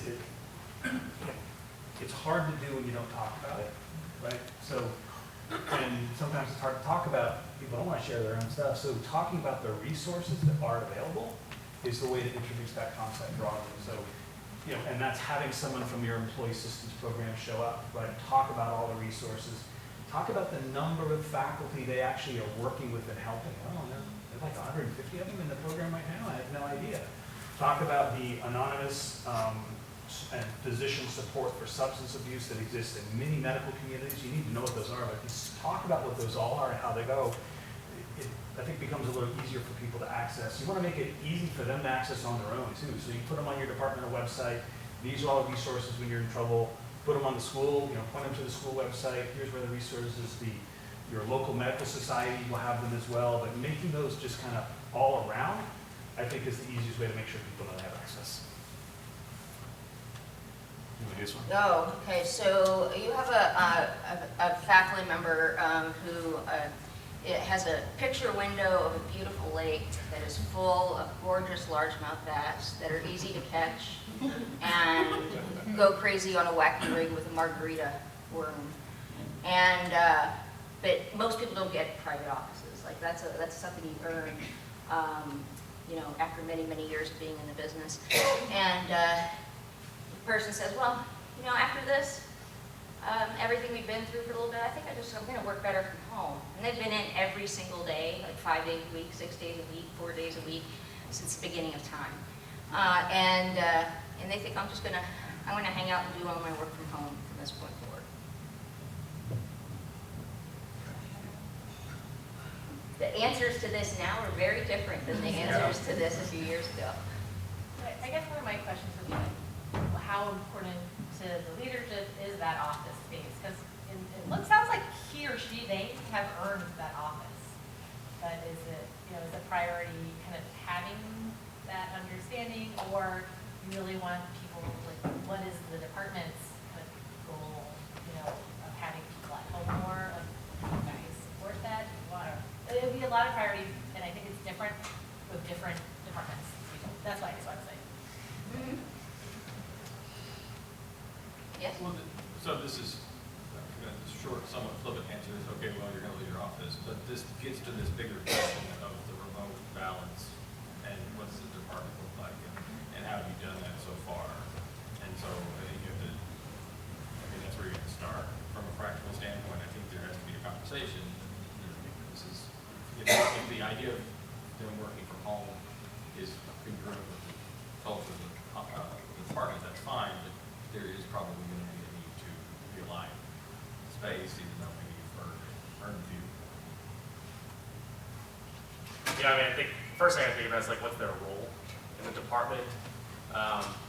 And also, building off our last CDP course, I'd also need to think about like, how is my decision in this one going to affect all the other faculty members who are in the department? And so, like I think you could have, part of the discussion could be like, well, what are your values? Maybe they need this as a momentary time. Maybe something is coming at home that they need this moment of time to be at home. Part of the question could be, assuming other people in the department are like, yeah, like we want to work at the hospital. Might be a discussion of like, let's pilot something, let's create some outcomes. Like if your work starts getting affected, we need to rescind this decision. We'll reassess it after 3 or 6 months. Those are probably all the things that are coming through my mind. But I think it would have to be like investigate this further, understand how my decisions can impact and how others are going to view my decision, and then sort of build on a win-win solution. I think part of it too, to build off of this, is what is the current culture and environment? If one person wants to work from home, and all other meetings are in person, that creates this imbalance where now, like, you have like one person on the screen that everybody has to kind of interact with, versus if all the meetings are still remote, then maybe there's room to explore this more. And then so realizing that, like you said, like, make one decision for one person, you have to be ready to allow other people to also. So this may be a larger part of the conversation with the group about like how do we set up some time for people to work? What does that look like? Job descriptions, or perhaps there are certain days that everybody has to be in, right? And then on those other days, we can tolerate them not being here because they handle some of their non-in-person or non-meeting goals. But it's an opportunity for discussion with the rest of the faculty, not just. Yeah, I mean, I think you both, go ahead, I'm sorry. I like the idea of doing, figuring out what the group wants in terms of remote work, but I'm thinking about that office too. Is that person keeping the office? Because this might be, like, that's a beautiful office, right? So that might be the place where you set up a nice couch and a fridge and something else, and it's kind of like the group meeting office. So people come together and they actually have a nice space to actually discuss things when they're. God, that one, we haven't seen that. Repurpose the office. There we go. Yeah, what's like, so I'm a car guy, so it's like you don't leave the Ferrari in the garage, right? And if you've got an asset for the department, they need to figure out the way that it's used, and if you're going to change. But I think this is one that is, I don't think we've figured out yet, right? This is still a very evolving, complex space, and Greg, you brought part of it, another from the back, that if you don't define what is the value that you get from people being in the office, and that's just not sitting in the room with the lights on, like what's the value that we create, whether it's for residents coming by, students coming by, God forbid the dean walks through your offices and nobody's there, right? There's all sorts of stuff that you want to be thinking about what you're trying to create and what the value is. So there's certainly hybrid space, and I think we're all moving that, but it's not a simple yes or no. I think the cascade of consequences that you put out for making one decision, but this is also one I would encourage a broader faculty discussion about, that because you want to have what is the value of us coming together, what do we get out of in-person meetings, what do we get out of being there for students being able to drop by and see someone. And many of you know, right, the emergency medicine offices are always kind of half empty because someone's always either working the night, they're working the day shift, it's the day they're going to get the mail, so they don't have the same cadence as some of our specialists and other colleagues, and you could pretty quickly end up with a completely empty floor, which many of us had during the late unpleasantness. And no one's gotten this right, by the way. No corporation, everybody's still struggling with this. Go ahead. Okay. Yeah, this That's is you, my favorite. Hospital CEO has brought in a consultant, and why did they bring in a consultant? They brought in a consultant because they wanted a bad guy, right? They knew what they wanted someone else to tell them, right? So they're analyzing staffing ratios, and they've concluded that despite the C in the waiting room, the ED is actually overstaffed from an FTE perspective, and we're going to drop it by 15%, which makes sense because the consultants came in and told us. A nursing director believes it's done. There's no possible way. Medical director believes it'll be a disaster for patient care, ED flow, and provider satisfaction. So you're the chair.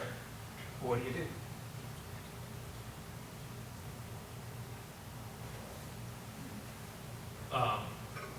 Meetings are best done as victory laps, and so one would hope that for things like this with the CEO we already have some data. And so I guess my hope would be that we've already been playing defense on this subject and have already been making the case we need to increase staffing. So hopefully there's some data that we're already able to present that presents a counter argument.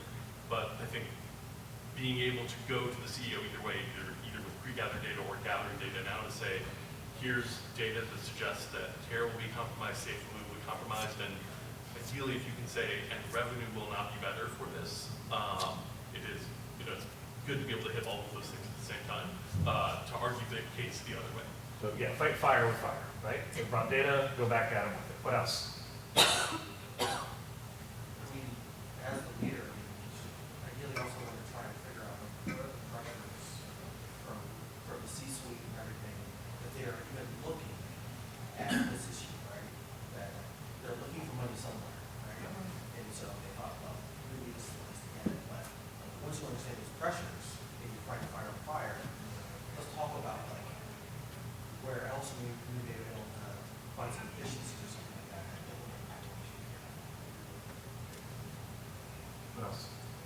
I'm trying to understand who your allies are, kind of along the board around the CEO. If you have a service director or someone, and what levers they could pull as well. I'm trying to understand the decision more. So I think a couple of points, just to keep us moving, let me draw a couple themes out of this. So knowing who your allies is super important, and who you can get to help carry this water for you.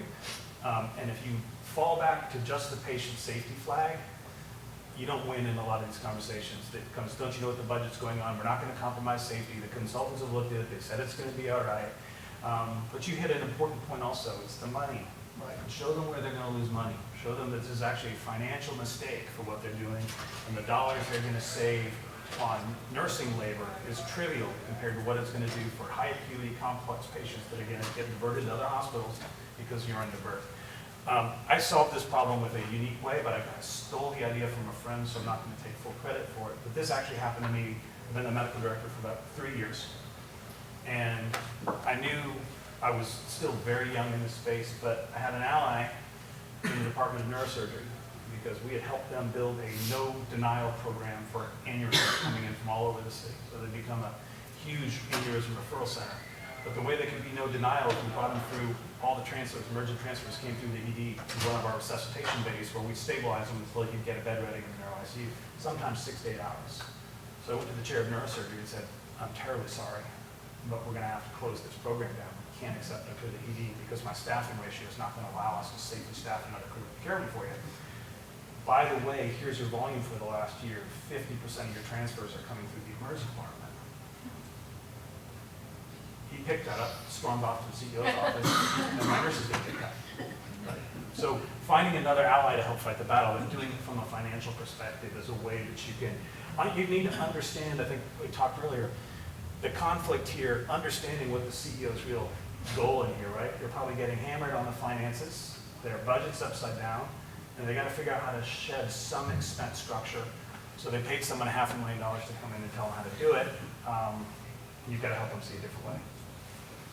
The one other thing I'd add is, people bring in a consultant, and it's sort of like, gosh, I hope they don't find anything.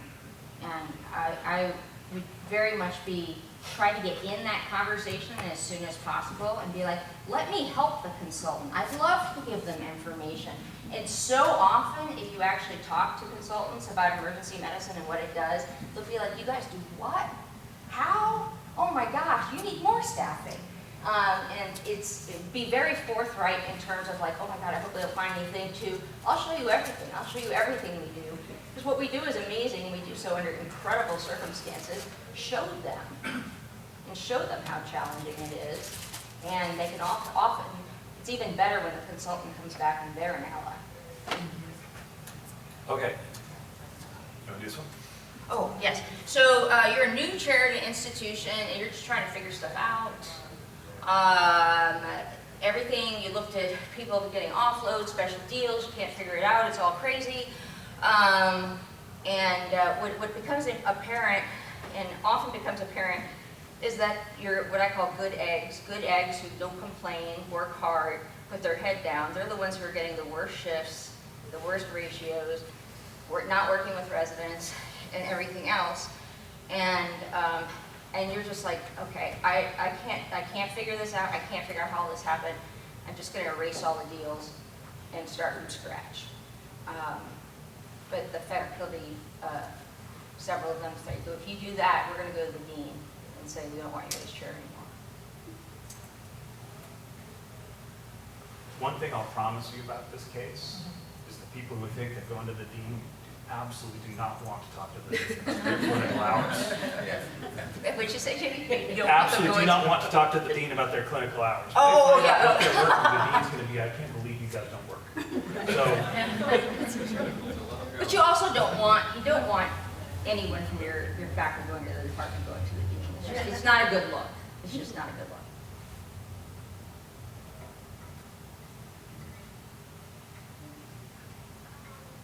Yes, sir. You do not want to make this decision unilaterally. Yeah. This is something that needs the whole team, need everybody together, and talk about solutions, what are possible solutions. This is like boys in the boat. You got to get everybody in the right position to row all the same cadence and get it done right. So this is something you need everybody on the same page as you move forward. And don't try to do this making individual moves. Bring in other people. And I mean, like, to expand on that, I was sunlight's a great disinfectant, right? So making what the nature and amount of these current fields are more transparent to the group may make it easier for the group to say, well, here are the things we want to value, and here's the way we want to value those things. And now let's look at all of the deals in the context of what's the direction we want to take the department, under this new chairship. other questions, thoughts, comments? I think it doesn't have to happen overnight, right? So you can certainly be thinking about just erasing it all. So ultimately, if you kind of do it over a period of time, and you can engage your dean as well. Work with your dean, and then it'll, I think, create less of an uproar, but you have to eventually, I think it was said, to shine light with some level of transparency, share with everyone that there are good eggs and people who are doing what they're asked. And over time, I think that is something you just can't erase at all within a 6-month period, 1-year period, but have a strategy over a period of time to, sure, involve your dean, involve your faculty, and then you eventually have to get that back. Okay, I'm going to add one thing in there. So you talk to all your faculty, and you see the sea divides. And there's one side of the room, and there's other side of the room. One side of the room says, we've been through that. We worked all those night shifts. We worked all those holidays. It's our turn not to do those things anymore. We've earned it. And then the other side of the room is like, that's not how it works anymore, Gramps. Like, everybody's equal. We need to be equal in this department. Now what? Equal division. So we're actually going through the aging physician in our own department, and there is a little bit of a divide of some grumblings about, everybody needs to put in. And so I think though, but there's evidence to support, patient safety, we'll hide behind that for a minute, patient safety. Yeah, I know, it's like. And how it's different when you're an older physician working the overnight shift. And so I think you try to steep as much of this in evidence as you can, is one approach. Yeah, evidence can help you. Yeah, we have not tackled the how do you gracefully wind down in a lot of shops. Like you don't have a low acuity area for people who feel like they want to slow down a little bit. It's difficult to do. There's a comment over here. We went through a comp reconstruction, and part of that was value system, and you have to bring in all the key stakeholders that represent the different people, like our overnight crew and our mostly day, our people who have kids, our people who are aging out, and like taking their voice and allowing them to discuss and structure a value system that everybody can agree on. And it's not easy, but that's when the art of compromise comes in. And when there are differences of opinion, you look at the composition of your staff, and everybody really does hold value if you have a good mix of faculty, and having to show the value reflective of show the pay value reflective of people's work values. I mean, you've got one of the things that's, I like what you're saying. One of the things that's very important is, and someone said it earlier, is the more transparency around why different roles have different clinical hours, why different roles get passes on different clinical obligations is really important to be openly talked about, because if you leave it quiet, the three people who hate it becomes a festering wound. And if you've surfaced it and talk about it, the herd will manage themselves. You don't have to as the leader. But it's also coming into a new role. It is super hard to reset the table when it's been set like this way for a long time and say, we're actually going to put the napkin on the other side now. And the other piece of advice is don't do any of it quickly. Get in and figure out where all the side conversations are and try to understand what built the history. But if you're coming into a department that's been unstable for a couple of years, you're going to find a lot of weird stuff that just happened. So I think two things to the transparency of the situation. Is it written down, right? Or is this just like somebody will go into the chair's office, they have a conversation, or with the medical director, and then things will happen? Or is there a set policy that the group kind of agree upon, which is what they want? The second thing is, to your point about like, you walk in, there's all these side deals, is trying to institute like a structure for MOUs where that like things don't just continue forever, right? There has to be some ability for someone to look at like that role, are people accomplishing what they need to do in that role, and is there time for somebody to move on to do something different, somebody new to come to that role? So whether that's 3, 5 years or whatever, that like you don't just get it, well, this is my position and then forever, right? So there are very few academic organizations that have that rigor and discipline though, right? Most of us are kind of in that position. We're trying to piss everybody off. Yeah, but roles and also for policies and things, like maybe every 3 to 5 years, the group re-looks at this and says, is this still us? Is this still what we want to do? Is this still how we reflect things? And don't forget, if necessary, you have to get your legal folks involved, because once you start talking about age and gender and things, there's all kinds of crazy stuff to start considering that may have to be considered, that you may not have realized it. So for instance, in our department, we cannot make a rule based on age, any age, no matter what the patient safety literature is. It can't be nothing on age. And that was just an arbitrary kind of thing, and no one's birthdays show up anywhere, and nothing on age. So, in different institutions, different attorneys, different things will interpret things differently. You know why that is? What? At your institution, actually, there's a story. Because it's in California? No, it was about 15 years ago. Stanford tried to put a clinical competency or a competency test they wanted to put in when you got to be 70. They're still trying to do that. And I don't remember what department it was. One of the department chairs it wasn't who was emergency. over 70 came rolling in on a unicycle and rolled around the faculty senate or meeting, and you're going to make me take a clinical competency test? none of you can do this. Anyway, so you're still paying for it. Yeah, no, well, every institution, check with your legal office. You're right, it was what it is. Are we, I see people entering the back. I think No, we are over for yeah, a little. we're over time. Thank you very, very much. We're always looking for new cases. Please feel free to email, text us, whatever. We're the Jamie and Andra show. We'll see you later. Take care. They'll be back next year. Yeah. Thank you. Thank you. Thank you.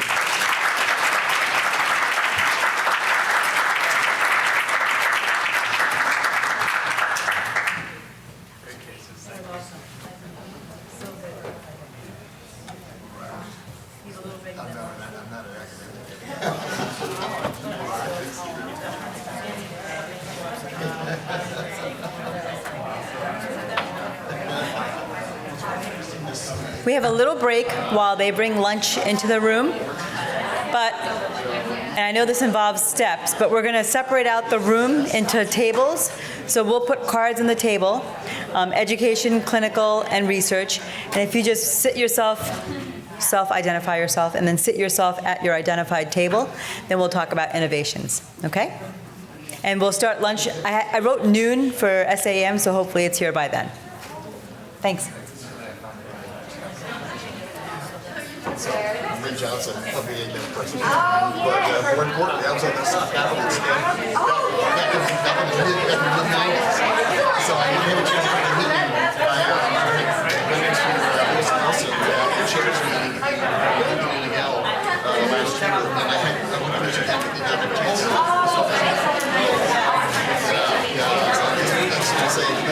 this was great. I heard it might be really great. It was, and it's for having together.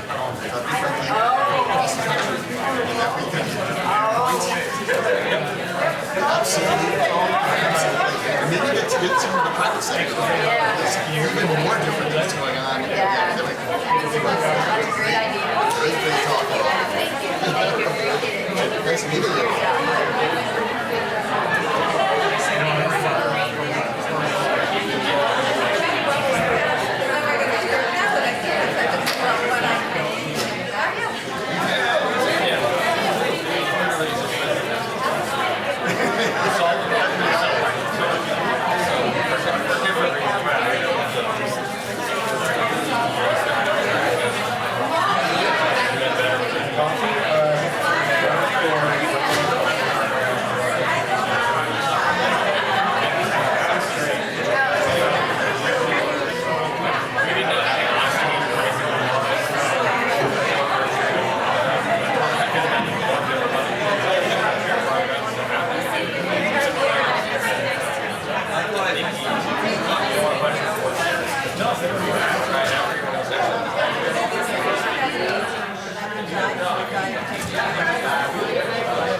It's got to be like 18 or 20 years old because it's a research fund. It doesn't even say foundation campus.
Okay, so as you can see the food's here. She would like you, Alyson would like us to make a little line, and you have to hand in your ticket to get the food, so please do that. And then sit yourself at your self-appointed table.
As you guys find your way to your tables,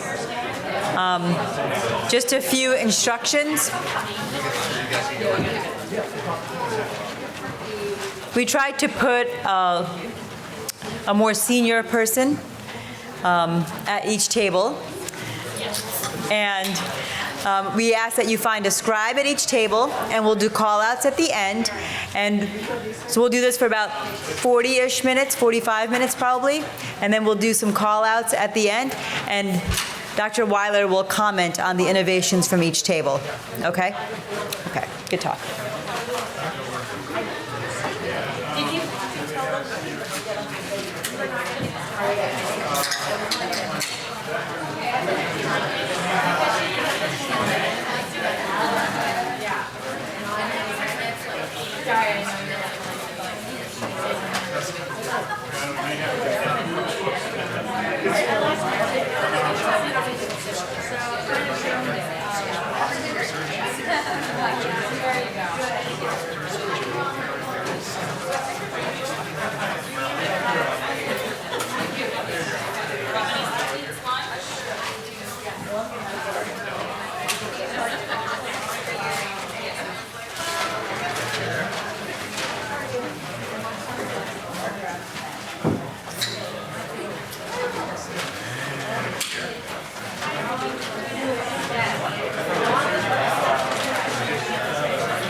When we were medical.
great research. My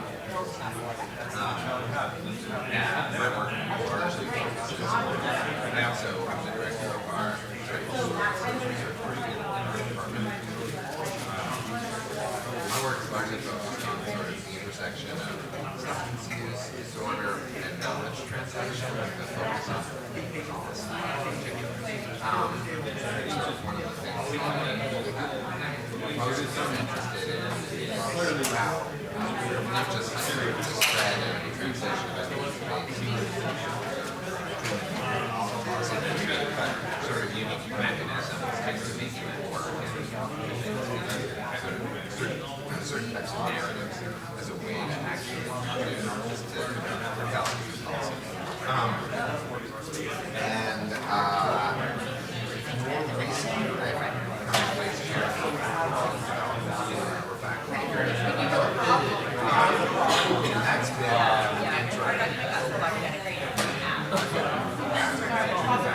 interesting. Research base. Most of our department is not research but thinking about how fact development in research can be translated to fact for educators. Something that really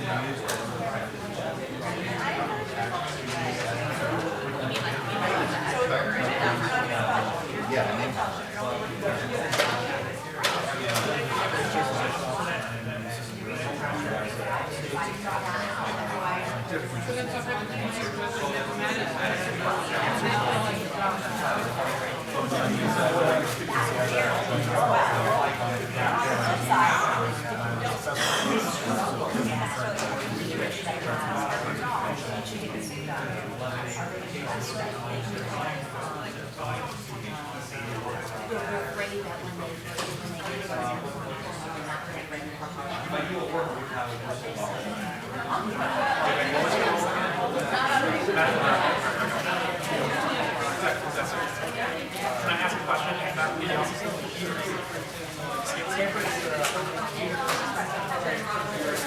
No, I'm a boss. Yes, I do, yeah. So one of the curious things I read out, you do all level, right? Technical.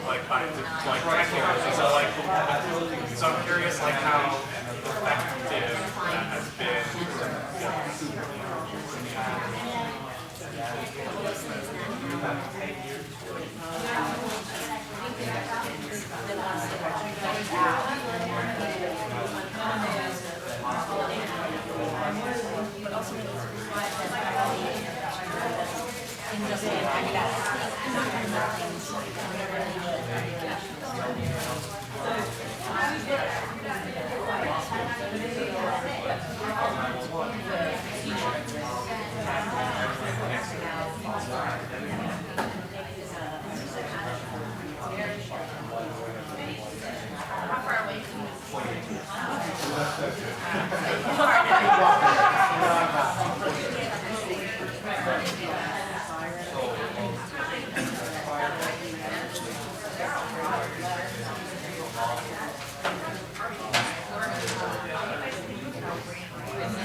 Strategy for everybody.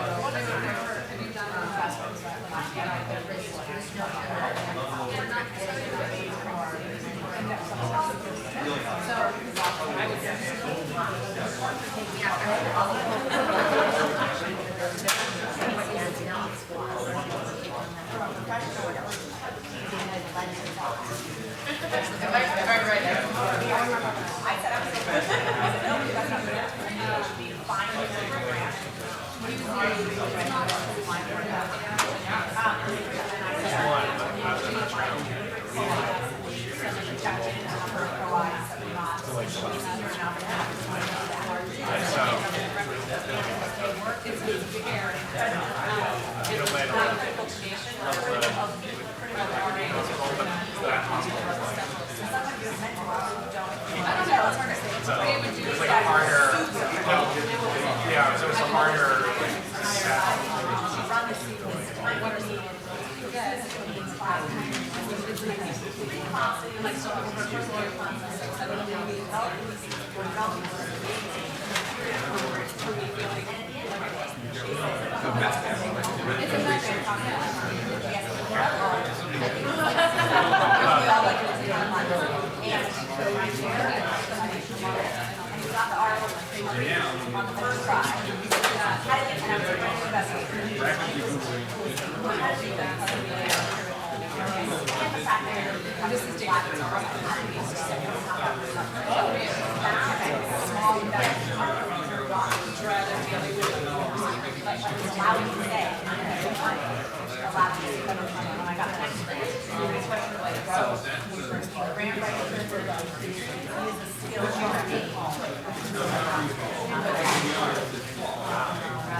Providers. Do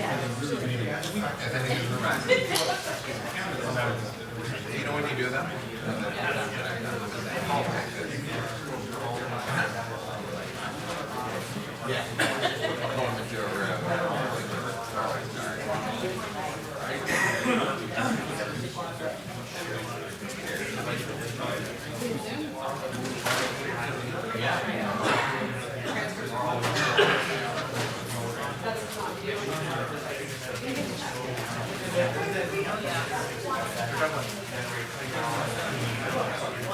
Walk by them and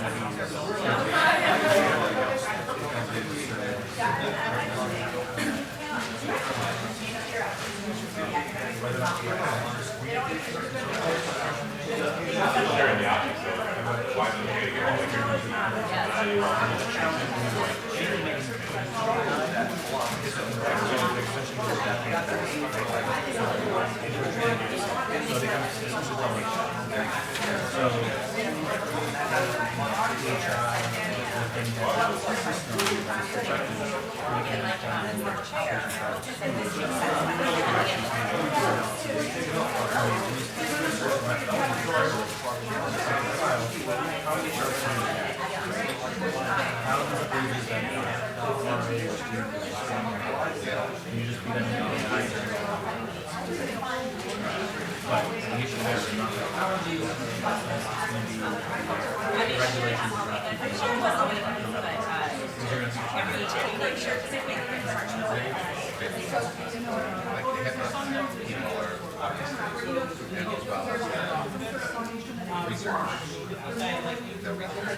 thinking about, but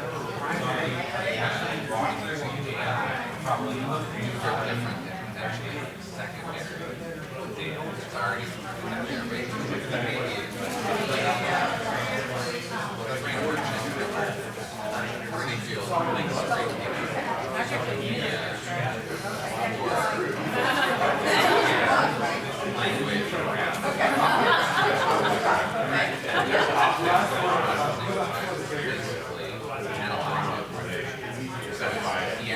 surge, there becomes the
which is like fun.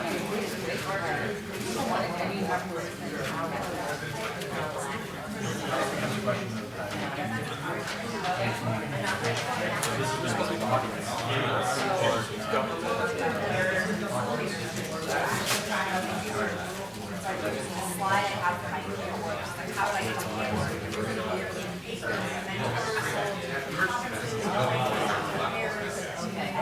all the things.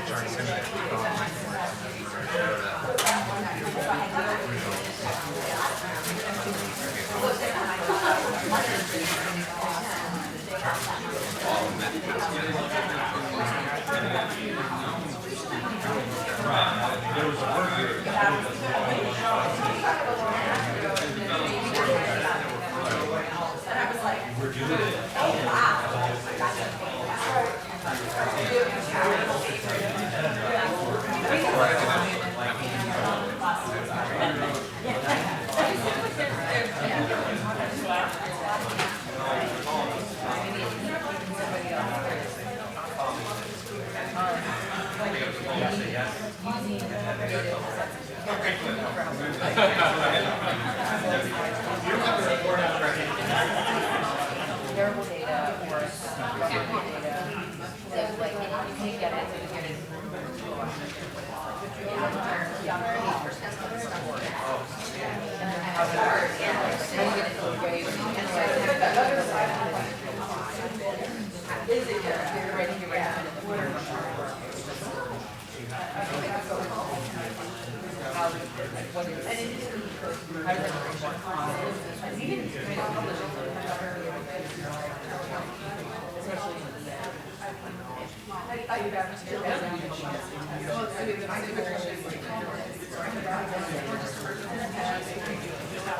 But it is, if you look at the number of people who like go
So what is this supposed to be like?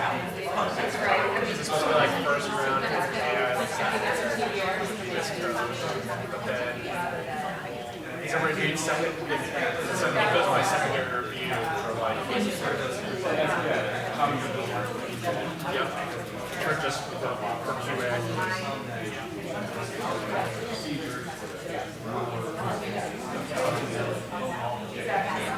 But all these secondary data sets. Do you want to code yourself?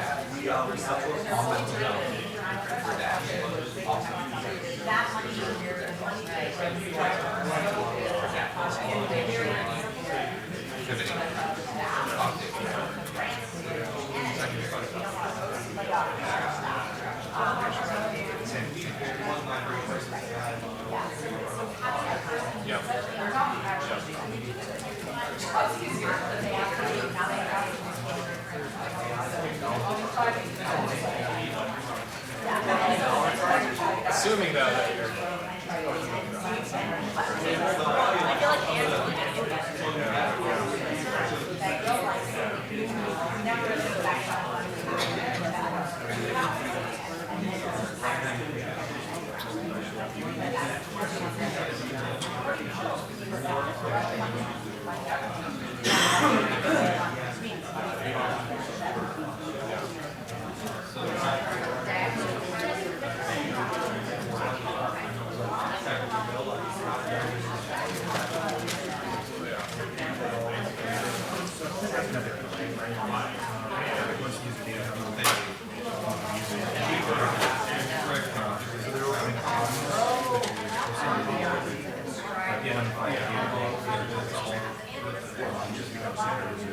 Like right now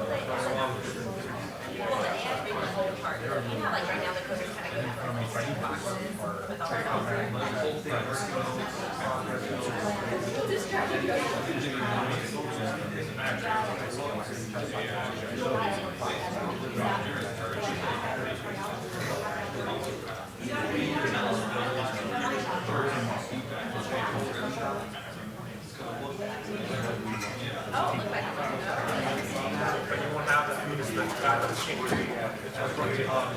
So you only have a year.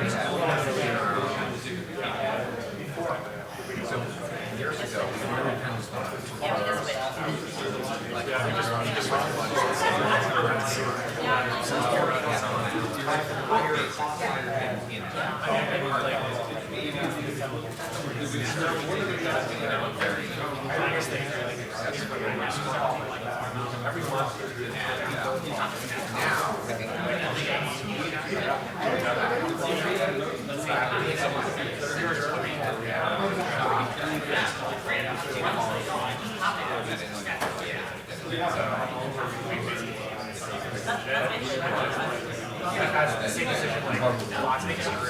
they don't ever any of that ever,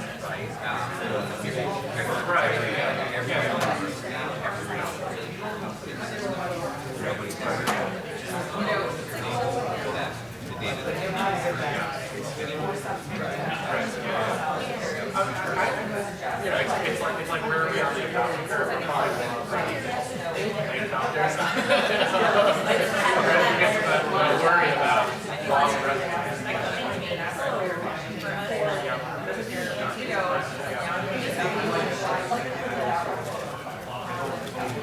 yeah. I know it's like maybe 5 years. It's going to be a different conversation. I mean, it's like certainly from a cost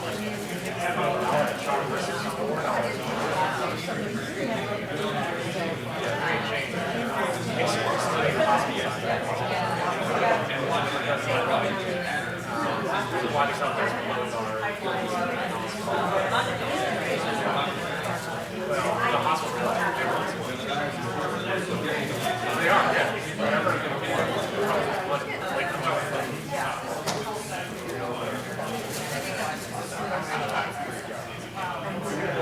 It's like 100,000 people.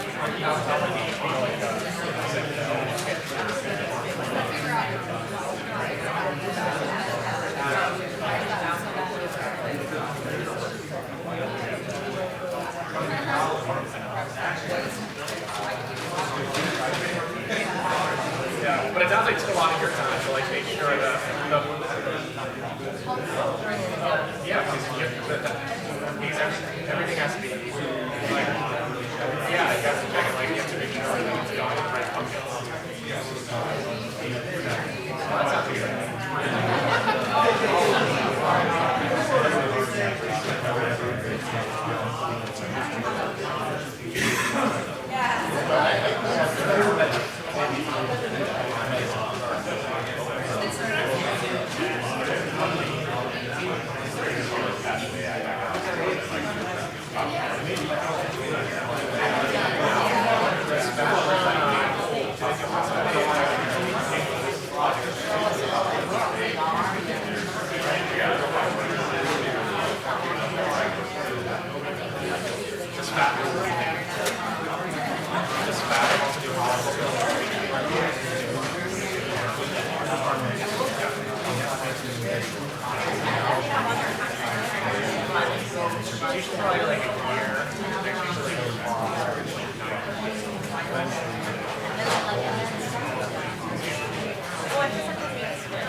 Well, there is a barrier, like,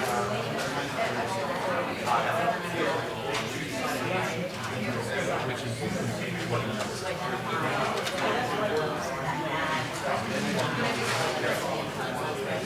probably a lot of this is like that's gonna like your ID.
So take another minute or two and wrap up. I'm going to have the scribe from each table come on up and give me your synthesis, present your synthesis.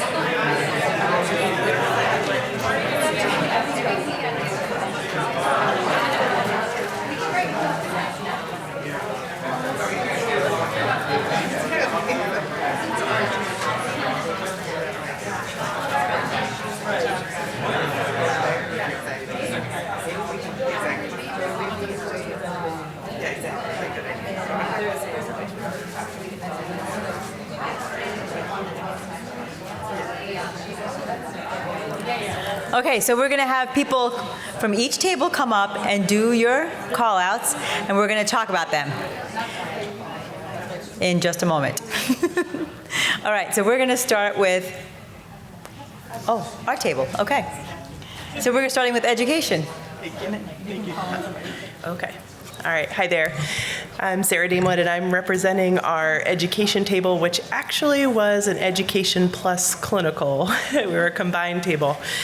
And so we talk through different ways to leverage and protect learning in the clinical environment with the pressures of having a very busy emergency clinical service, and how to maximize teaching while on shift. And some of the ideas that came forth were using whiteboard teaching on shift with pearls added throughout the shift, doing very intentional signposting strategy, and giving a list to each resident for things for them to read about based on things that they encountered over the shift.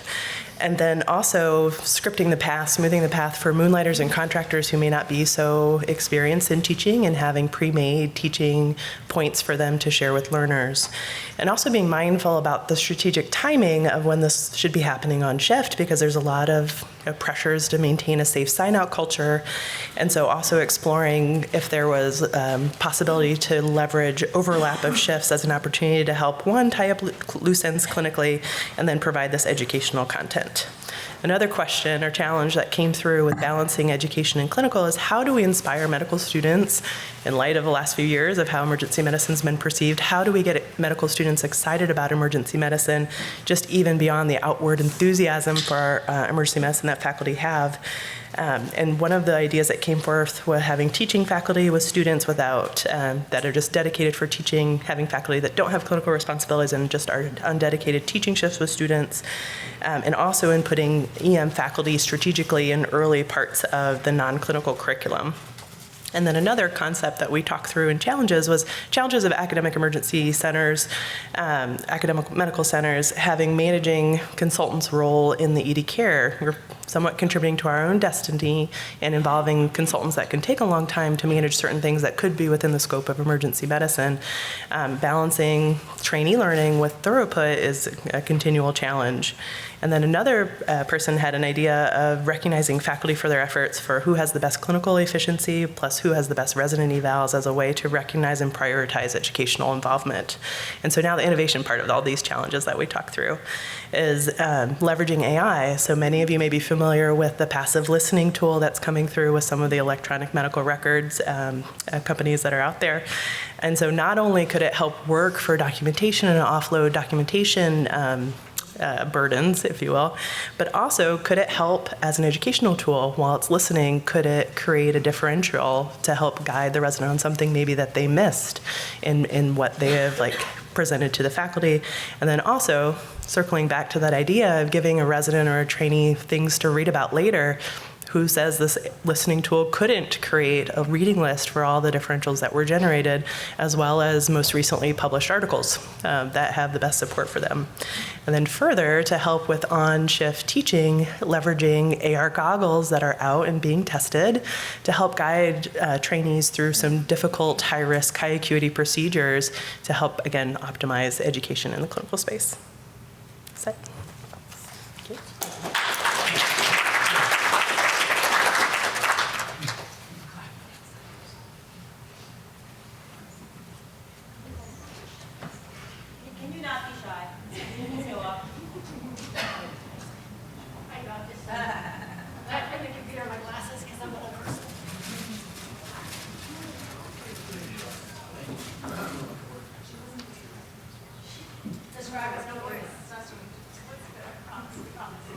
All right, we were the research table.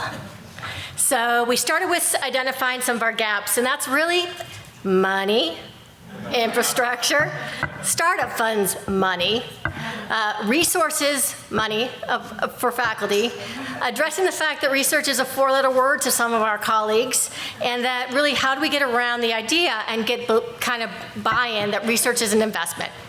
And so we really took the position that and tried to innovate on how do you do research in low resource environments, right? How do you do it when you don't have a ton of money? And so one of the ways we started with a grassroots way to do it with little money, and that is really using the electronic healthcare resources to drive pragmatic trials. There's a great study that just came out probably a year ago looking at how EHR randomized patients in the ED to two well-known antibiotics and standard of care and followed them for outcomes, saving money, saving resource, coordinated time. Talked about faculty can self-buy down. If you really want to do research but don't have time and don't have money, perhaps you work less shifts, but maybe also have a little bit of trade-off in that salary, right? To give you that if you don't have those startup funds to start with. Develop forums for generating productive competition, Shark Tank style opportunities, not only within your department, within your institution, but also bringing in philanthropy. Share resource assistance within the department and also external to the department is another option. And I just deleted everything. Awesome. I know. What's our last thing, Rob? Oh, that's right. I did literally just delete everything and I don't see your back. There you go. There you go. The informatics guy's going to fix his computer. All right. Also, when you're doing research in low resource environments is how do you create partners? And that is, emergency medicine is focused on really developing ourselves as a specialty, unique identity that we can do research, but maybe now we've gotten to the point where we can work with other departments, utilizing their infrastructure, utilizing their experts, utilizing their mentors to further advance our research. Grant review support services if local expertise doesn't exist. This may be external, it may be internal, and it definitely can be bought. There are actually innovative companies out there to exist to help you write your specific aims. Work within health system organizations, CTSAs, and et cetera. Work within our national organizations, the SAEM Foundation for funding, EMF, SAEM interest groups and academies. Rob Truer just published a paper looking at my chart with members of the clinical informatics interest group here. So a multi-institutional research project from an interest group within SAEM that was published in a high-impact journal, JAMA Network. Leverage philanthropy, realizing that when most people wake up from a traumatic event or a life-threatening event, they don't recognize us, they recognize the person upstairs. And then industry, although it can be used and has a negative connotation, if used in the appropriate manner, with the appropriate investment and the right person, can drive infrastructure dollars to support a research infrastructure and allow everyone else to reach their mission. And that's all.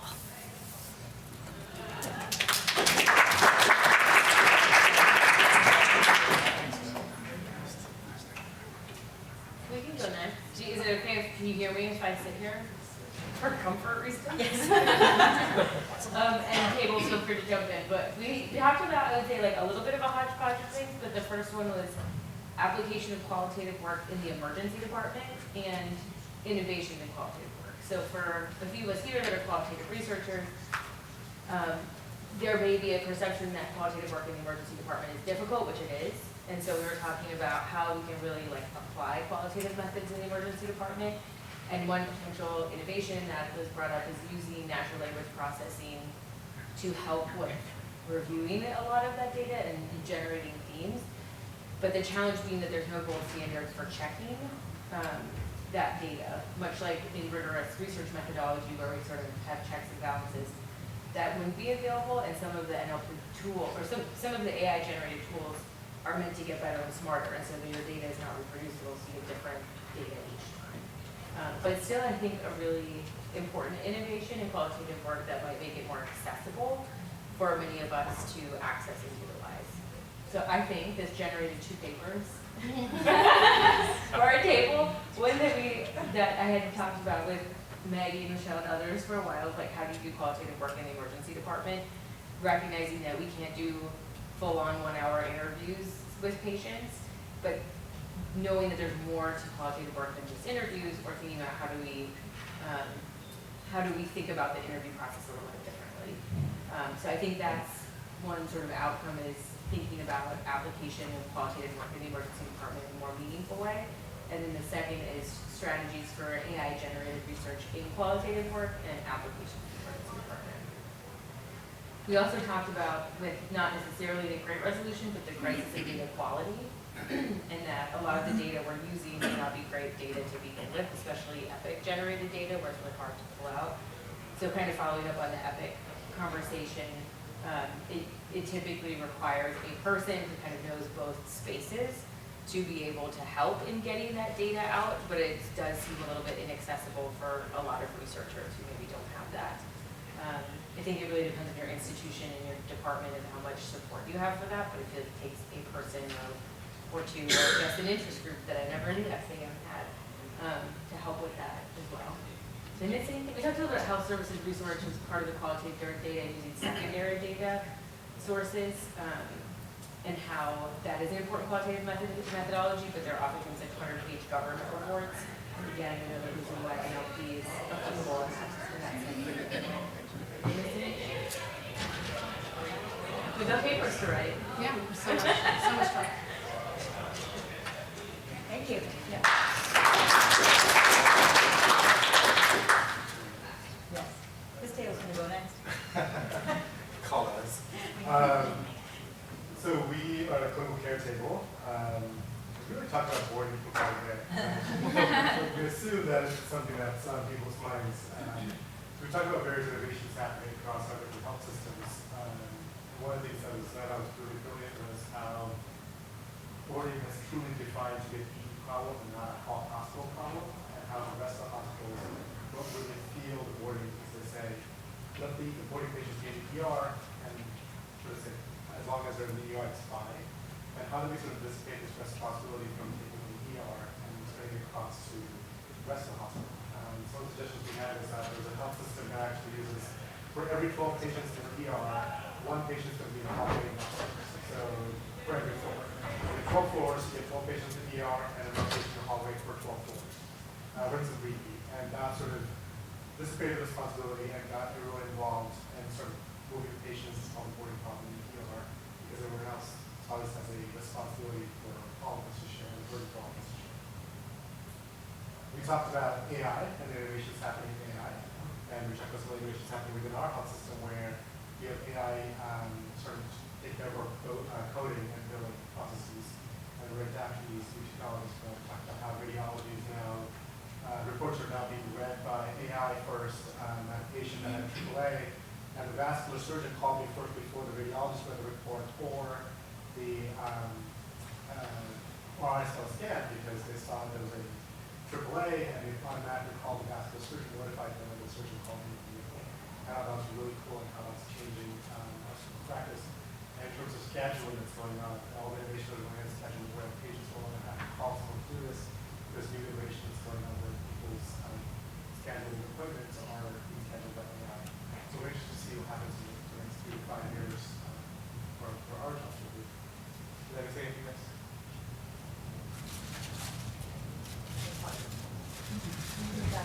Yes, thank you. I was going to say boarding is bad.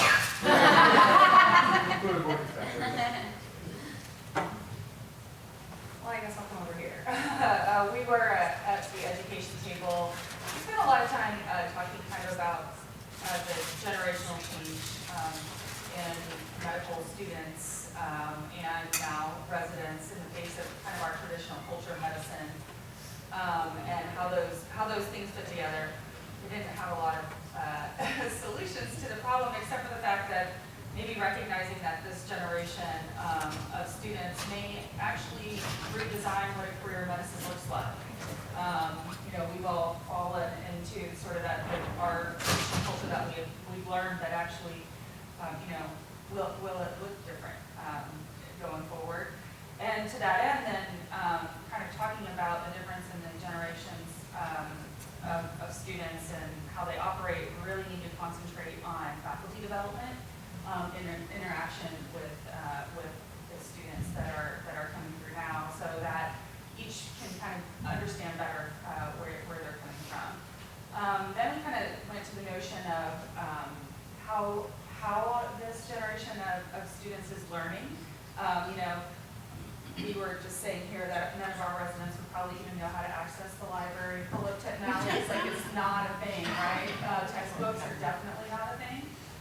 So how are they getting their foundational knowledge? And actually our job as educators should be probably to teach them in this new realm of just-in-time information, where reliable information is going to come from, and utilize it properly, rather than just trusting the first hit on Google or whatever it is.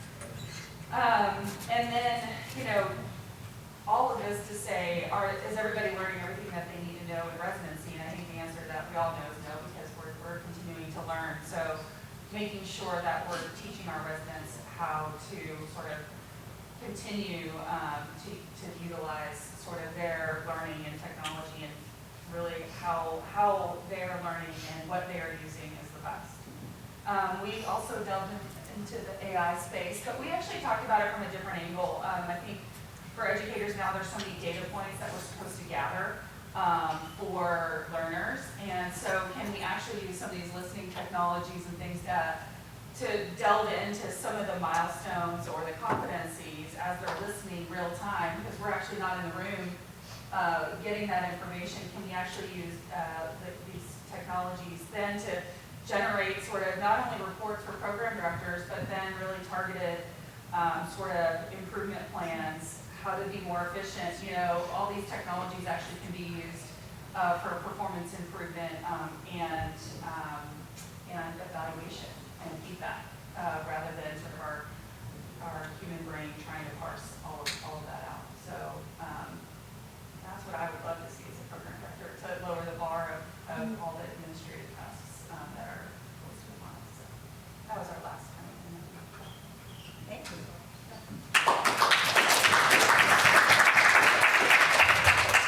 Speaking about your talking to different generations, there's 2 books for people who like to read books, or the blinks. There's also, I think they're available on Blinkist. One's called Gentelligence. The author of that, who just spoke at AACEM, that is a phenomenal book.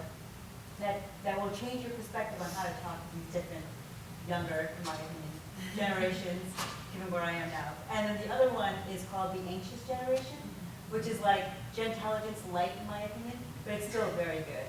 So 2 books to look at. If you Google Gentelligence, there's actually a YouTube video that goes over, and very similar to a lecture we got at AACM, that really gives you a great intro into it. Yeah. 13 minutes in, it's like this good. It's a great book, so consider looking at that.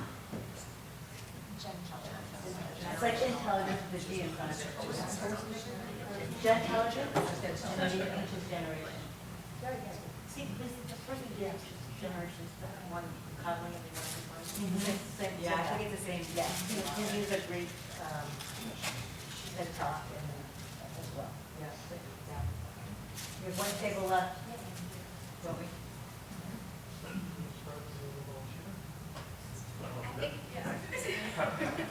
We didn't actually describe it, so this is going to be a little off the cuff.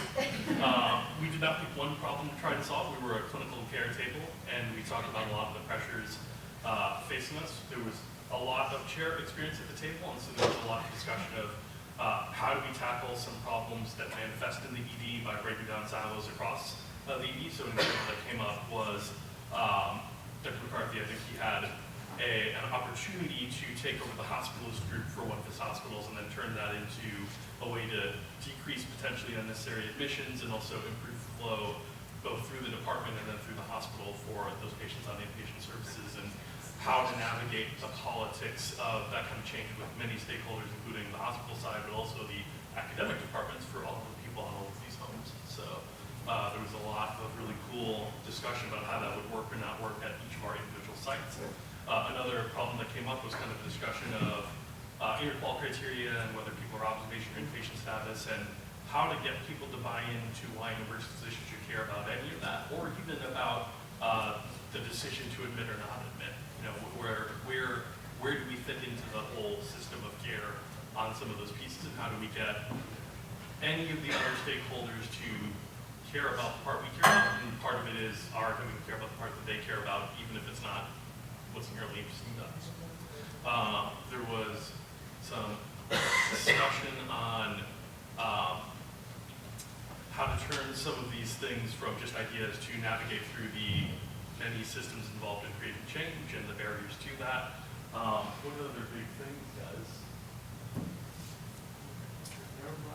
Oh yeah, there was a discussion of how you implement nerve blocks in your ED, and as an officer under, I'm very excited about that. A little bit of a conversation about how you implement change as people need to pick up new skills, and I think the classic thing that comes up, partially from an education perspective, is okay, you have faculty who are supervising a procedure being performed by a senior resident who's making more comfortable doing it than the faculty supervising are.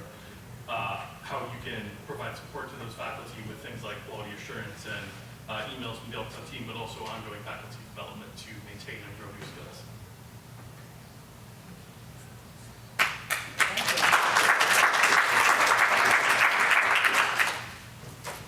All right, any final thoughts? Okay, so take a few minutes and you can go back to your own table or you can do whatever, and then we'll start back at 1:15.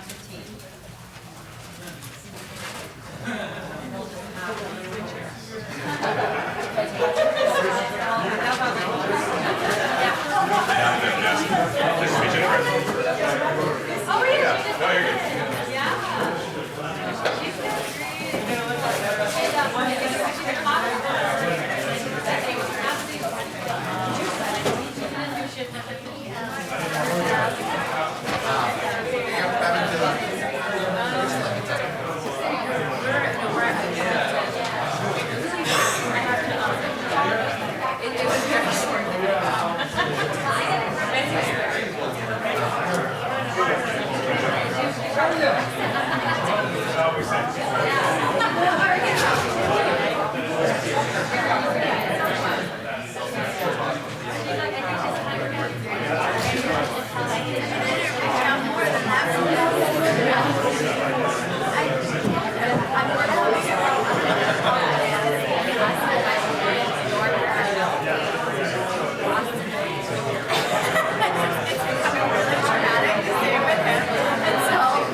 It keeps coming in my head. No one does not. Oh, even better. All right, so I'm going to do. Shut it all off.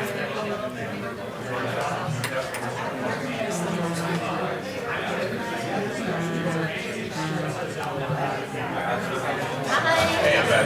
Alyson. Nice to meet you, Alyson. It's good to see you. I'll do it this way. I guess so. Okay, we'll do it like that. I was just going to say, we should move seats out.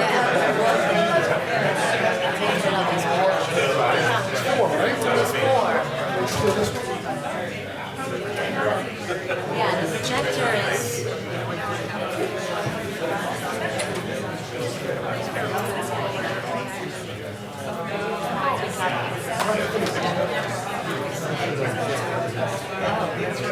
You guys want that off so that it's Exactly. I can't see because I steer that. So we should be able to, Just push the button. Okay. Found the button. My brain, it said shutter. Right. Yeah, that worked. See, we're here now. We figured it out. I know, exactly. Good problem solved. Right. Turning it back on, that's someone else's problem. Yeah, we're not good for asking for advice or direction.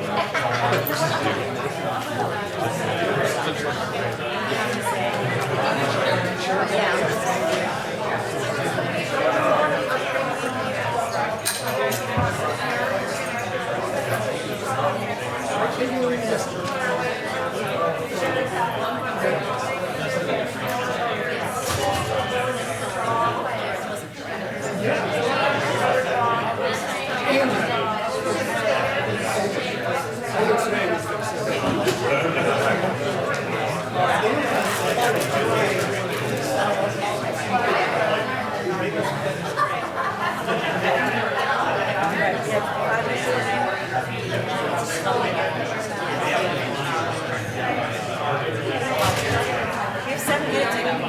7 minutes to go, or? Yeah, 7 minutes to go. Break time still. Yeah.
I did it in 3.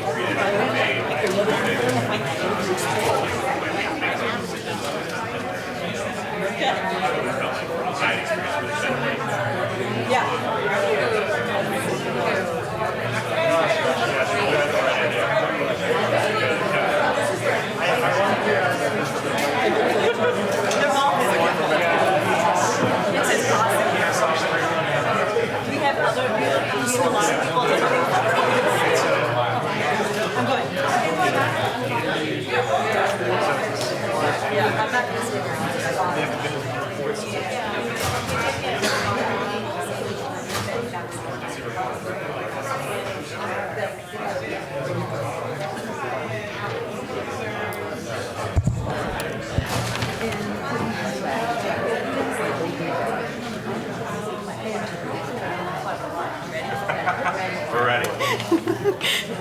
All right, now we're going to pivot from from innovations over to the career pivot. And let me introduce our panel.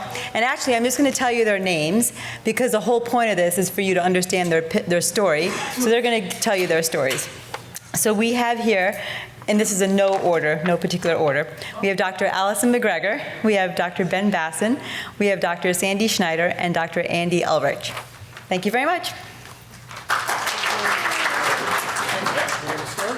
Me? Go ahead. I'll start.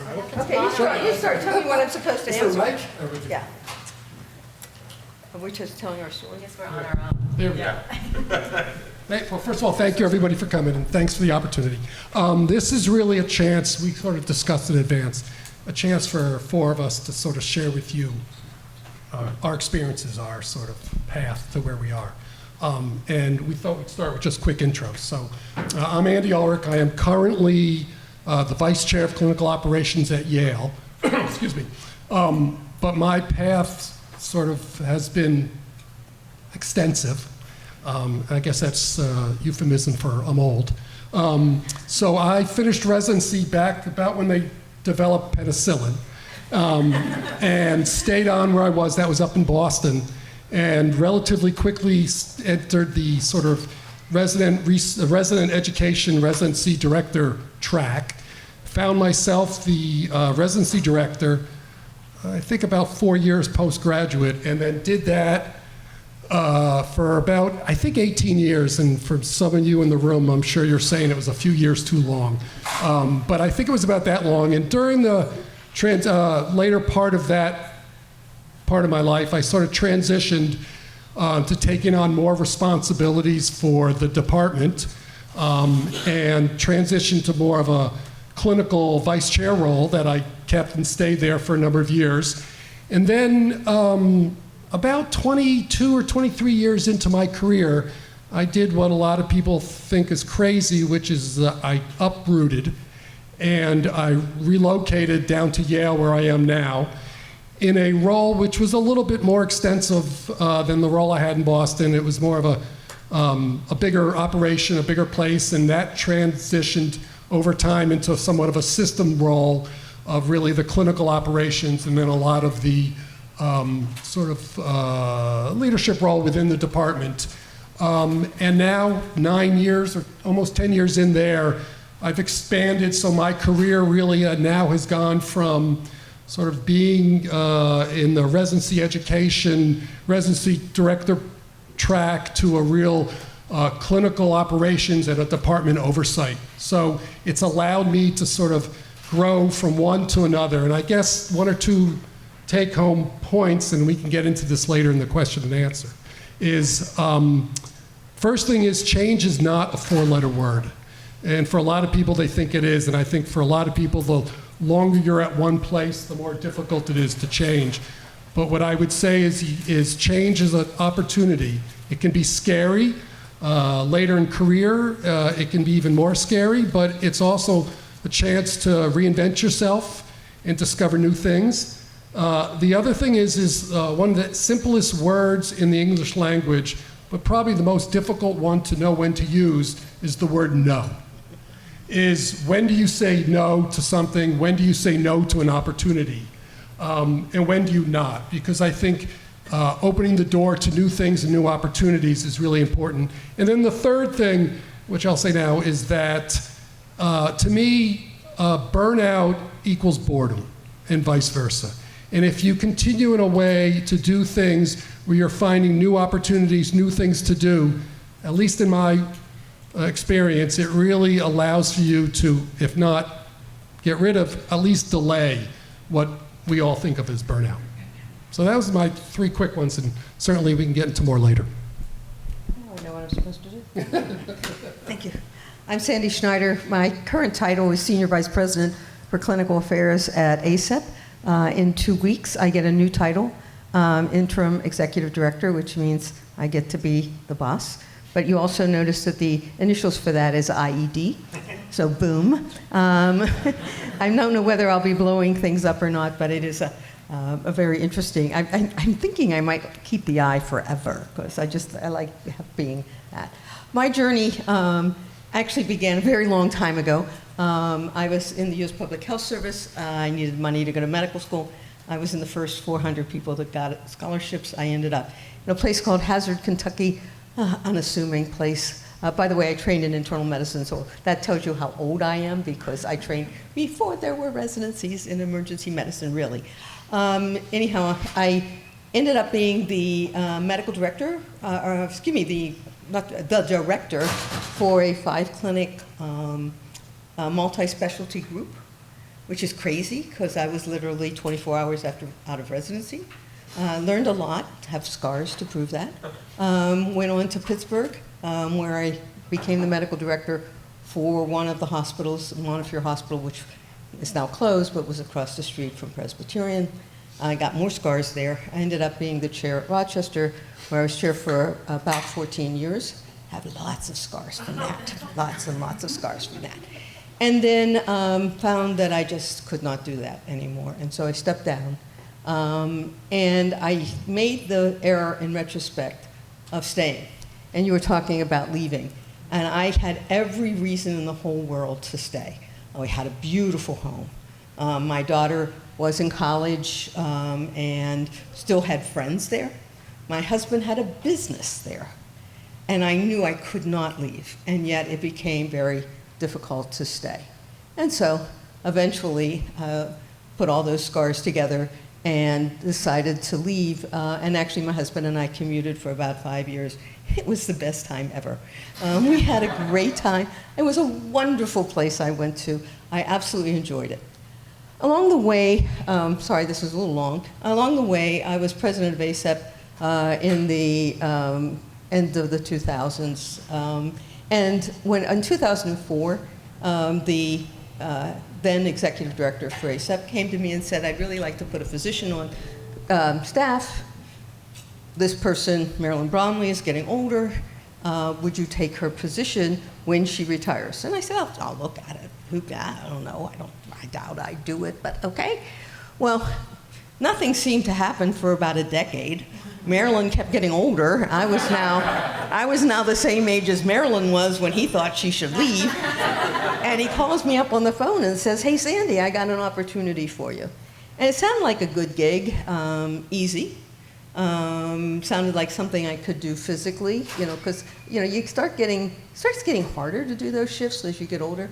So I said, okay, I'll come down there and I'll work at a little county hospital down the street, wonderful little place. And I had a wonderful job. And about 2 years into it, my boss came to me and said, would you change jobs with me and be my boss instead of me being your boss? I said, that's weird. And then that happened. And I moved up to the senior vice president. And as I said, 2 weeks from now, I move up again. Some things I learned, just to take back.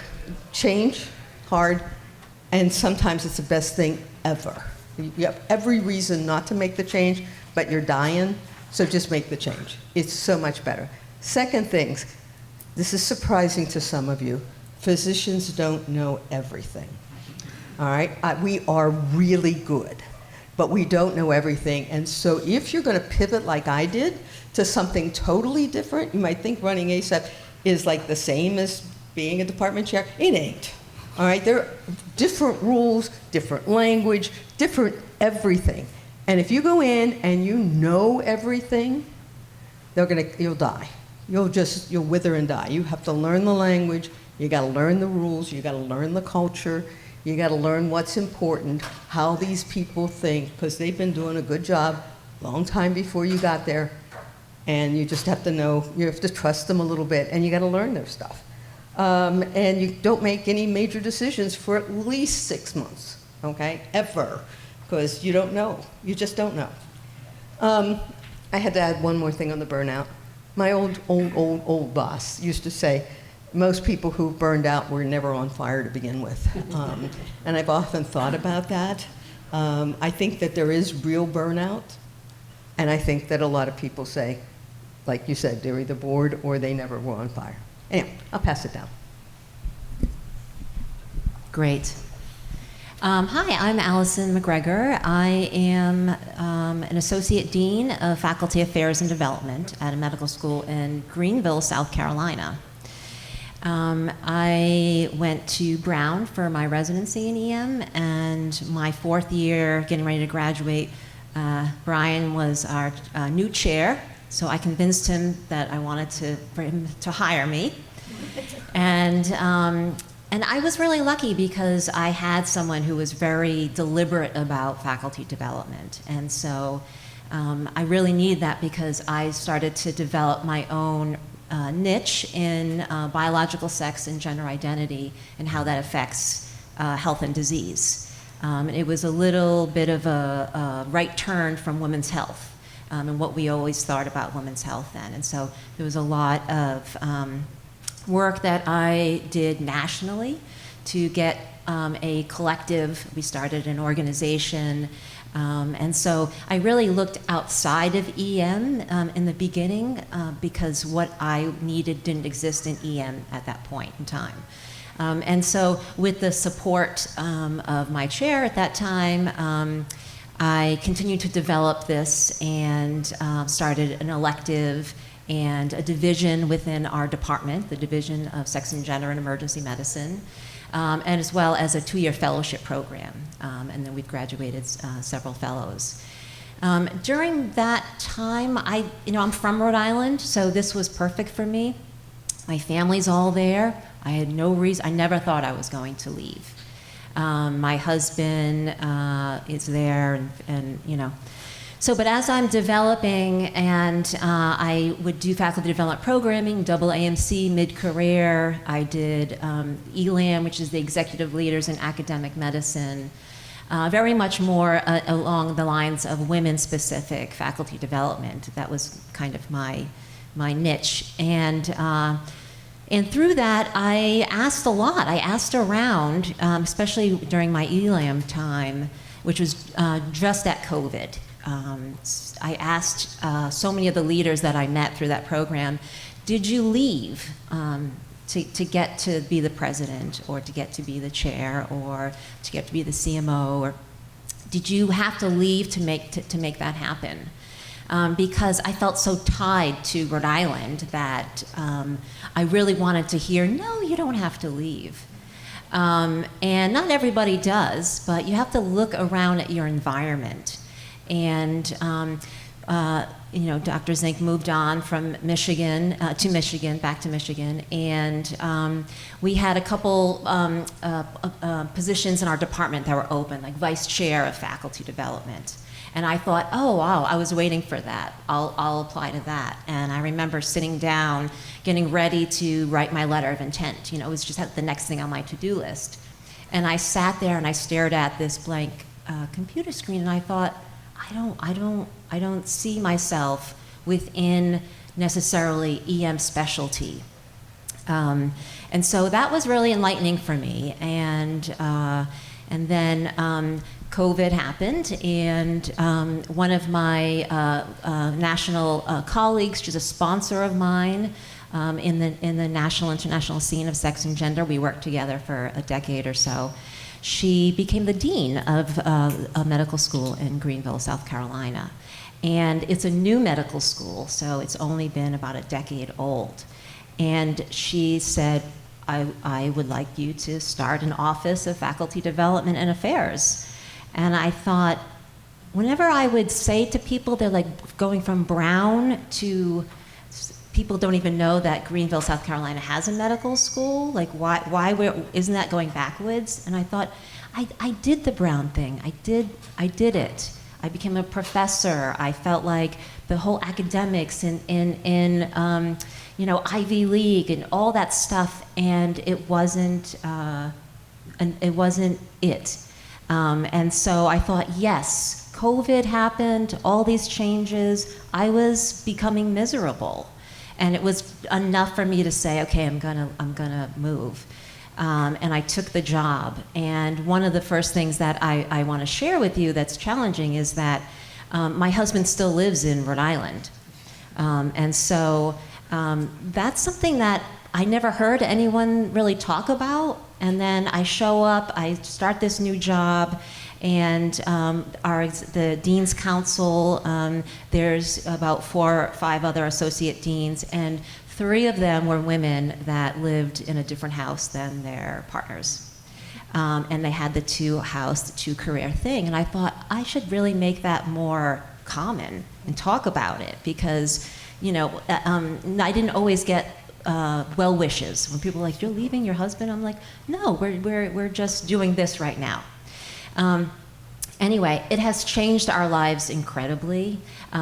When I think about when I was at Brown and I was thinking about, okay, at some point at this age, I'm gonna go down to half-time. And then at this age, I'll go down to a quarter time. And I just started to see that was my plan. And now that my life is fulfilled with 75% the deanship and 25% clinical, I have all this energy and excitement and building and growing. And it's really just, changed our lives for the better. So I think one of the things we hear a lot about is keeping, understanding the culture of a place and a mission and vision, but also what I feel as though it's your own mission and vision. And I just always stay true to myself instead of just taking leadership roles because they're there and they're next. Really sort of trying to fulfill what I thought is supposed to be my work here. And so that was my journey. Having a bit of imposter syndrome sitting next to all of you. I don't think I belong here. Well, and the theme of acknowledging Brian Zink as being kind of a key piece of all of our career trajectories. I'm no different. So I was in medical school in Michigan, and back then Brian was the associate dean for student programs, right? And so he kind of helped us as we were kind of exploring our 3rd and 4th years of what we wanted to do with our clinical lives, or we were applying for a residency. And I think I was I want to say I was late. I feel like I was in, already starting my 4th year med school. I had no idea. IR, general surgery, anesthesia, emergency medicine. I didn't know, and then it wasn't a required elective back then, and I was rotating the ED, and Brian was attending. It feels weird still calling you Brian. I should probably call you Dr. Zink. And I worked a couple shifts, and I remember I didn't know that I wanted to do emergency medicine. I knew that I wanted to be like him. Like, I remember that was just like, I don't know if I should blame you for that now but I remember working a shift with Brian, and I remember thinking, like, I just want to be able to think like that. I want to be able to do that and have that kind of impact. And so I went to emergency medicine. I went to Cincinnati for residency. Brian left to go to Brown the next year. And I loved training there. And I was on kind of this administrative pathway, and I kind of look around the room. I see Deb, I see Sue, I see Brian. Andra was here. Like, the Cincinnati chair legacy is strong in this room for sure. And then, so I came back to Michigan as faculty after that, and Brian had left, and fortunately came back after his Brown tenure, and came back, and then I was about, at that point, probably 10 years into my faculty career, and I'd done mostly administrative work. I'd been the associate service chief. I helped run our flight program. when Bob Newmar came from Penn to be our chair in 2012, he had this idea that an ICU could be based inside of an emergency department and critical care could be time-based as opposed to geographically based. And so that's where this concept of a ED-ICU came, which is now EC3. And I just thought I was doing operations, but I thought, this is a model of care that's never been done before, huge challenge. I have visionaries behind me, and could I use my kind of administrative tool set to make this happen? And so I spent the next 10 years of my career really doing that and been the director of the ED-ICU since it opened. And that kind of set me on this path of innovation in a lot of different ways. Innovation in terms of clinical delivery model, which is a really big lift. Again, not me alone, but lots of people. But then innovation in like medical device stuff, other stuff we've done during COVID. We had some kind of stand-up negative pressure things and learned to navigate the FDA and kind of navigate what everything that Jen presented, like from entrepreneurship and funding and that whole tech transfer and this whole world that none of us ever learn in medical school or in residency. And then I was on this administrative path and I was trying to figure out what's my next step, similar to Alyson of, we had our vice chair of operations had been open for a while. And like, should I apply for that? Is that next? Like, do I want to be a CMO path of a health system and administrative leadership within academics? And that's a pretty well-defined path. And so when Brian came back from Brown, it was very fortuitous for me because I remember sitting down with you in your office, it was probably 6 or 7 years ago now, and I was at this crossroads where I was trying to find my own identity within academic medicine, and the academic administrative pathway is pretty well defined. Many people do it, have done it, and that path, whether you're vice chair of operations or clinical affairs, and then go on to a hospital level position, and I was really excited about that. But I had this other interest, which was innovation and how do we change the way we do things and what does it look like in the future? And it's even more like micro niche of how do you use design and design thinking to drive innovation change? Like we are masters at workarounds, right? That's what we do every day, all day, right? You have 50 people in your hallway every day and how you take care of them. Like we save the health system every day based on what we do under really difficult circumstances. And so I started thinking about, I actually was for a brief stint in undergrad at Michigan, was an architecture school, and started thinking about these buildings are 50-year buildings. Like when you move in, you're not getting a chance to change it for at least 50 years in most cases. Like how do we design a space that actually allows us to do our work the right way as opposed to making workarounds to do our work despite of the space? And then so myself and my colleague, Jamal Sosner at Michigan, we just started showing up these design conferences, these national design conferences in healthcare design, and there's no clinicians there, there's no physicians there, and people didn't know what we were doing there. And we didn't really know what we were doing there. But we knew we were interested and we had this passion, but we never studied it. We weren't architects, we weren't designers, we weren't engineers. Well, he's an engineer actually. And we just kept showing up and eventually people realized we have clinical knowledge that is so relevant to the work they do, but the people doing that work have no idea of what it's like to work in that space. And they hire consultants to give them that bridge, but it doesn't really work. And so we just kept doing it and doing it and eventually realized we probably could create a business around this. And so in 2018, we created a healthcare design consulting company, just a 2-person LLC, and we started, our good friend Art Pancioli took a chance on us at Cincinnati, back to the Cincinnati roots, and knew us and said, we're building a new ED in Cincinnati, first time in 50 years, the place we all trained. It's the only chance we're gonna have in our careers to redesign this, and Cincinnati's, kind of a storied program. How can we make the space deliver Cincinnati level emergency medicine care that we're known for? And so he took a chance on us and we got to kind of be the clinical conduit between the architects, the designers, the engineers, the big design build firm, and the client, who's the University of Cincinnati, and be the translators of what could emergency care look like, not only now, but 20 years in the future, and how do we build space that allows us to do our jobs now and 20 years in the future to be a flexible platform to do that, like what's the future of care delivery. And since then, we've kind of made a company out of it, but we've also done, a year ago, I got hired by Canon Design, who is a really big international design firm. They're a traditional architecture engineering firm. They do about 70% healthcare.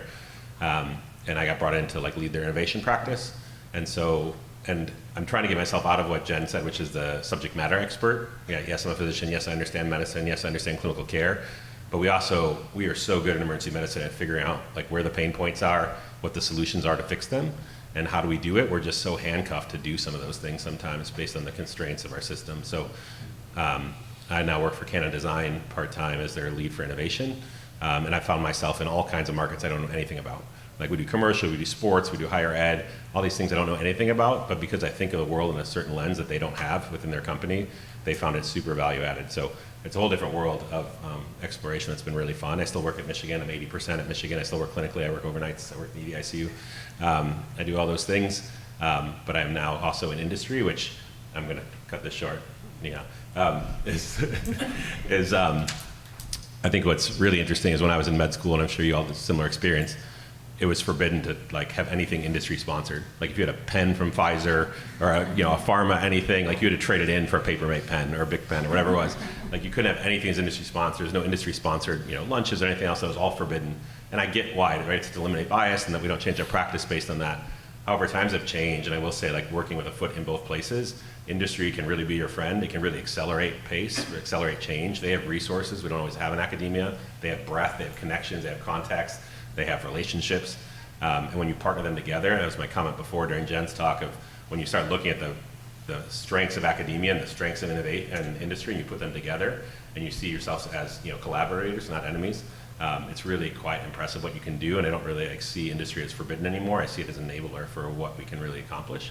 And it's really been a fun journey, and I still don't really know where it's going, but it's really fun to kind of go on a different path, for sure. Okay, I'm going to ask you guys to comment on this statement, okay? So for all of you, these people have taken really big steps in their careers, and maybe we won't get to make such a big step, but Bonnie Hammer, who's the vice chairperson for NBC, just wrote a book called 15 Lies Women Are Told at Work and the Truth We Need to Hear. It's good for men, too. And so one of the lies in the book that she mentions is, fake it till you make it. And I will tell you as a woman, I've heard this since the beginning of time. And she says, that's not right. Actually, what you should be doing is leaning in and asking questions. So I wonder if you guys can give your perspective on what you do, even if you take a big step or a smaller step, how do you get to know that job really well? You need a couple of moles in the organization. That they don't have to be like the high people. In fact, it's better if they're down at the bottom, to just be sort of, not only to tell you what's going on, but to be your friend from then on and tell you what's going on. Because there's always drama, always drama. 150 people at AACEM, always drama, okay? That's unbelievable drama. And so I keep them, and they're secret. No one knows who they are. It's a great statement. I don't even know. I think the truth is it changes as you change. I would say years ago, in a leadership role, it was more threatening if somebody thought I didn't know the answer and I didn't know what to do. I have become a lot more comfortable with who I am, where it's okay now for me not to know the answer. I surround myself with some excellent people who might know the answer. I know where to go to get the answer. But I would say earlier on in my career, that was more threatening, and I had to have the answer, and if I didn't have the answer, I would fake it. Or I would fake it to the degree until I was comfortable getting the right answer. It's strange because when you said fake it till you make it, I was thinking, I mean, I still hear that phrase a lot, and it has value, especially if you have, what's the complex? Thank you. Yes, exactly. Yeah, exactly. Right, exactly. Right. And I think like that's something that we even all still feel, and so you have to just put that into check. And I think, the higher I get in my age number, the more confident I am to be myself and to know things or not know things. So a quick pivot, though, is I think when you're thinking about next positions or steps, or whether you want to apply for something, really think about the support that you'll have in that position. And so, like for my position here, it didn't exist before I got there, and I am able to create it because my sponsor, my dean, trusts me, and I know that I have the support. So I think that's really important, because if you get someplace where you're just filling a box, you're never going to feel as though you have that power to make change. So just getting that out there. Yeah, I think that last point's crucial. Like for me, again, coming from academics, well, we're all from, most of us are from academics, not all. I was fortunate again when Bob came, and I think Steve Maxwell, you might be here. I saw you a minute ago. There you are. He's our chief department administrator. He's going to talk about finances in a minute. And Brian, and even and Bill Barson, all the kind of legacy we've had, they were super supportive of me going like behind me to push me forward. I didn't necessarily know where I was going, but I knew they were behind me and kind of pushing me forward and letting not only me, but the department take some risk, right? Because by me not working as much clinically or doing other things, there's some risk there for them. There's risk for me that I'm going down a path that isn't sustainable. So I was very fortunate to have a super supportive, leadership that was behind me to do it, and I'm still figuring it out, and don't know exactly what it looks like. Also, I'd probably be curious, it's a chair development program, but some of the chairs or former chairs in the room that I already mentioned, from what I've heard, I'm not a chair, probably never will be, but most chairs I've heard go into it and have no idea what they're doing. Like, I don't think you get to a point, maybe you do, but go into it and get to a point, from what I've heard from my colleagues who are chairs or younger chairs, you don't get to a point where I am ready, I'm gonna own this, I know everything I wanna do, I know exactly what this is gonna look like. Like, you go in and you listen, you hear what's going on around you, you see where the challenges are, and you start figuring out where you can have impact, and then how do you mold a strategy and build a team around you. And I think that's no different what I do in this industry role now. I had no clue. I've done innovation work in the traditional innovation way in healthcare, but when you get into the giant design industry, and there's, we have 1,500 people and 600 engineers and designers and architects, and all these people have designed these iconic, buildings and hospitals around the world. I'm like, what do I know, about that? But again, I had a sponsor, the person, the president of the company was behind me, and she said, do you think you don't belong here? You were probably one of the most important people in this company because you bring a perspective that is so different, you have training that is so different, and you just have a lens that doesn't exist here. So she's like, you are probably the most sought after person in this company, and not because it's me, but it's because I'm so different than what they have. And she's like, you have the badge, you belong in this room. And sometimes you just need that of support behind you, of somebody saying you may not feel like you belong here, but you have a lot to offer.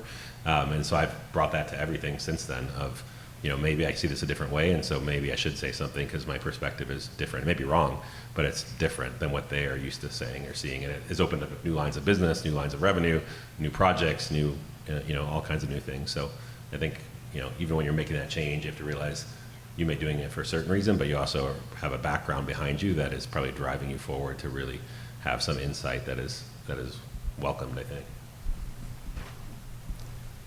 I obviously had more questions, but I want to open it up to you guys because I want to see what your questions are. So if you have questions, feel free to ask, or I'm going to ask my questions. Shy group. They need their 2 o'clock coffee, maybe. All right, I'm going to ask another question now. Or I can just ask them here.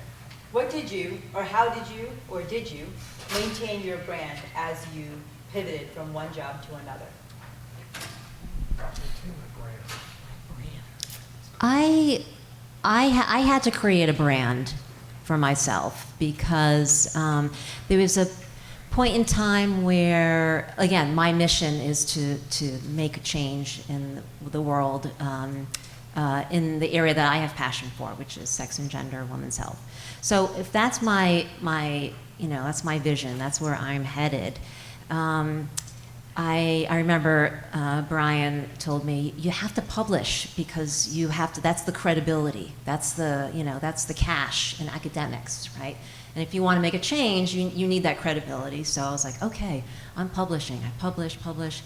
And then I would show up for my shift at 3 o'clock and nothing's changing.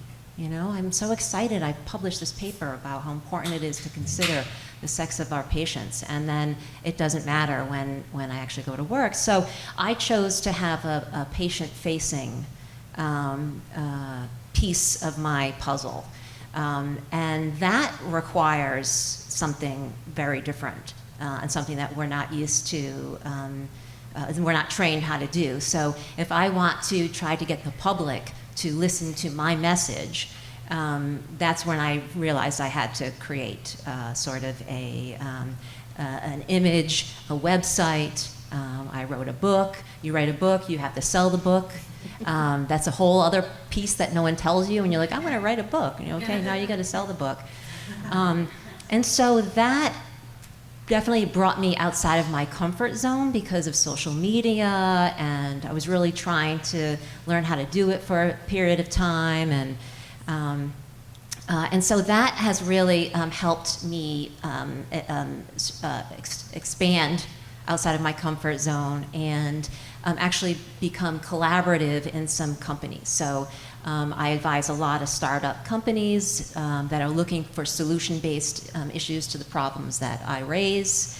And some of them, one in particular, OM Health Hub, is doing really, really wonderful. So I have that other piece that I get to dabble in, but it required, creating that sort of brand. And I hired a consultant at one point to help build my website and help me with my book and get it published. And I had an agent, and I had to go through all of that sort of learning curve. But I really felt like that it was very valuable for me. Well, my life's not more boring. So nothing like therapy in front of 50 strangers here. But, so my brand, I guess, is about style. And I would say that as I changed positions, jobs, but more importantly, when I changed locations, it was important for me to somewhat change who I was as well. Because I'd gotten as far as I was going to get where I was with the style I had. And so when I changed, there was a conscious decision to look at who I was and how I did things.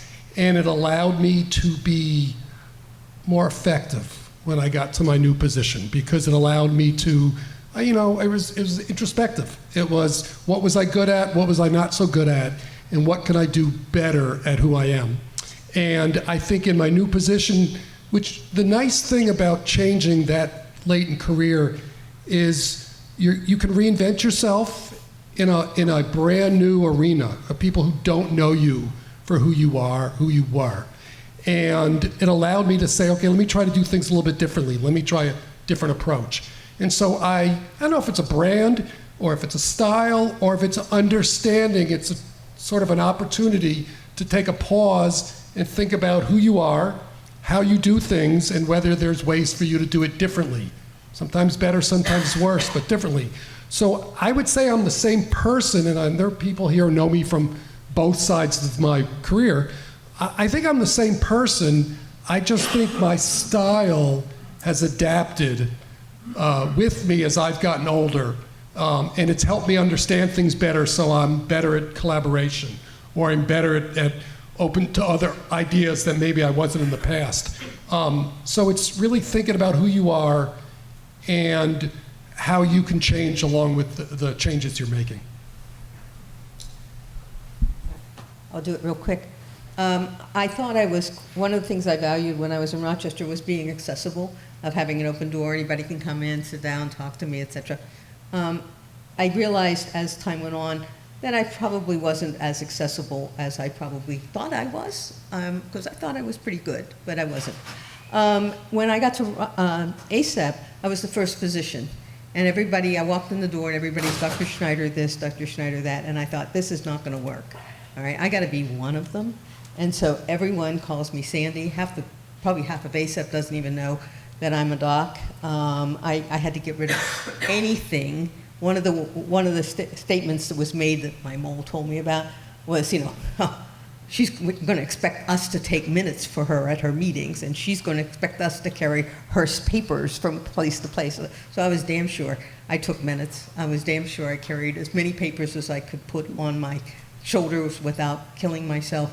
And I just proved to them that, I was going to be one of them, and that makes me more accessible.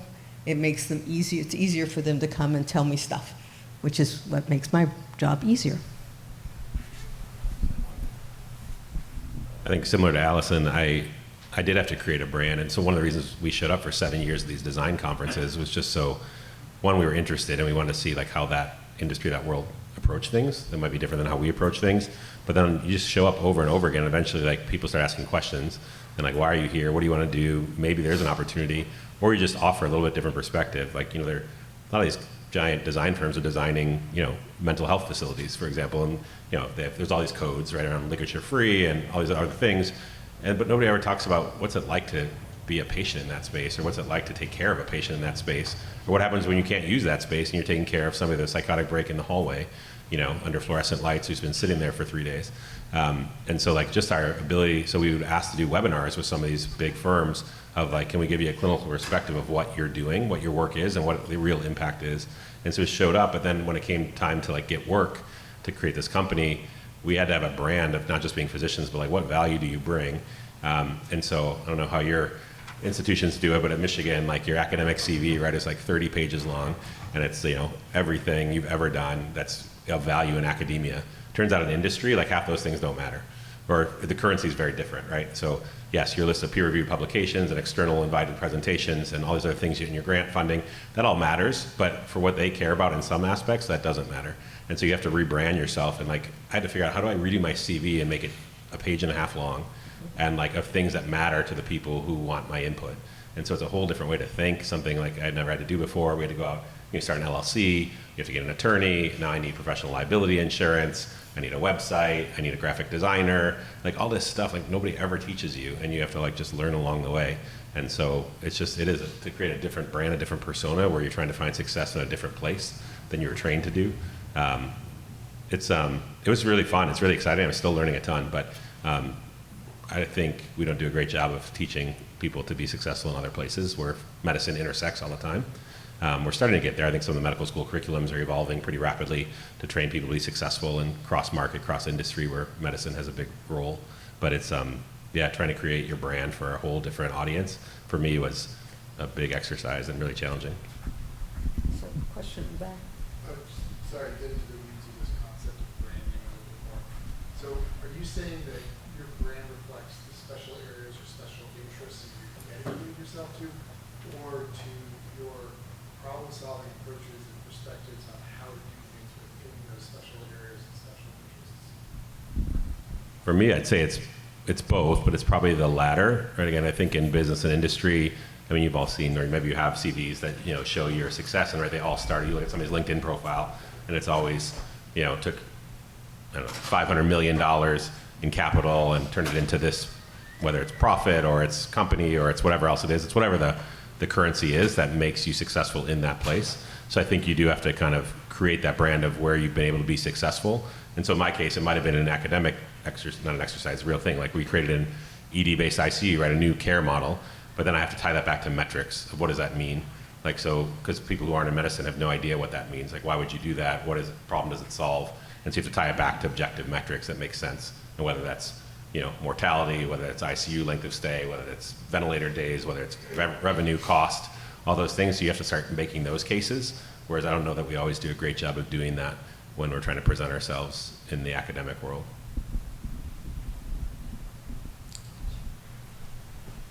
I had a question kind of related to pivoting in your career.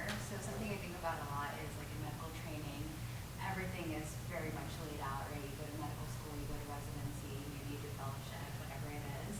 And then suddenly you're presented with a scope of opportunities.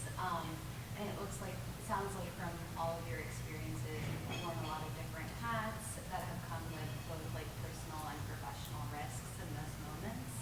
So what is kind of the introspection or personal work preceding those transitions that you have done to kind of avoid that sunk cost fallacy? Great, I've been doing this for 7 years and now I'm going to do something completely different. And what does that mean for those last 7 years? That's a great question. The preceding work, I think it's trying to figure out what fits and what you want. I think the retrospective view is always a lot easier than the prospective view, right? So the prospective view is where am I, what am I doing, reaching out, getting input from mentors, from friends, from colleagues, whatever, and trying to understand what it is. It's a risk.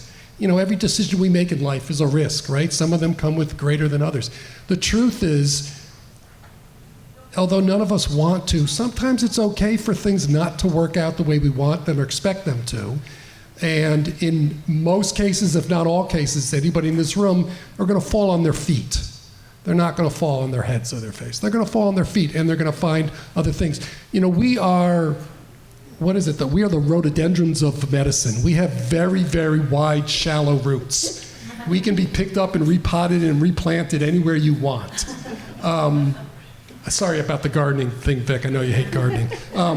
But that's true, and so it's okay. You go somewhere you don't get roots, you pick up, you move somewhere else. The risks are real, the challenges are real, but the opportunities are really good, and it's weighing the two. And I think the retrospectoscope of all times, this is when you use it, and as I've thought about this kind of panel discussion, I think the thing that kept coming to mind was, when it's all said and done, when you're where I am today, you want to look back and realize you walked your journey, not somebody else's journey. That you did what you wanted to do, that you looked at the opportunity that you wanted to take.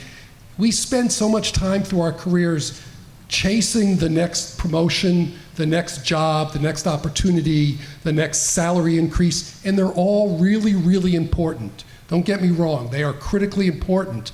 But at the end, you want to look back and say, I did what I wanted to do, and I enjoyed where I got to be, and I did it because it was what was important to me. I remember early in my career coming to these meetings, to SAEM, and then sitting back and realizing, oh my God, everybody else is so successful because they have 16 presentations and I have one presentation, or my poster's in the very back corner and everybody else's is up front. And I kept saying, what? And then I finally realized that as I got further into my career, what was important to me was not what was important to a lot of other people. And I then figured out what was important to me to keep doing what was important to me. And it was, you know, working with people, working with residents, working with faculty, taking on challenges. And so when the opportunity came to say, here's another job, it was, you know, I went and left because my mentor, who had been with me up in Boston, recruited me for 16 years. And it took me 16 years of her trying to get me to Yale to finally say yes. So when you talk about prospective concern, I was 16 years of, oh my God, do I do this? What do I do? And it wasn't until everything aligns that I said, you know what, yeah, now's the time to do it. And it was the best decision I ever made. I left a place, and those of you in the room who know me, that I absolutely thought was, you know, was my child. I had raised this place, this program, this residency, this department. I would never, ever have left. Never in my dreams that I thought I was going to leave. But finally, it was like, it's time for me to do something more. It took me a long time to get to that point, but eventually I got to that point. It's only 2 minutes. Old biology experiment. Put a frog in boiling water, they jump out, put a frog in cold water, heat it, and they will stay in there till they die. Just keep checking the temperature and get out before it boils. One thing I was thinking of when you asked that is, we always say, like, no one teaches you this in medical school, right?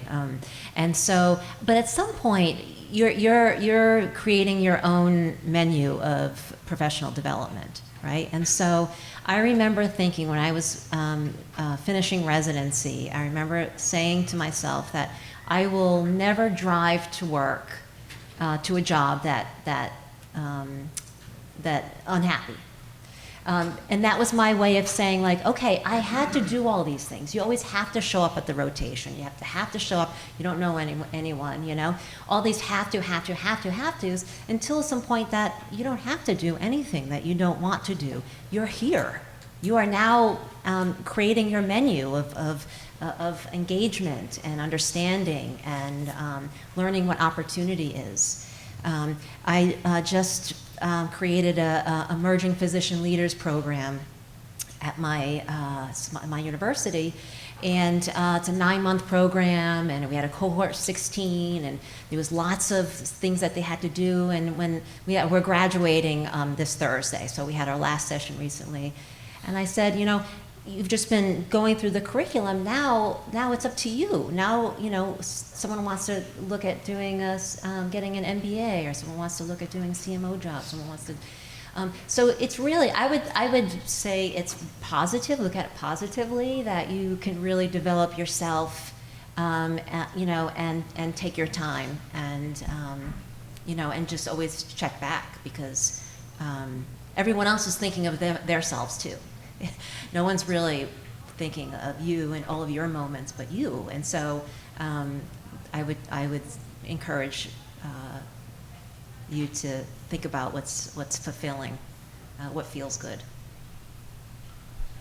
And not to necessarily echo that, but again, going back to my meeting with Brian, I remember him saying, again, it was such a seminal moment of like stamping my career at this crossroads. It was, again, this pathway that's well marched, right? It's a clear the pathway. It doesn't come without sacrifice, doesn't come out with a lot of work ahead for kind of an administrative leadership pathway, or you have this passion for something that there is no roadmap for.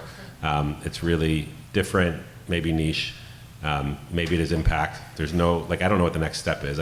We played around with, do we go back and get a master's in healthcare architecture? Do we go get an MBA? How do we have a seat at the table that people kind of respect that we belong there? And there was no roadmap. And then it just became that of this kind of concept of you only go around once. And as Andy said, when you look back and see what you accomplished in your career, it depends how you measure what accomplishment is for you and what success looks like for you.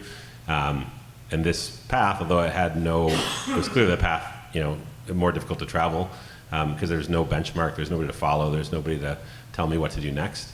But it really has, already I feel like I've been able to have impact at scale, and not just me, but where we're at the Mayo Clinic, Canada Design, the company I work for, works with Mayo Clinic on their $5 billion transformation, what the future of healthcare is going to be. And not that I'm even an ant in that conversation per se, but the fact I'm at those meetings and stuff, and I can have at least my finger on the pulse of what's happening when it really looks like what does the transformation of the future of healthcare look like, and have a partner like Mayo Clinic to do that at massive scale. Those are things that it's sometimes hard to get in those rooms. And so it's just, and that same kind of thing, 10 times over. So it's a different way to pursue your passion in a way that medicine still allows you to do, opens a lot of doors. And then for me, in terms of the few years leading up to that, we started this little healthcare consulting company. We didn't do it for money. We never really made much money at all. It was a way to again, how to impact healthcare in a different lens, how to deliver care differently.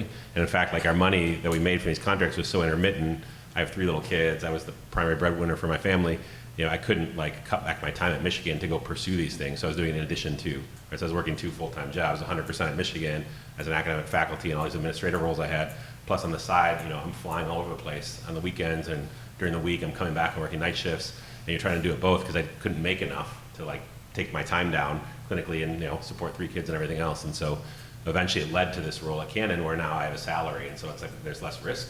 And so now I can actually think about what makes sense for my future. Can I actually take some chance and not put my family at risk, and those things. So sometimes it's just putting your foot in the door and just figuring out, is there something there? And if not, maybe take your foot out and go in a different door and figure out, eventually things lead to more things, and most of those things are unplanned. But you have to kind of put your foot out there to figure out if there is opportunity. So each went through these major, career transitions, and it's never, with absolute certainty that you do it. You jump in with both feet. And so whether it's 20% uncertainty or 30%, or you're never going to be 100%. How did you, at the time that you're making the decision, kind of push that uncertainty away and say, I'm going in, I'm going to make the change? And was it, what allowed you to make the leap? We get stuck with the microphone in the middle here. I like that, yeah. I used a 4-headed coin, whichever way it came up.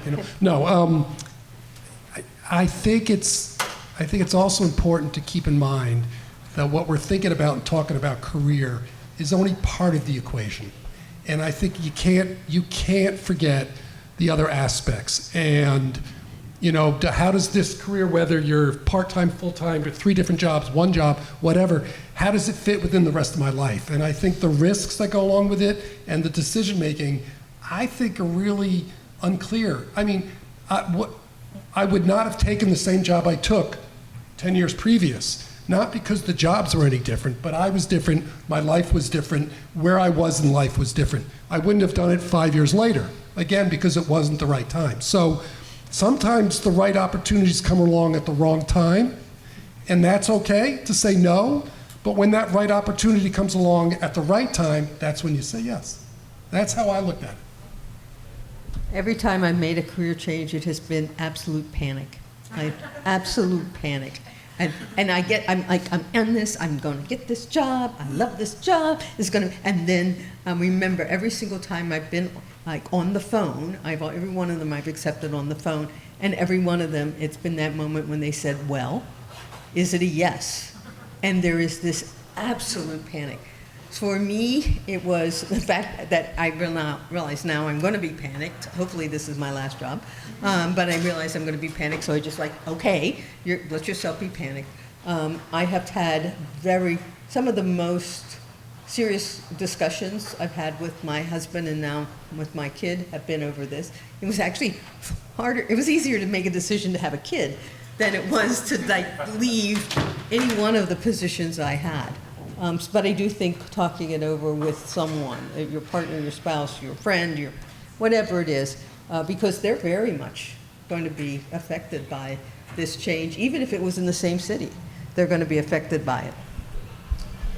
I would just add in to that point, at one point earlier than when I left my first job, I was strongly considering leaving, and it was about 5 or 6 years earlier, and had that same conversation with my family, my wife, my kids, and everybody understood it, and they were at a stage in school where they didn't, and my youngest said, great, congratulations, take the job, I'm not leaving. And she would not have left. She would have stayed in that house. So part of the equation is where it fits with everybody else.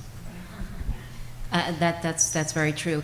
Mine, it was about, the push from the percent was I hit the ceiling and where I was. When I was doing the professional development, a lot of that comes with projects. I had this great project. It was a faculty development project. I wanted to get it done. I got the okay, and I couldn't.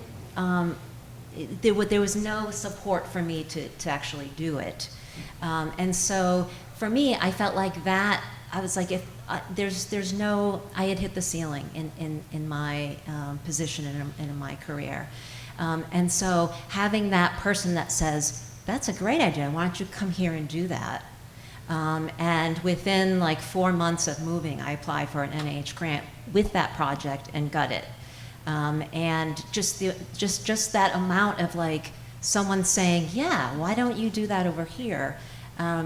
Was that like, yes, okay, that's enough for me to say I could stay here with my chess pieces and just keep going and thinking about when I can go part-time and when, I just started seeing that as like, not the flourishing that I wanted.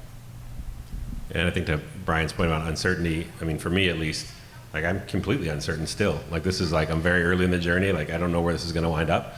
And it's not without risk. So like at home, I'm sure a lot of you have this, like we have a giant family calendar on the wall, and despite my wife and my commitment to not overscheduling our kids, we've completely overscheduled our kids. And like, so my kids are involved in everything, and I have 3 little kids. And, and so on the family calendar, everybody has a color. My color is orange. And so, I don't know why, I don't like orange. Probably because my wife picked it. And so, but like, so on, there's, big days of the month-long calendar where it's, I have a big orange line through, and it's like, Dad's in Phoenix, Dad's in Nashville, Dad's in Houston, Dad's in LA, because I travel a lot for my other job. And so, like, it's not without, that's not without not only risk, but, I feel guilty about it all the time. And so you have to balance that of, is this a time-limited trial? Like, do I do this for a couple of years where I realize as my kids are growing up, like, I'm going to be less present in order to see, like, what becomes of this? And, at some point I'll say this is not sustainable or tenable, and maybe it's not worth it. Or, as Bob Newmar has said many times, and I take it to heart, there's no such, there's no such thing as work-life balance. It's just when you're in whichever phase, you be totally present in that phase. And so when I'm working, to be honest, like, the other reason I have taken this other journey on is because I don't see it as work. I see it as opportunity. I see it as like something really cool and different. So I don't really see it as work. I see it as following my passion.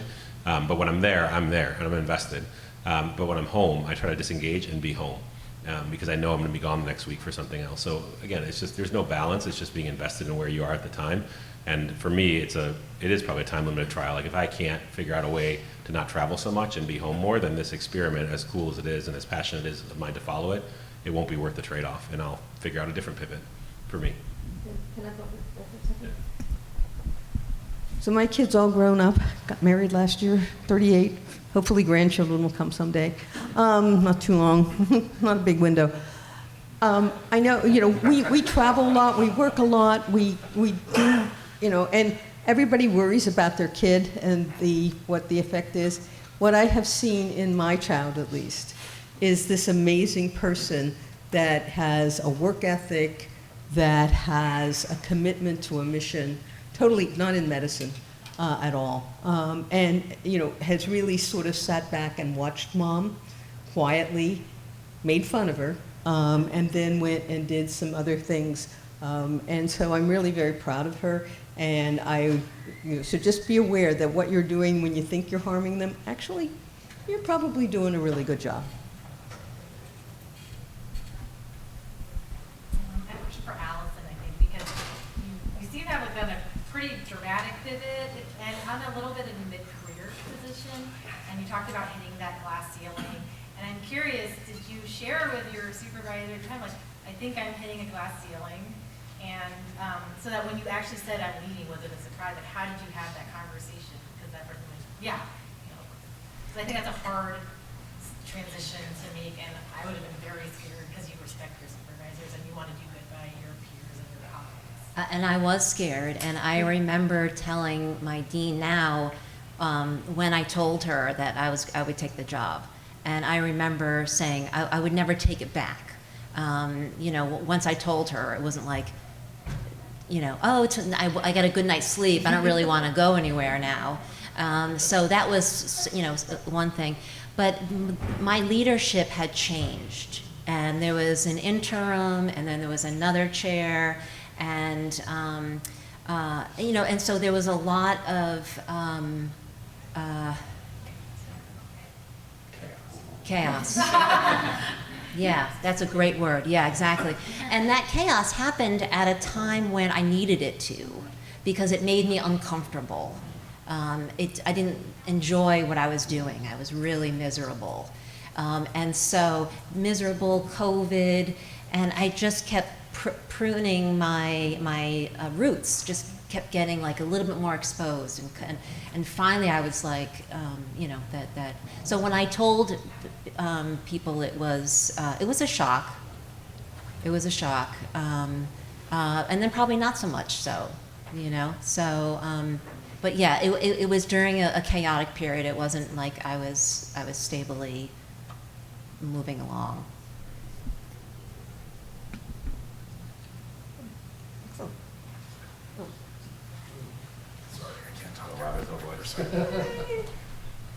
So kind of a funny thing, especially the way you're talking about Dr. Zink. It's funny because people like you and Nick are those people to our generation, so food for thought.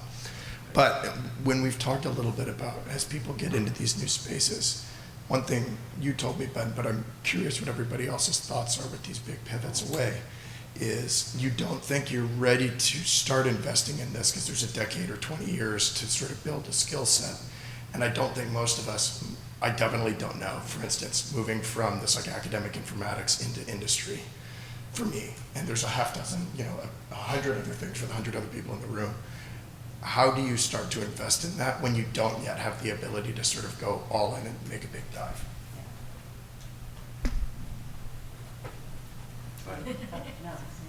Oh, well, he knows what I think. Oh, okay. Rob was one of my residents, so we've talked about this lots of times.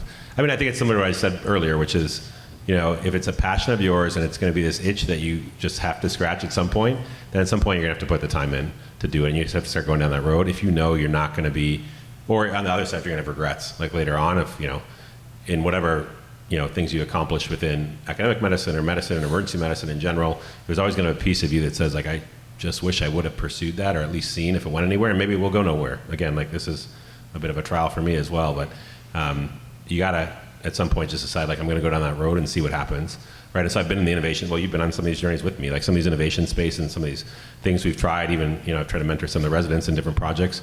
A lot of them fail. Like, it depends what you define as failure, right? I mean, failure is failure, like failure not to get the $100 million exit that Jen was talking about, or is failure that I had this great idea and it didn't actually make it to the bedside, or is it that I actually learned a ton along the road and now I can apply that? We call it fail fast, fail forward, right? If you're gonna fail early, so you don't keep throwing good money after bad or good time after bad, but then fail forward. Like, what have I learned from it? How do I pivot to the next thing I'm going to do? And so it's really just investing in yourself. And if you don't start the journey, like, you're never going to get there. And like, I'm in the middle of it. I have no idea, again, where it's going. But again, at some point in 2013, Jamal and I basically said, we have this interest. Nobody else was really doing it. We don't know if it's going to bring value to anybody or anything, but we have a passion for it. We see there's a void, like, of people talking to each other, the client and the owner, or the client and the big companies who are doing all this work, and we can be that conduit, and we feel like there's value there, and maybe nobody will ever pay us a dime for it, but that's okay because we still feel like we can bring value.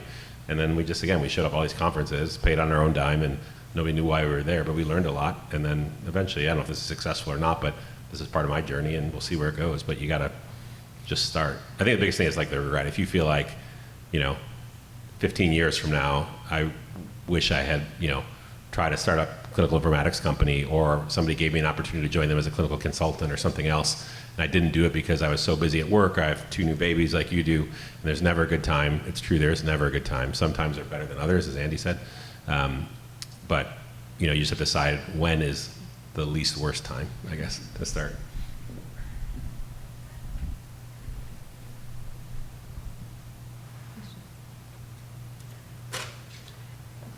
Are there any more questions?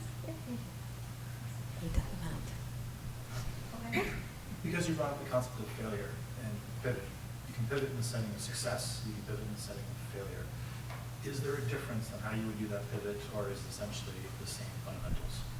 So again, that's a great question. I think a couple of things. One is it's always easier to pivot from the top as opposed to pivot from the bottom, meaning success versus what I would say non-success. Because I don't think I've ever failed at anything. There are a lot of things I've tried that I haven't yet been successful at, but I don't like to think of it as fail, because then I've decided it's not worth doing and I've given up. Maybe there are some things, but most things, at least professionally, I like to think of it as I just haven't found a way to be successful yet. But pivoting, I think, is, depending on the pivot, pivot with, career-wise is different, right? I kind of stayed in the similar career track, just at different place and different responsibilities. But the pivot was important at the time of being pulled. As opposed to not being pulled. And I think sometimes if you're caught in a vortex of things are not going well, or you feel like you're not being successful, it's hard for you to envision that you're the right person for where you're going, right? I think so much of this is about confidence. So much of this is understanding, and maybe confidence is the right word. I think so much of this is understanding that you're actually really good at what you do, and leaving and going somewhere, if more than anything else, reinforces that, because you are successful at a place that nobody knows you. And I think, I was at a place for 20 plus years, and I was doing a lot of things, and I was very successful in a lot of things, but it wasn't until I left that I questioned whether was I successful because people knew me and I had a back door to everything, or was I successful because I was good at what I was doing? I left, went somewhere that nobody knew me, and when I started to be successful, it was like, hey, it's because I kind of know what I'm doing. And when you're stuck in a place where, not being successful, I don't know what it's like to then go and say to a new place and feel confident that you're going to be successful there. And I think that's the challenge. I don't know if that's confusing, but I think that's the challenge. So I think, first off, we live in a bubble. The real world, people are getting fired and laid off all the time. That's just like the cost of doing business. When I interview people, they're like, yeah, I got fired from that one. I'm like, what? Because we usually don't get fired, right? We might not get promoted, but we don't get fired. And we don't get laid off, probably ever. But that's not the real world. I think there's 2 things we can learn from them. One is if you're leaving from an area that either you or others perceive as a failure, you have to be careful not to underestimate yourself. Because you may think, crap, I didn't do well there, maybe I'm not fit for doing this. Like if you were a chair that didn't succeed, and then you go, you were just not at the right place at the right time. You were just not the right person for what they needed at that time, and that's okay. You don't underestimate yourself. On the other hand, If you were a success and you leave, don't imagine that you're going to be a success, and don't overestimate your ability. Like, here I am, you've been waiting all your life for me. So you have to be careful about that one as well. So again.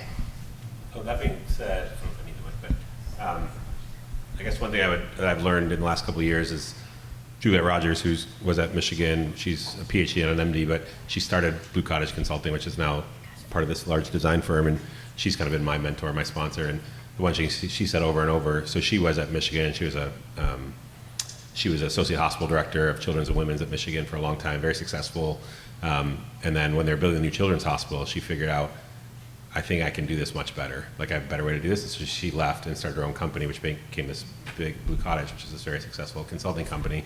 And that was a huge leap for her. And the thing she said is, I will always bet on myself. Like, I may not know the answer. I may not, as Sandy said, just show up and be, God's gift to whatever it is I'm trying to do. But I will always bet on myself that I will put the work in, I'll figure it out. And I will bet on myself more than anybody else, And so I always hold myself to the highest level of the highest standard. And so that's kind of like what I'm doing now, to be honest, like full transparency. So, you spend your academic career, whatever, again, you consider success, whether it's promotion, whether it's titles, whether it's research publications, whatever you find value in or your institution finds value in. So I mean, everybody in this room, like, I've done some of that. I've been faculty for 15 years.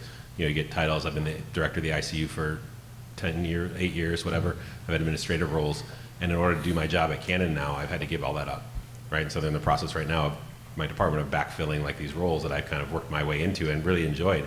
And there's no kind of coming back to that. Like, if this doesn't work out over here, it's not like I just come back and be the director again, because somebody else has that role now. And so these things you work towards, you have to make a decision that I'm going to give that up for now and then try to make my mark over here. And if not, like, I can't just go back to where I was. It's just not open for me to go step back into.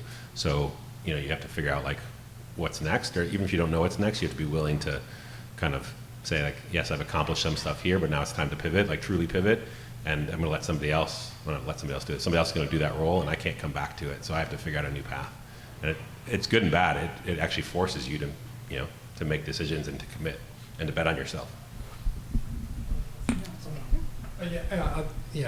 On that point, to follow up, I think one of the things that I learned as I went through and transitioned from start to where I am today was, and it was the biggest struggle, was finally deciding what were my metrics of success, not your metrics of success. And what did I feel like I accomplished and was successful at? And it may not be the same thing that somebody else sees as successful. People in this room are going to measure themselves differently. And that's okay, but you just have to figure out what it is that you're trying to achieve and what's making you successful, not what somebody else thinks you are successful at. One of the other hard things that nobody ever talks about is after you've left a position is what happens when the next person takes it and they do well. And that is so, you want to be really happy for them, but it's like, I should have thought of that. Crap, I should have thought of that. That was such a great idea. Why didn't I think of that? And it's you just have to sort of, it's like swallow and say, yeah, I'm really glad that they thought of that because that was really brilliant. But it's very hard. It's very hard to stay. Sorry. So a number of people that I've mentored or advised, considering a pivot, have said, should I get a degree? Should I get an MBA now, or should I get an MHA? And most of them are not, just out of fellowship or something. They're maybe 10 years online. And I generally said, think about it. Do you really need? Is it really necessary? But in terms of advanced degrees, other advanced training, you just comment on whether that came into your realm, or what you think, or what you would advise others about whether they need to get a few more letters behind their name or something, as opposed to just taking the leap and learning kind of on your own. And that's in my new role now in the leadership course that I just they're finishing up. I asked he's our chief clinical officer for our healthcare system, this exact question, because as a faculty development person, I want to be able to answer that exact question, right? So I'm just sharing with you what he said, and because there's this other AAPL Academy, right? So they have a certificate that, and what's it called? It's a certificate, anyway. In leadership. Yeah, and so I was learning about that because I had meetings with them, and I know someone else that wants to get an MBA because they want to be a CFO.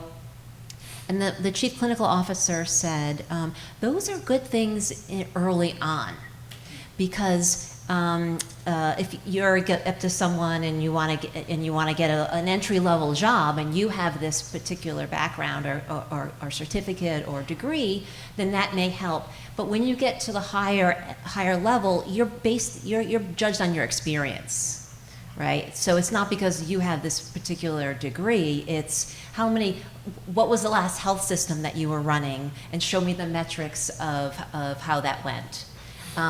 So there definitely comes a point where it doesn't seem like it matters.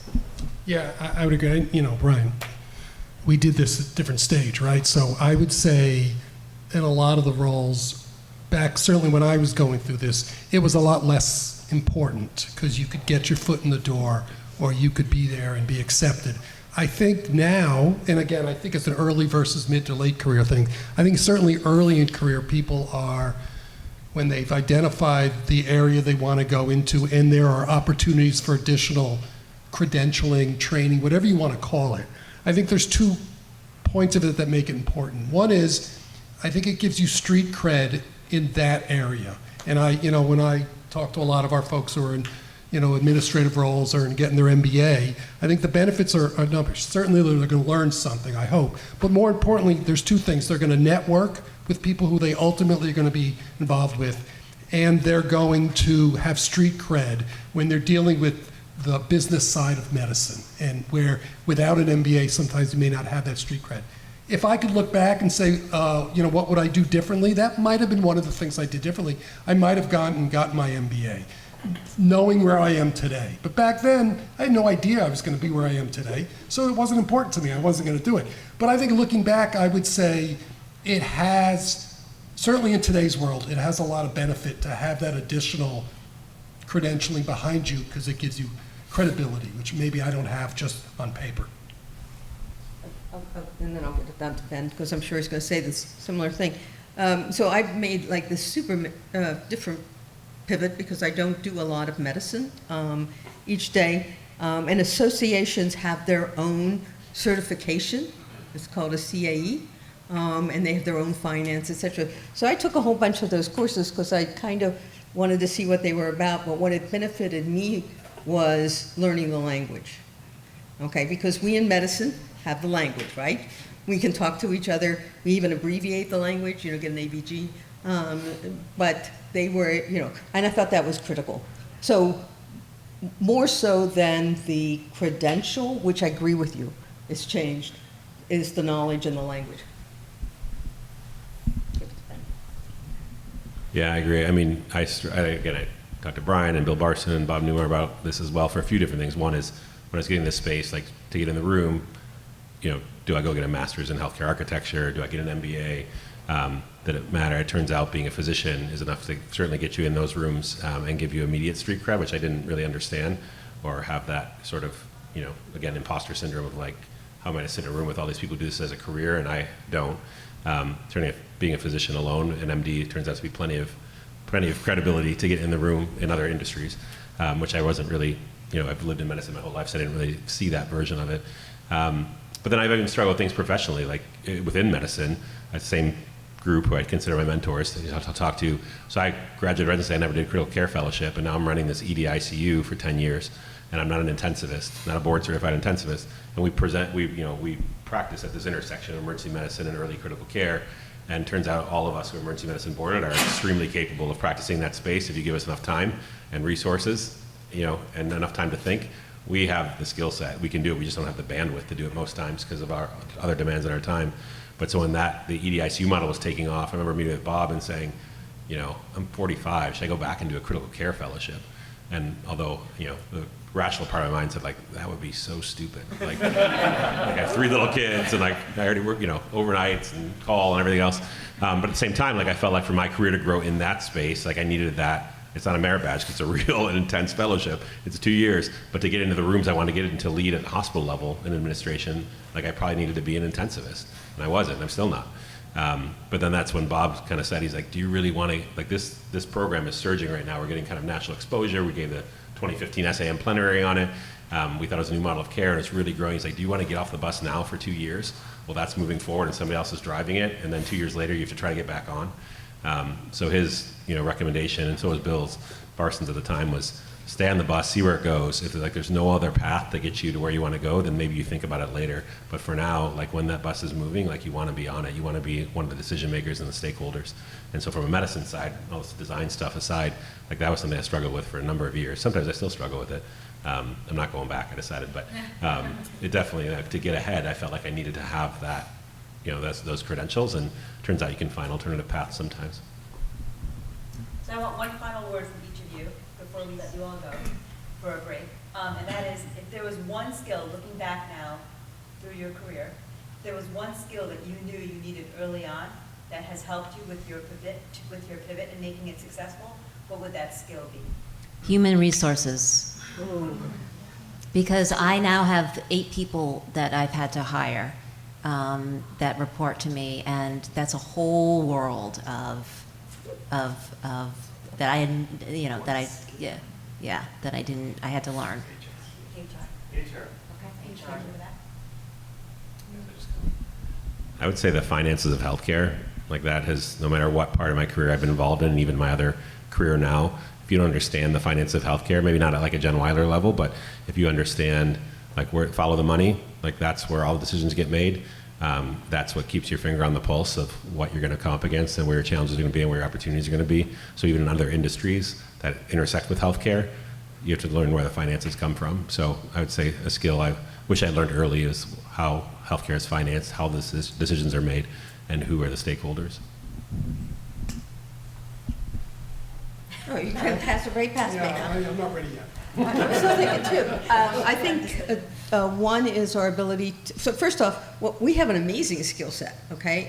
And I don't think we often think about how that can translate into something else besides emergency medicine or besides academia or besides, all of that, because we're actually quite good. I think for me, it's the ability to multitask and be organized and and keep things going in my brain, make connections that other people often don't see, so that I'm like, oh, that, yeah, okay, done. Our ability to think really fast and make decisions. And then on a personal level, I've already mentioned it, and that is I really try to be accessible so that people are telling me things and they're not afraid to tell me things. They don't assume that I know. It's okay to tell Sandy, like this HR stuff because, she's not going to make me think that she knows it. Now you have to do it. Back to therapy. So these, as well as 1,000 more things that I wish I knew and were good at early on and to this day.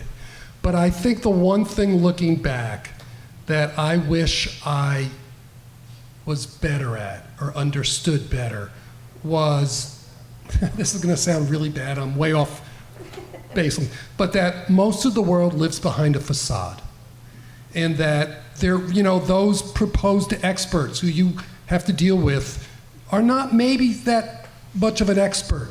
And there's a truth in between. And I think early in my career, I was not confident enough to feel like I could have that discussion back and forth with people who, not about medicine per se, not the knowledge about diseases, because yes, they know way more than I ever will, but more about how to run a place, how things should work, how they're not working. And it took me a lot of years to figure out just because somebody has a title doesn't always mean they know what they're doing. And it took me a really long time to figure that out. I wish I knew that earlier. That comment about the skill set for emergency medicine, if you look at college presidents and deans at different medical schools and institutions, the one specialty that stands out is emergency medicine. Like, we have the skill set to do a lot of things that are not just working in the ER, taking care of everything. Thank you all very much. Thank you.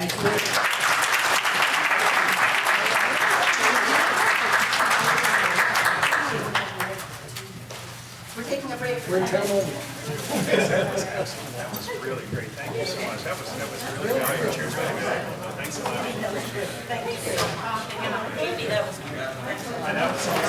That's fun. It's fun. Thanks for setting it up and having it. That was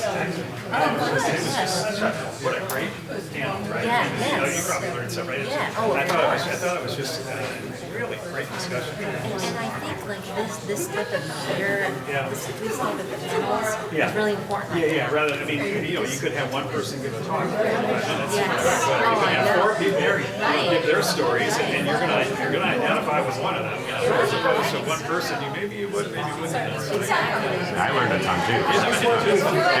One day I have to get a job with one. Yeah, it works.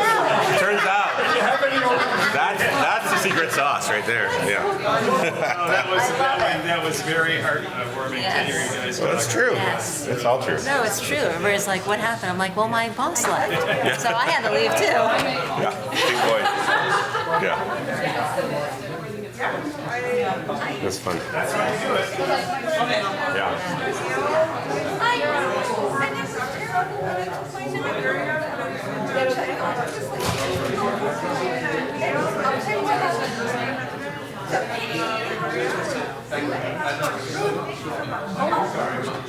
I wouldn't have done it, so the rest of the group, you guys would they're around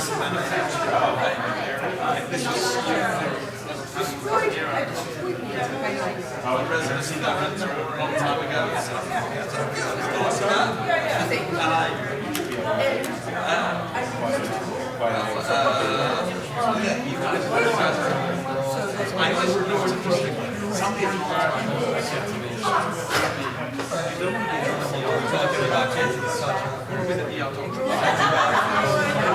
And you were presenting what you were saying.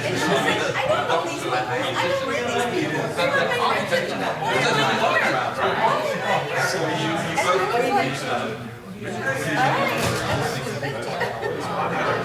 I'm not intending to pivot anyway, I'm very happy where I am. Yeah, so you're doing great. But to hear your story. So what design you for? You're just You're good. welcome to your so they were going to read some.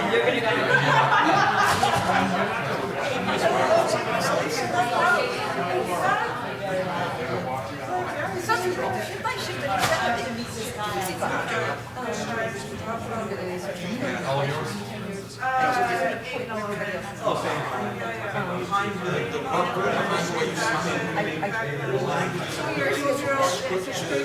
Sanskrit.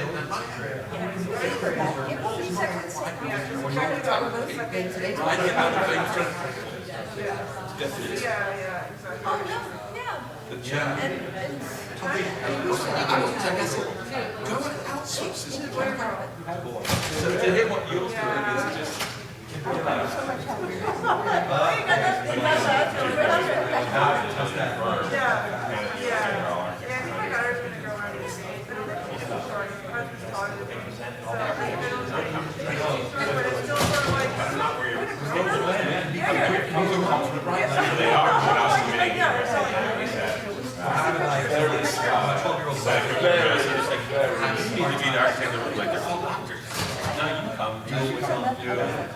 I would say a lot of that, you know, it's the same software and then what's about it as normal, what about it as normal. Everyone's around and keeps on telling me it's an environment, but they're in the whole range we're talking about.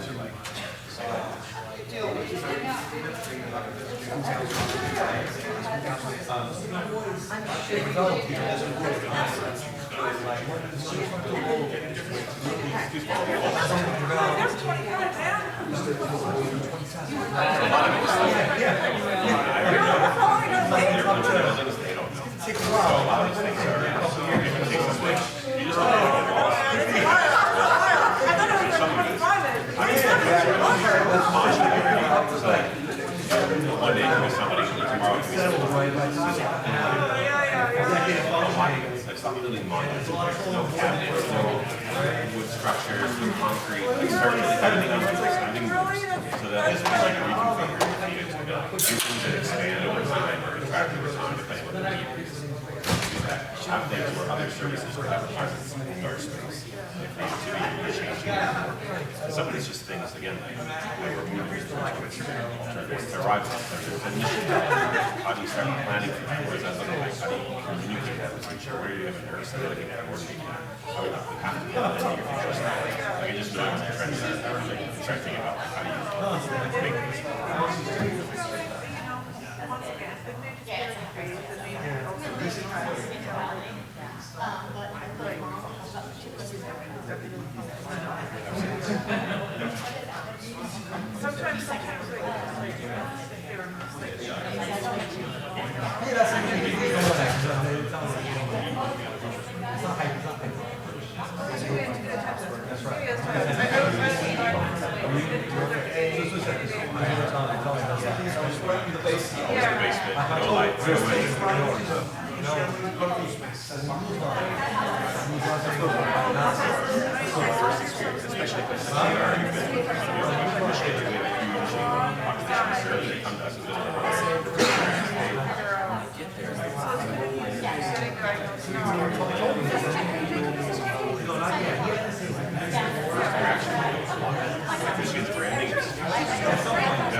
Hours away, finally here to get the answers, roll in.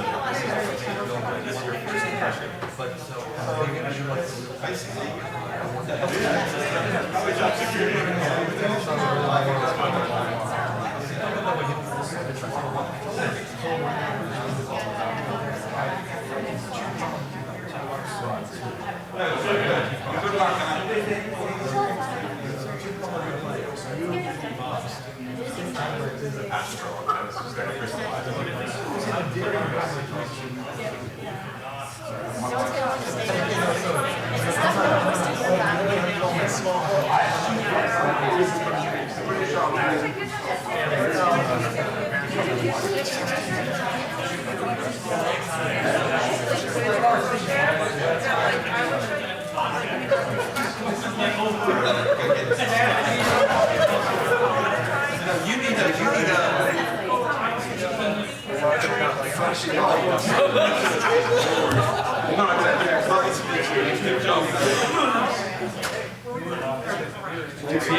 This is on finances.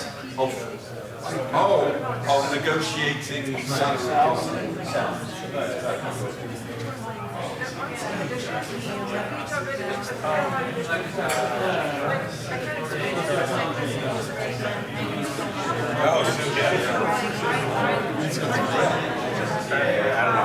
my son loves going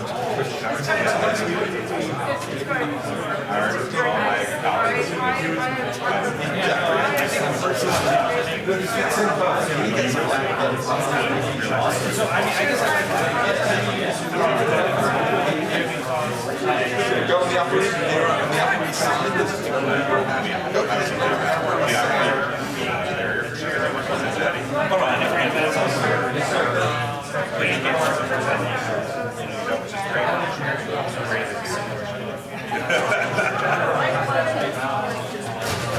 We did.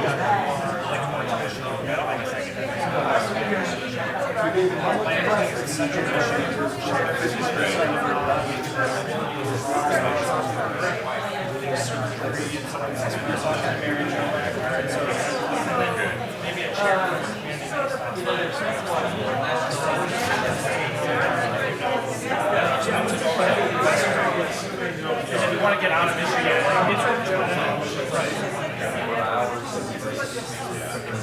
that's right. I just yeah, we got so many, not lost. So many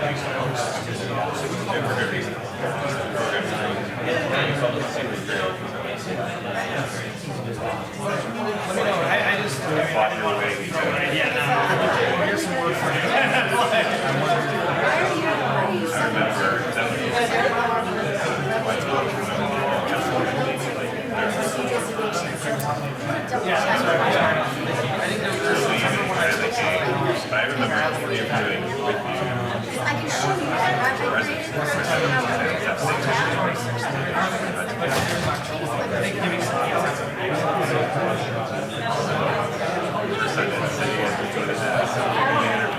You don't have slides, do you?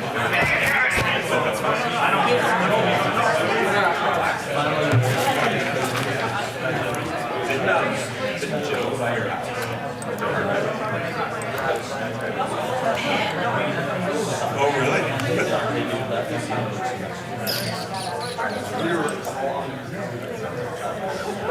Diercks. He retired. I think so. I see him. He comes at Harvard events every once in a while. Oh, no, I know where this is. Yeah. Yeah. This is great. I've heard great things. It's fun. And after that, I can see more things that learn. Which is good. Yeah. It's great.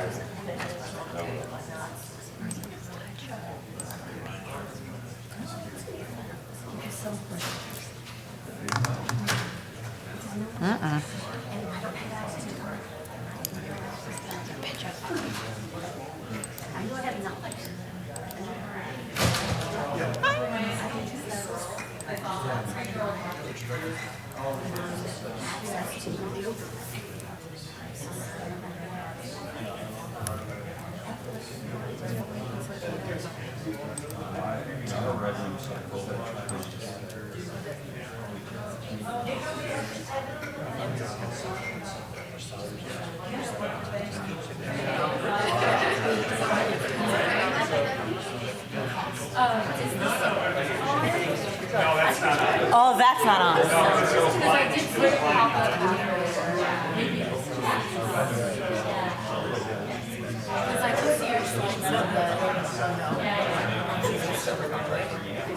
Oh, yours? Okay.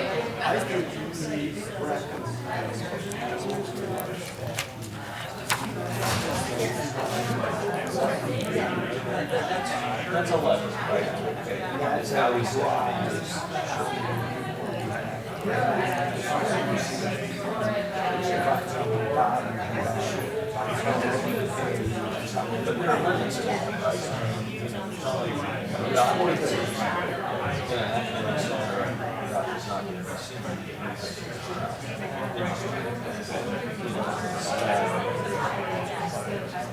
So, I mean, there's so much of that leverage. All right, we're going to start on our last session, if that's okay. I am happy to introduce our panel. We have Steve Maxwell, who's the Chief Department Administrator at the University of Michigan. We have David Wright, who's the Chair at Emory University. We have Dr. Deb Diercks, who's the Professor and Chair of Emergency Medicine at UT Southwestern. And we have Dr. Sue Stern, who's the Chair at University of Washington. Thank you very much.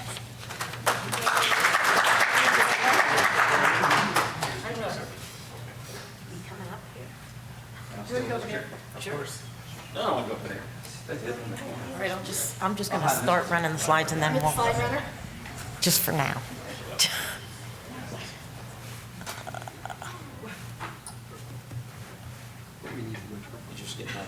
I'm getting out the tip of the slides. There you go. All right, we're going to talk about the fun things. Yes, I'm just trying to make this into slideshow, but it's not going into slideshow. It was very, very nice setup by the gentleman. Oh, it is on slideshow on your, that's okay. Okay, so introduction, these are not running here for some reason. This is finance, not IT. Let's try it now. All right, let me try. Do that one. Now this one? There you go. Oh, I got to skip that one. Okay. Thank you, Neha. Thanks to the presenters. I'm just going to kick this off. The goal of today is really to answer, we want this to be interactive, and the goal of today is really to answer a lot of your questions and to talk a little bit about models of faculty compensation and some of the challenges where the money comes from, how we get it, talk about, again, the different models, how are incentive payments determined, what factors lead to salary increases or decreases, how do you make sure salary equity is achieved, are there things that different institutions do for that, how do you monitor that, how can a department provide competitive salaries that are sustainable over time, and what are other sources of funding. I think this is a mystery for a lot of faculty, and not something that is covered in medical school or residency, and something that's really important, especially now as healthcare finance is evolving and money gets tighter. So we're going to start. I'm going to turn this over to Steve, who's going to talk through a lot of the work that's been done at the AACEM level through some surveys and really delving into these things. Hi, Steve Maxwell. I'm the administrator at University of Michigan, and there's about 120 academic sites across the country. About 80 of those participate in a survey each year.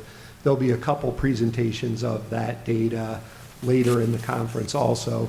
This salary data is specifically from the participating sites. So if your site submits data, then the data is available to your site. So on a specialty basis for the sites that are submitting salary data, you can see trends for the different ranks across the years. Are you? Oh, and then. That was total. Well, you want to go back to that? Yeah, so any questions about this? Or any of y'all far above or far below this? How much of that includes like bonus? So this is total compensation. Absolutely everything that extra duty, if your department pays extra duty, all of that. That's what these numbers are. I mean, so I think part of it is where do we get those, where do we size, right? Where do we size what salaries are going to be, right? I mean, that is probably a good thing to talk about, right? So if we're going to set salaries, do we pull that number out of the hat? Is it market? The reality is almost every academic institution has benchmarks that our institution chooses for us. Mine is AACEM, 50th percentile, right? That is, the AACEM is what we use. That is what they used for my partner at Parkland to generate our contract. And so that's what we use as our benchmark. But you may have different benchmarks. I can tell you, I've gotten the MGMA, which is another commonly used benchmark. It's lower. So we use AACEM 50th percentile as well at the University of Washington. What that doesn't include is things that money that you can bring in as a faculty member outside of your regular salary. So for example, if there's a need for doing extra shifts in your department, and you get paid extra for that, that doesn't count in that 50th percentile. For our community site, we use the MGMA, and it is, the way we use it, it is higher, actually. It's a higher benchmark. So again, there are other places. I know Stanford uses something different. They use work RVU benchmarks. And I don't know what, David, what you guys use. Yeah, we use AACEM, but we also look at MGMA. The MGMA, as you said, is more common for looking at community dollars. And the way these are is they actually divide it up. They have sections for community-based practices versus academic-based practices, and they're separate, and the models are separate in there. But still, it's a total comp. There was some questions out here. I want to make sure we get to the questions before we move to the next thing. I just wanted, is this also benefits packages as well, insurance, all that? No. No, that's separate. Yeah. One thing we did notice in the survey is the more of your total comp that is risk-based, the higher the total comp is. So as you increase the amount of risk, so if you have 20% risk, your total comp is going to be greater than if you have 10% risk. Yeah, so what we're talking about is a lot of you may have incentive plans or RVU targets. And when we talk about at-risk salary, it's money that's not guaranteed unless you reach certain benchmarks. And so a lot of us will have, and we'll show it later, some incentive plans. So I think part of it is how do these conversations go? So I was at my budget meeting, and I'm like, I know we benchmark to the 50th percentile. That's the only pool I have, and we put our incentive plan in there, and we put some variable comp in there to generate some, some of our metrics. And I'm sitting with the dean, and he's like, can you tell me why you guys are at 76% AAMC? And I'm like, what the heck are you talking about? And I was looking at it, and I'm like, where is this from? And finally, one of the deans, and I'm glad he was there, he's like, Deb, are your faculty working overtime? And I'm like, yeah, because we're short. And he goes, and so are they counting that overtime in your total comp? And I'm like, yeah, they are. And so that was where they were getting the 76th percentile, and it was because everyone's working extra shifts, not because we were at that. But there are different lenses to look at it, and understanding the lens, I could not figure out what my dean was looking at, mostly because I can't figure out my dean. But that was an issue for me because I needed to have my response. And I was glad someone else knew him enough to know where he was going, because I had to defend a mistake that he was making, an assumption. There's that question back there. This may be covered, I apologize. The data representing these numbers, where is that coming from?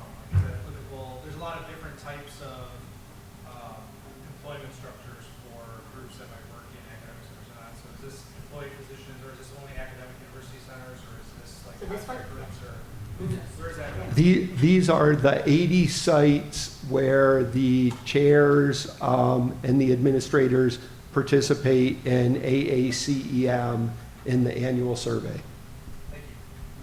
And I just want to tag on to what Deb said, which is the following. I had the opposite problem.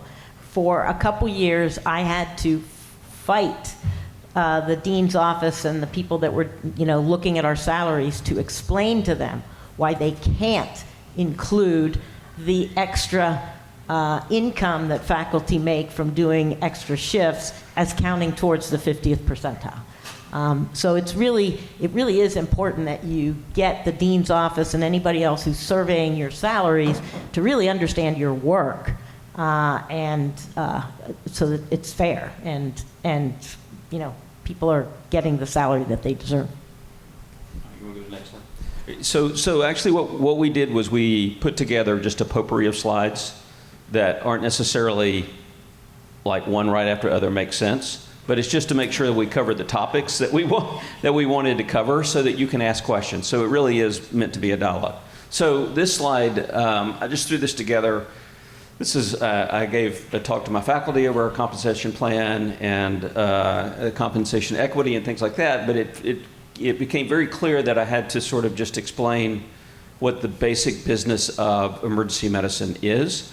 And frankly, it's extraordinarily simple because we don't have a whole lot of levers that we can move around to sort of change the amount of money that we generate or don't generate as an emergency department. So I'm going to talk about that next. This slide is not that one.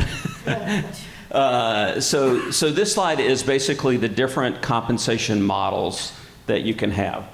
And basically you have, you'll hear people talk about base salary. Base salary is usually what you get on a monthly basis.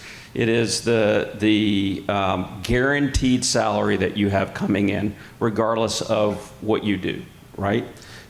Variable, so some places have a variable component. That variable is built usually on an RVU model. So the more RVUs you generate, you get paid per RVU, and that gets set, based on every department, I guarantee in here has a different payment on their RVUs, but you get paid per RVU. And as you see patients, you know how this works, right? So when you see a patient, each patient, depending on your level, 1 through 5, generates a certain number of RVUs. If you do procedures on them, you get more RVUs on that individual patient. And those RVUs get collated and collected, assigned to you, and basically we pay you a certain dollar amount per RVU. So that's your variable. And that is meant to benefit people who work harder and more efficiently and see more patients. So the more patients you see, the more RVUs you're going to generate, the more efficient you are, the more RVUs you're going to generate. Therefore, that's the reward and the quote-unquote reason that we have variable pay. Incentive is a word that sort of gets thrown around and confused. Some people consider the variable pay an incentive pay because it is kind of an incentive. The way our university looks at incentive pay is it's over and above the variable plus base. And that is that if we meet certain metrics at the end of the year, usually it's a financial metric for the hospitals, plus some metric as an emergency department that we had to meet, a certain amount of money, a certain amount of RVUs generated. Sometimes there's some academic metrics that are thrown in there. If we meet that as a department, then we get a certain pot of money that we can distribute back out to the faculty, and that's what we term incentive.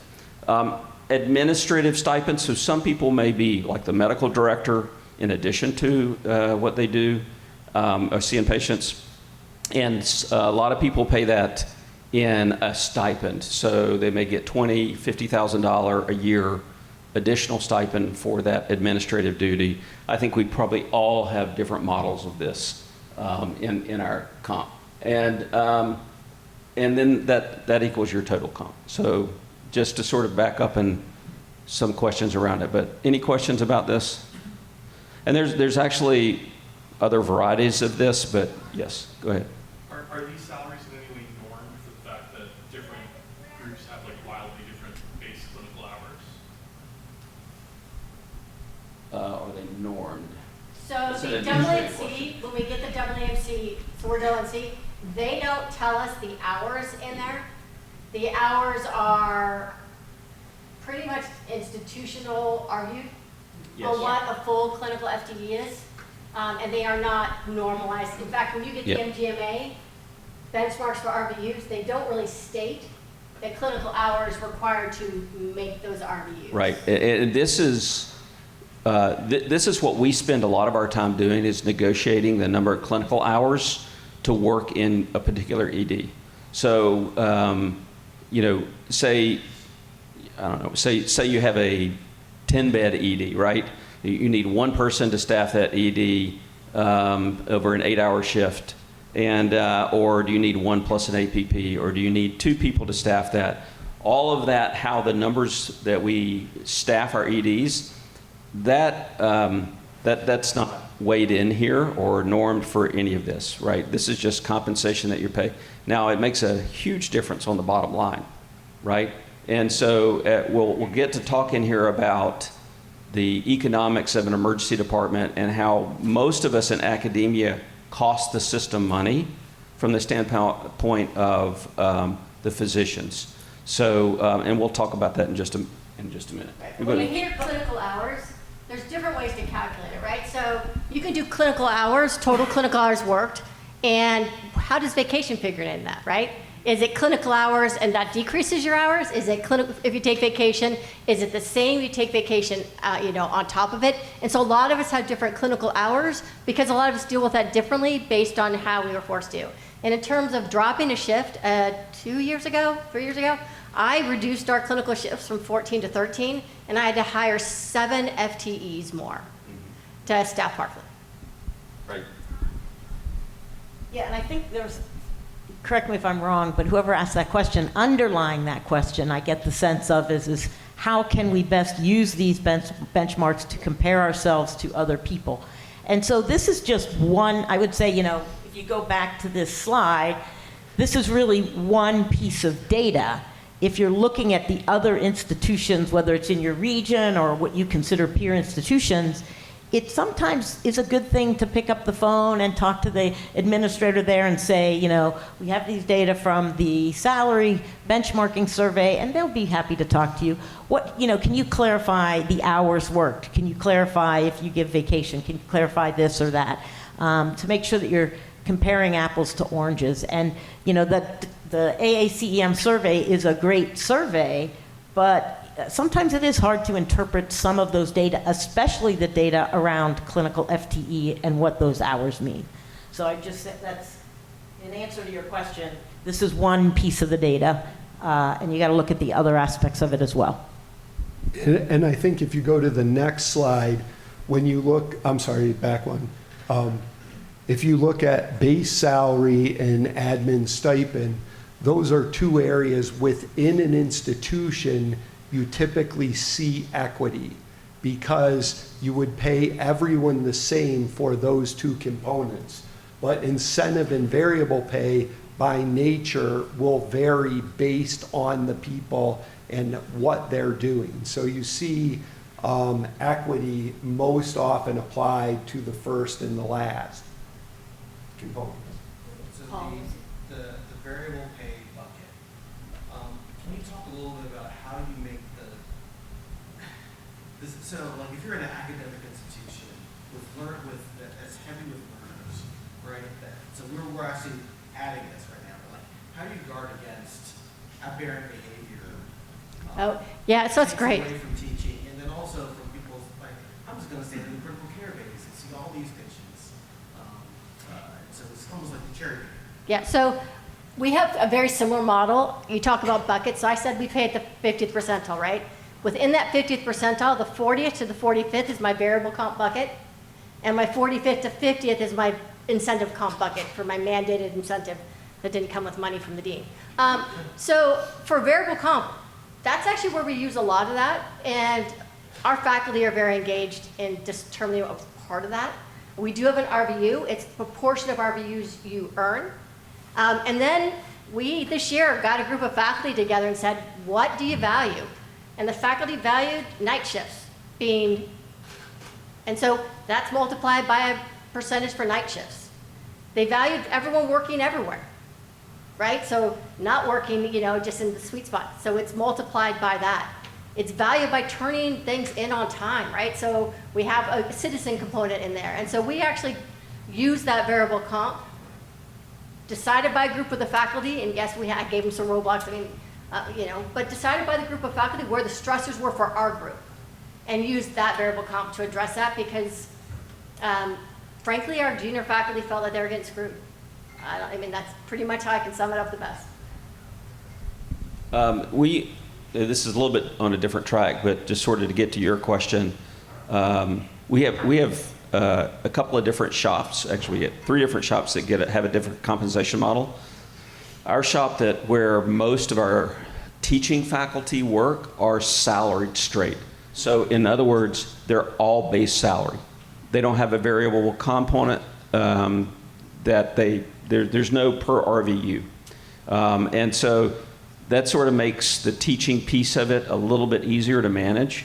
Our other shops that maybe have a resident that is there 18 hours a day or whatever, and only 1 or 2 for the whole ED, they're the ones that are on the variable model because it's a primary attending-driven shop, so they're the ones that are doing the most of the work. So it's a little bit of a different model. And then out in our clinical practice model that we have, it's even higher variable component because we really want to push, because they don't have any academic requirements in our clinical shop. So it's all about seeing patients, and it's all about the clinical turnover. So there's a lot of different models that are out there depending on where you go. And I would say that our academic shop, actually our clinical shop as well for now because of a transition that was made, but our academic shop is like yours. It's we don't call it all base salary. There's base plus a MAC, but that is really what that is a guaranteed incentive. And so the total comp outside of any ADS there's no incentive with it. But we monitor, and we're all competitive. We got here somewhat because we're competitive in some ways, right? And we yield to peer pressure. So just because there's no variable pay, we still monitor patients per hour, work RVUs per hour, and we share that with people so that they can see where they stand compared to their peers. We'll go to the next slide. There was a question here and a question back there. So year to year, how do you guys change your base pay? Is it based on whatever surveys you had that are coming out? And the second part of that question is, inflation. It's on our minds. It's affected quite a bit in the past 3 years. How did your health systems adapt to this in terms of changing the pay for physicians or nurses? So we're pretty lucky. The AACEM has gone up every year. Yeah. Right? It lags 2 years, so what we're seeing now is kind of 2022, but it's gone up. And then for increases, I have to have an average of a 3% salary increase max across every member of the faculty and every member of the staff. But all faculty, at least in our institution, they'll cap it at 3%. So our model's a little bit different. We have a ladder. So if you're 1 year out, you get put on the ladder at that base salary, and then each year is about a $1,500 or 1.5% to 2% increase. It's not a COLA. It's a literal ladder, and it tops out at either 20 years or 25 years. I can't remember. But you continually every year go up. The other way for your salary to be increased is when you go from assistant to associate professor and from associate to full professor. And those are big jumps. So 15K, 20K, somewhere in that range. So that's on the ladder. That's paid for by this sort of 3% cap that sometimes is called a merit that comes out of the dean's office. And we use it to make sure that everybody is on the ladder where they should be. It helps us with equity because it guarantees that people are going up no matter who they are, what their race, ethnicity, gender is. Everybody is on the ladder. I can tell you if you've been at my institution for 10 years where you are on the ladder. I can say that's the compensation. Now, doesn't account for variable. So if one person's going to see more than another person. And so there are other factors that go into that. Some people also are 80% instead of a full 1.0 FTE. Some people do snores, and we weight our snores differently. So there's some things that if you actually look at the scatter plot of our salaries, and you look at our scatter plot, as you were saying, of our base salaries, it follows a line as tight as it can follow. If you just look at it, total compensation of everybody, it's a scatter plot where people are all over the place depending on the different variability and what they're doing. Similar, we also have about a 3% plan each year. I think the one thing that you were alluding to, though, is with external benchmarks, you have to periodically rebase your ladder. Right. And so that's an important thing to think about is when was your ladder last rebased? And we reassess it periodically to make sure that our ladder is 50th percent on the benchmark. Yeah, and that's what I was going to say is because the people that have been, when you go from, ours is similar. Ours is, the percent merit is dictated by, we're a state institution, by the state, and then as well as the finances of the university. So it's usually 2%, sometimes up to 3%, and the percent between 2 and 3, you can pull that money and use that differently to address salary equity so that you can, instead of giving everybody 3%, you can give them 2%, and then that difference that comes to your department as, okay, now you can use that as a lever. But then you have to identify other ways to reset that ladder, because somebody, for example, that is associate professor for 30 years because they decide they don't want to write, they don't want to do things, that's an exaggeration, but that ladder shifts and people coming in are getting hired at a higher rate, and you don't want them to then have their salaries lag behind. So you do have to make that adjustment. And my question was, how do you guys decide who and how much to give a stipend to? Is it based on, I'm sure it can vary because it's a little bit, probably there for a little bit of subjectivity, but I think the example I'll use is I hear medical directors getting time and a little bit of like a stipend for the administrative role, but I don't really hear about program directors. I know they get time because ACG requires it, but maybe they don't get a stipend. This is coming from more of a program director standpoint. So I'm just curious how you guys make those decisions. So at our institution, there are rules around for this type of job, this is what you would give. And what you want to do is have it be equitable for the amount of effort that that person would be giving. So oftentimes you'll put a dollar with the effort for a role where the amount of the effort doesn't necessarily differentiate the work based on rank. Like if a junior person was doing that work, you would want them to be, you'd want that work to be accounted for not only with their effort, but also with money on top of that. Ours is a little more complicated than that. So the PD program and ACGME programs are basically funded through the School of Medicine for their time off. And that's paid for outside of my dollars that I get. That's paid for by the system in what we call ENG funding, which is education and, I forgot what the G stands for, something, funding. Anyway, it comes from the School of Medicine to fund that, and that's a specific amount of time and a certain number of associate medical directors that we have to have for the residency program. For medical directors that are site medical directors, that's where there's a little bit of flexibility in it. I basically just sort of, we have to negotiate with the hospital, because in our system, our hospitals, and I have multiple hospitals, so our hospitals pay for that individual role, and so we bill them back for that. So we have to sit down with the CEO of the hospital and say, Matt Keaty should get a $50,000 stipend for this role.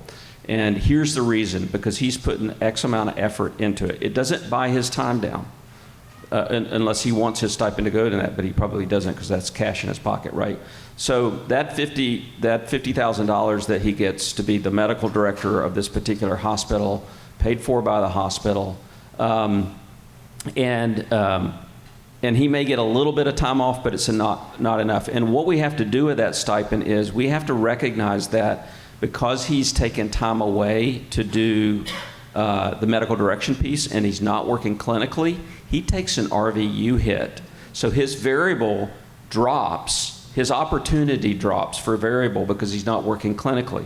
You don't make variable unless you're generating and seeing patient generating RVUs.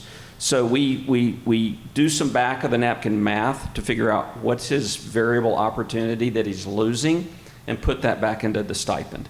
And so the medical directors, we have to calculate that sort of based on each hospital.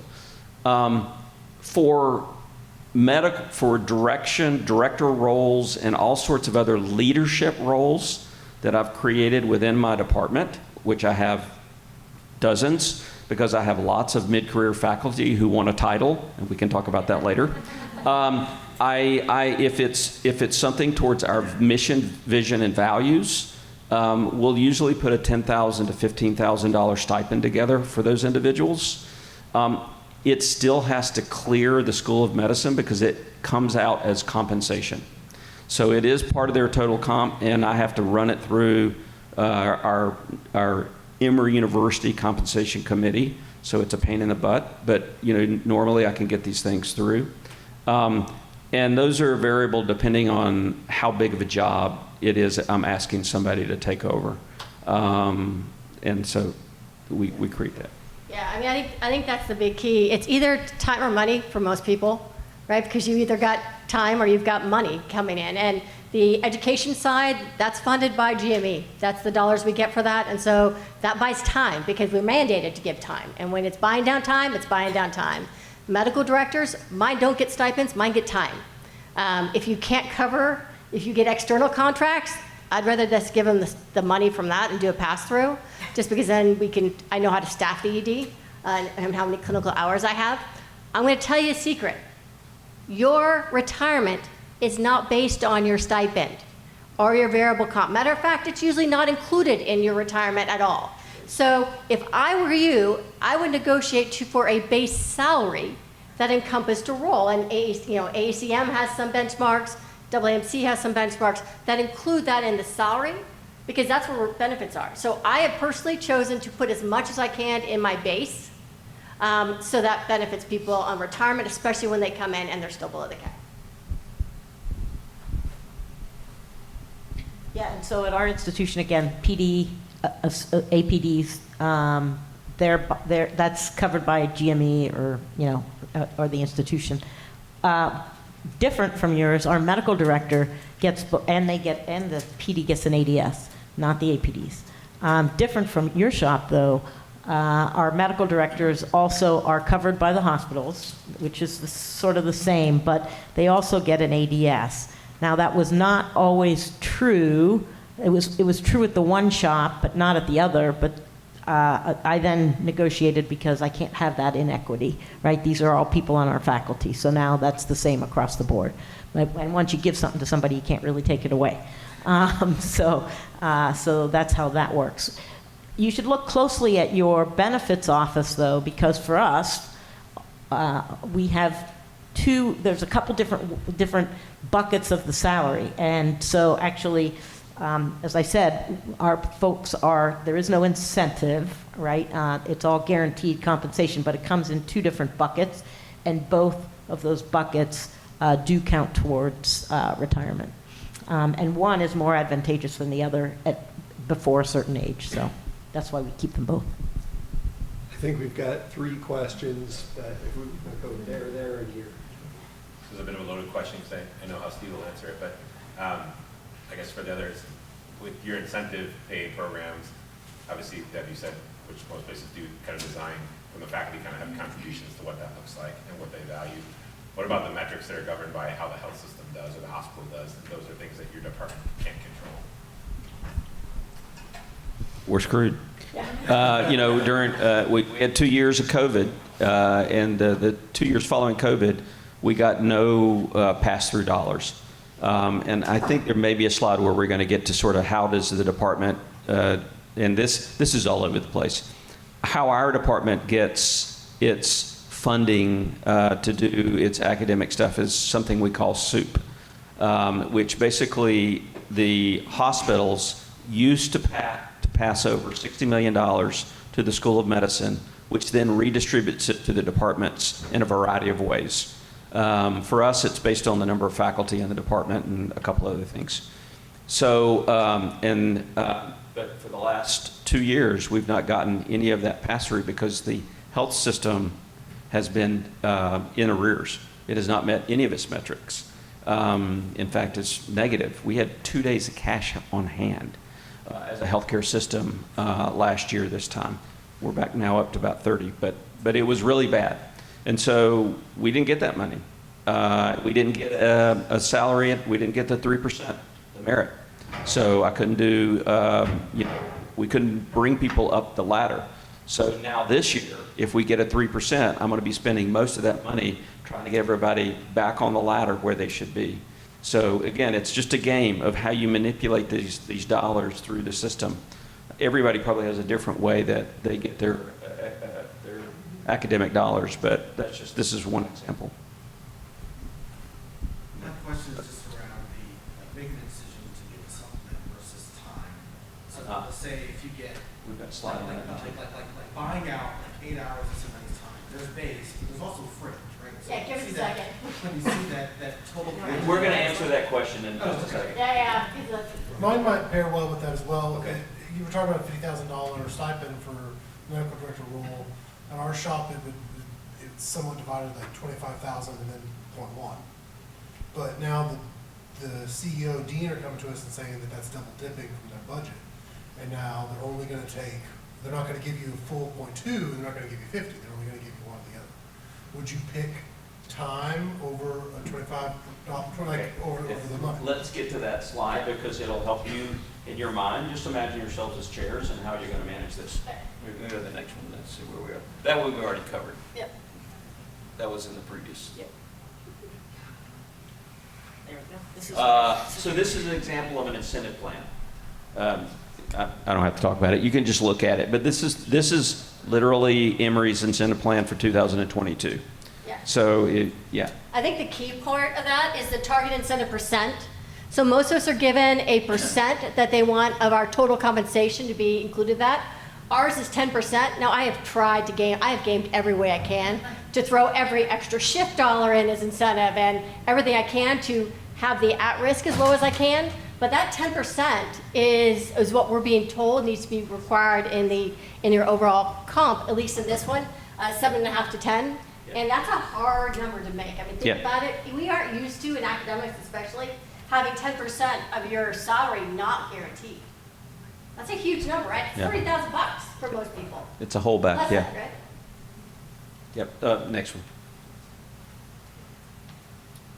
Did we already So talk about this kind of talks about as you have more risk, your total comp is going up. So the single component is where all of your money's tied in base salary. That's the lowest overall average salary.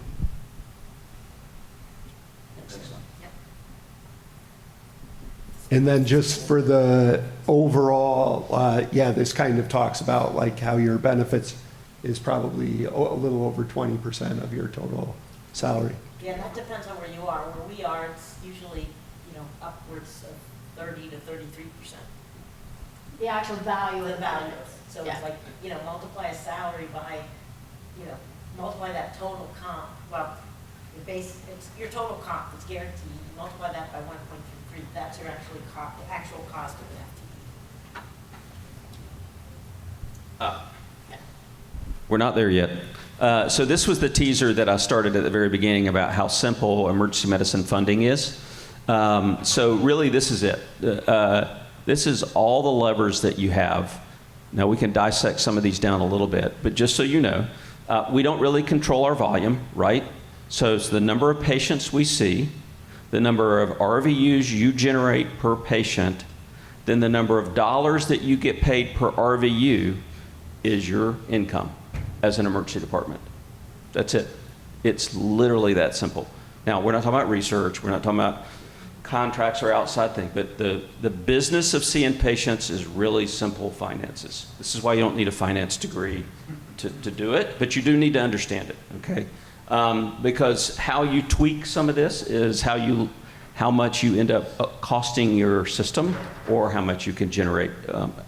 So basically, we can't, if you look at the very front end, as I was saying, it's the number of patients that we see. Well, we don't control our volume, so that's not really one that we can do anything about. You can go out and advertise, but that's probably not what you want to do with boarding. The number of RVUs that you generate per patient. So this one we can tweak a little bit. You can beat your faculty up to death to make sure that they are billing those 5s, level 4s and 5s in critical care. That's when everybody's talking to you about that. That's why it's important, because it's one of the few levers that we have to sort of improve our numbers, right? So that counts as acuity, essentially. When you hear the term acuity, that's what they're talking about. And that's, so the amount of RVUs you get per patient. And then it's the dollars you get per RVU. Well, guess what? I don't control this in my system, and I don't know if any of the others, nope.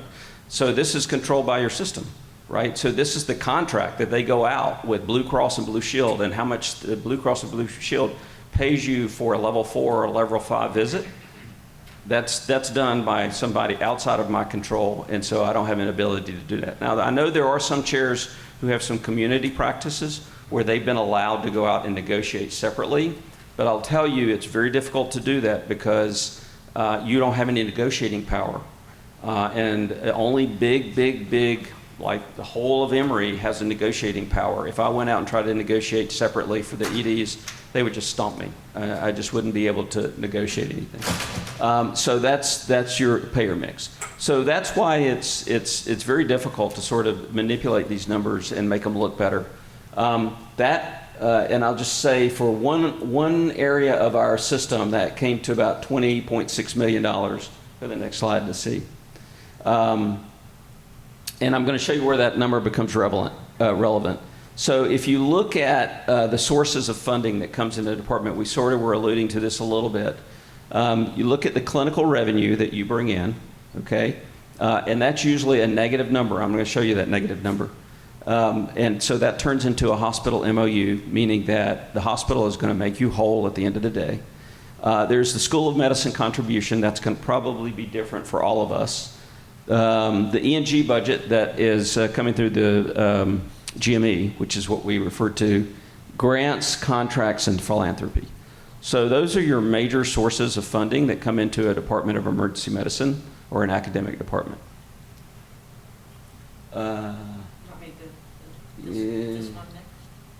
Yeah, let's do this one next. Okay, so remember that $20.9 million or somewhere in that? So that was the revenue that we generated based on the RVUs and the number of patients that we saw. The expense line is to the right. These are real numbers, by the way. These are not fake numbers. So this is the cost of doing business was around $40 million. And so our MOU to the hospitals where this would pertain to was around $19 million. In other words, they had to add in $19 million more for us as emergency medicine. Now, that doesn't count emergency facility fees, okay? This is only physician billing, physician and APP. And I don't get the facility fees. We don't get the facility fees. We're not a part of that. I had our administrator do a back calculation and go in and look. If you included the facility fees along with physician billing and facility fees, including nursing costs and things like that, we generated $3 million. So it actually is, the ED is beneficial. It does make money, but not from the physician's component of it. When you divide that out, that one expense out, it costs more than what we generate. So where we're all going to differ, RVUs per patient, and the amount we get per RVU is different. I get guaranteed $34 per RVU for an unfunded patient at Parkland. And we don't get any. Right, which is why my average RVU, despite the fact that I am heavily county, is about $50 an RVU. Right, so my backstop isn't as big. When you talk about expenses, though, we all differ too. I have a dean's tax. 10% of my revenue is a dean's tax if they have no insurance, 25% for every insured patient. That revenue goes to the dean, right? So when I don't make money, you actually can line up exactly my revenue minus my expenses are fine, and then the dean's tax comes in and wipes me negative every time. And so that's where we have a backstop. So really the School of Medicine or the clinical partners are backstopping me so I can give money to the dean so they don't backstop him. And so all of us differ a little bit on how that works, right? And so when you talk about it, I don't think there's an emergency department. Most emergency departments will be negative. The question is how negative you're going to be and how you can justify it to show that you actually aren't really negative. It's just a money shuffle. And then I think also is how long can you be negative at what level? Because we talked about days cash on hand. For our department, our days cash on hand are about 180. So we have a long window of time where we can run negative. So if we don't make the incentive in any 1 year, from the institution to the department, we can still pay the faculty in that year and just bring our cash position down. And we're very different than all of you because, so our faculty salaries are fully paid, what's called DHF or direct hospital funding. So the salaries and their components, not necessarily the ADS, are paid by the hospitals, okay? And so what we get as any revenue is not based on work RVUs, but it is based on cash that comes in. So our academic department operations is dependent on our pro fees, which is, again, what the physicians bring in. And we get, because everything else is, because the salaries are fully paid for, we get 25% of that. And so we have to make that work for all of the expenses, not faculty salaries, not APPE salaries, but everything else on that list, and not malpractice, because we're a self-insured institution, and so that doesn't come out. But we do pay a dean's tax. Yes. Question? So you just mentioned pro fees, so that just got me thinking. So can you talk, do any of your institutions allow you to consider like the hospital facility-based fees that you generate? So labs, imaging, all that stuff? No.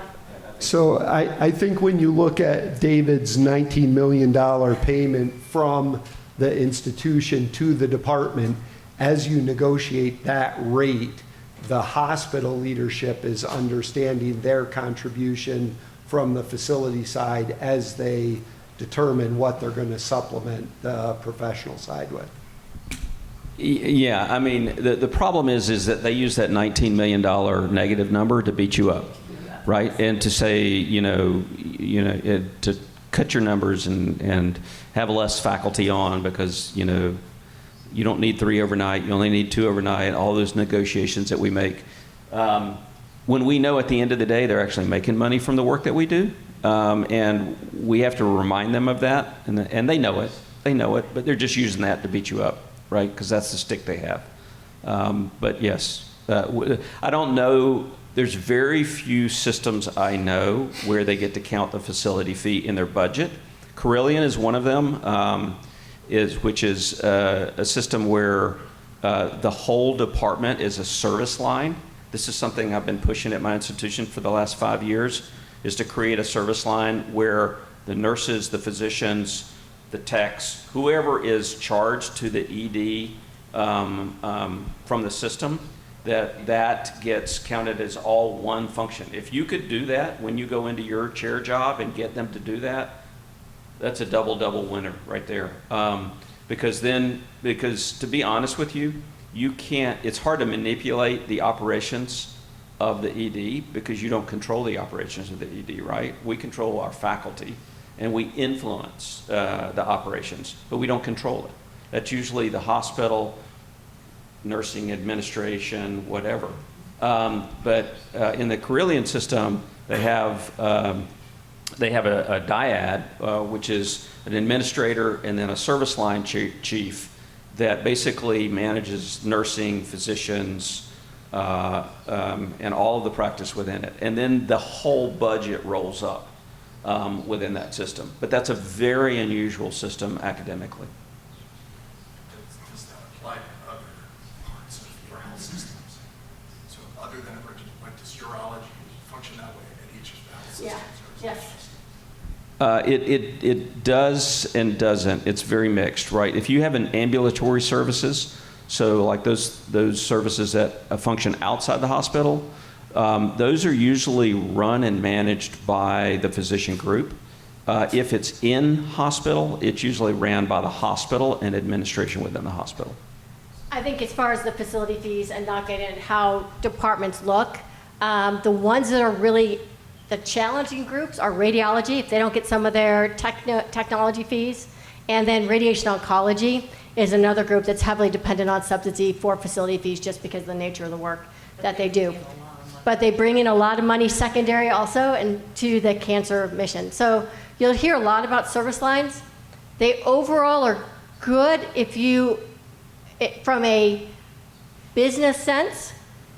How they structure those and where the department fits in is important to understand. Because, for example, our cancer center is a service line. All the clinical revenue goes to the cancer center director, but the department chair has to hire those guys. So the cost goes to the Department of Internal Medicine, the revenue goes to the cancer center, and one of them doesn't look good. Right? And it's usually not the department chair, right? So you have to be very, very careful. I mean, from our perspective, that interplay has to be really thought out and really be considered. We'll answer your question, and then I want to get to the question of these two guys because I don't want to run out of time. Okay. My question, Dr. Wright, was just about, you talked about, obviously you can't control your inputs, including your volume, but what about the opportunity cost of boarding? And prior to boarding being as bad as it is, were these numbers less negative than they are in terms of the difference between what you make? Yes, these are COVID numbers. It was around 13 million before COVID. 2022 numbers were, 2019. Sorry, numbers were around 13 to 14 million. So it had a huge impact, and the impact is primarily on productivity, right? Because if your rooms are full of boarded patients, the ability to be efficient in seeing patients. One other number that we talk about a lot, and I think someone mentioned it, was patients per hour. So we look at that as, how many patients per hour that you should be seeing. Typically, and I might get beat up for this, but around 2 an hour is kind of what an academic expectation is, somewhere in that range. It can be 1.8 to 2.2 patients per hour. Some people have been able to push that. Depends on whether you're working, back in the back or whether you're working in fast track or whatever you want to call it. So, or nights or others. So there are a lot of things that impact that number, but in general, that's a number that we look at. That got pummeled with boarding, right? Because because you're running out to the waiting room seeing patients, you're running over here to see patients, and it's no more of that nice, tight consolidation where you have your nurse, your tech, and you're just generating, you're seeing patients. And that's why, like, community practices where the volume sometimes is either lower or they're not having, they've figured this out a little bit, and they're a lot more efficient than some of our academic practices. Yeah, so we've had the opposite, right? I mean, at Parkland, boarding, our numbers are the same. At our university hospital, our volume's gone up 5% each year, and our overall productivity has gone up, and boarding has not impacted it because everyone has been so nimble and pivoted, and we've been able to be innovative on what we do that we've actually reduced our left before treatment complete, kept our left without being seen the same, and just to the credit, everyone does it because I'm a nocturnist, and so it's usually fixed by the time I get there. They busted their butts, and they continue to bust their butts to actually see the patients. And so we've been okay, but it is based on the hard work of everyone who was there and just a good culture of people just want to take care of people. So that's due to, your hard work and your clinical innovation on the emergency medicine side to make it work. But I guess my point is, have you ever been able to leverage the opportunity cost of boarding back to the health system to say, we can't be productive because of this? Yeah, they don't care because the boarding is for the operating. They make money on the boarding. Yeah, they make money on the boarding, right? Because they got everyone go. The ORs are full and all the surgical beds, and they're like, woo. It's a perverse incentive. Yeah. What you don't know is hospitals make money on boarding. Yeah. In several different ways, not just from keeping the beds upstairs open for paying patients, because the payer mix of the ED is typically lower than the payer mix of what they accept upstairs.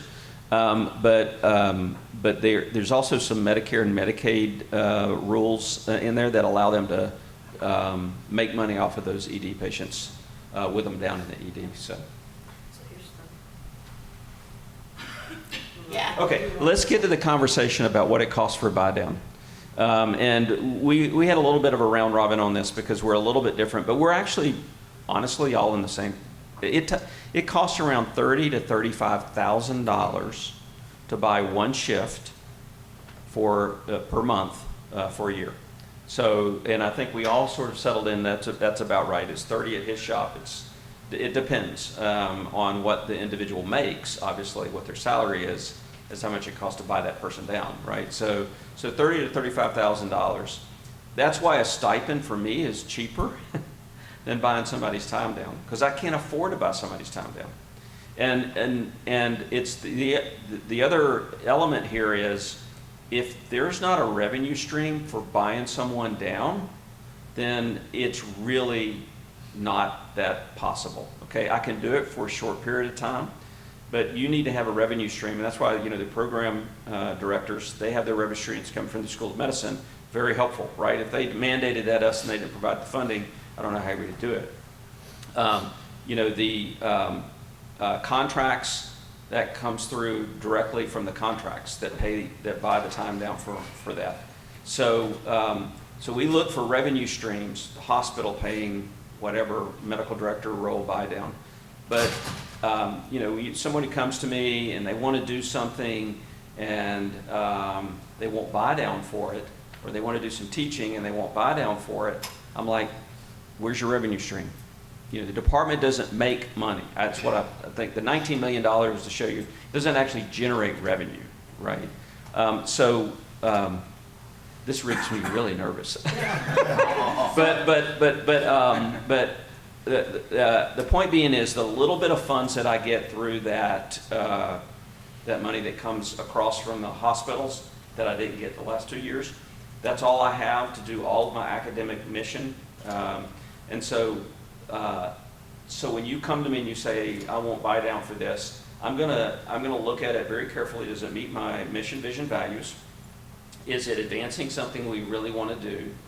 And is it something that the faculty would, in general, agree to? And is it time limited, right? So I may buy someone down for 3 months to 6 months to write a grant, or I may buy someone 3 months to 6 months to do something, but I can't afford to put someone at 1 or 2 shifts down in perpetuity. Yeah, so let's go through the numbers, right? So I'll take you through a simple math exercise, and this is where I hope it kind of gets clear on why that number becomes what it is. Let's say you make $300,000 and you work 15 shifts. Not that anyone here works 15 shifts, but it's an even number. And I'm a faculty member, and I like, look it, I make $300,000, I have 15 shifts. That means every shift I work, kind of, if I say, what, $2,000 about a shift or something like that, right? You divide it in by 12, you can come up with a shift number, simple math. So take your salary, divide it by the shifts you work a year, figure out what you would make a shift. And you're like, wait, that's what I should be making. That's what it should cost. Except for you forget all the other expenses. So on top of that cost to replace your shift, we're no longer getting money for your academic allotment. And we're no longer getting money to fund your benefits. And we're no longer getting money for your admin. So all those things that we get money from the health system from to cover your salary, we aren't getting anymore. But you still want it, right? And so when we figure out the cost, it's including that proportion that was being paid to us by our clinical partners to give you your total salary, which includes your benefits. And so that's why it's not as simple. I'm going to divide my salary by my total number of shifts, and if I buy a shift down, that's what it should be. Because all those other things are expenses you still have that have to be covered that we've got to find money for. And that's why it comes up to a higher number than just your shifts. And I think that's important to understand, because that's where probably the most angst and those are the most confusing discussions we end up having with people when they come in saying, look, I just divided my salary by my total shifts, and this should be the cost. And that's the additional funds that come in. There's a question on the way back. Any strategies for realigning academic department, or put another way, digging out from over the lockdown? Digging out. So any strategies from digging out? First of all, it really helps when you come in new, right? Because I think I had that when I came in. And it's easier to change when you're the new person. And that's, I just defined every role and the buy down they get, which eliminated a lot of deals, right? And but it was lucky because I came in and I was fresh, right? I wasn't coming in and I didn't change midstream, which is really hard. You had a question, Jeremy? So one of the line items in the previous slide was research. I'm asking for a friend. A lot of chairs have said to me, Jeremy, we lose, it's like a truism. Hospitals lose money on research. Yes. And I have always found that very, very hard to believe. Okay. The kind of research that we do, I'm not talking about running big labs, but the kind of clinical research that we do. I know when I had an R01 and I'm bringing in about $1.4 million in NIH indirects, that was pure money to the hospital. So can you explain to me do you believe that's true? And Yes, I do. So do you see this right here? What is that right there, Jim? That's the NIH cap. Right. Right? So did you see the salaries? The salaries were $300,000 on average. Just put it in that route. There's cost share that comes in with every NIH grant. So if I have a faculty member who is on an NIH grant for 10% buy down, NIH only pays me 2/3 of that salary. I have to come up with the other third. Right, but you can recoup that from the indirect. No, I can't. The indirects go to the university. Well, that's the problem. And they go to the university to pay for the Office of Sponsored Programs. And all the 15 people who were involved in grant management, in those intermediary 15? How about 15,000? Right. Literally. So IACUC, IRB, the Office of Sponsored Programs, the OT, IT, it's hundreds of millions of dollars that it costs the university to maintain these elaborate systems, because the federal government keeps coming up with new rules that you have to comply to. Therefore, you have to hire 10 or 15 new people just to manage those new rules. You're welcome. I know. I'm not complaining to you. I'm just saying. So So You know, you believe basically you guys, you're sure it costs universities a lot of money? It costs the departments money. I think it costs university money too, but I'd like to change the direction slightly from it costs to we are able to invest in. And so what you start to say is relative to the size of the clinical infrastructure that I have, I'm creating a certain amount of margin. And I am able to use that margin for academic endeavors to move our department forward on a variety of different trajectories. So how much research can I afford? Can I afford 3K awardees or 5K awardees? And as those people start to switch over to ours, how long do I bridge them for? And how much, buy down do we give for each of those things? And I think those are the discussions at a chair level that we need to think about. Yeah, and to add to what you said about when somebody gets buy down, whether it's for a grant or whatever, the other thing that's not included is you still have to fill that shift, and you have to pay somebody to do that shift. So, and that's true for grants, and that's true for, when somebody's sick or when they buy their time down for an administrative role. The other thing that I would say is that you don't get to the point where people are even getting grants until you've invested in their careers and you've invested in the infrastructure in your department to support them to get there. And then, funding is not like it was in the 1970s and 1980s. It is inevitable that you're going to have to bridge people. And whether it's from a K to an R or an R to another R or whatever it is. So, and I don't know about you guys, but the indirects that we see in our department is really small. Zero. You get zero. We get something very small.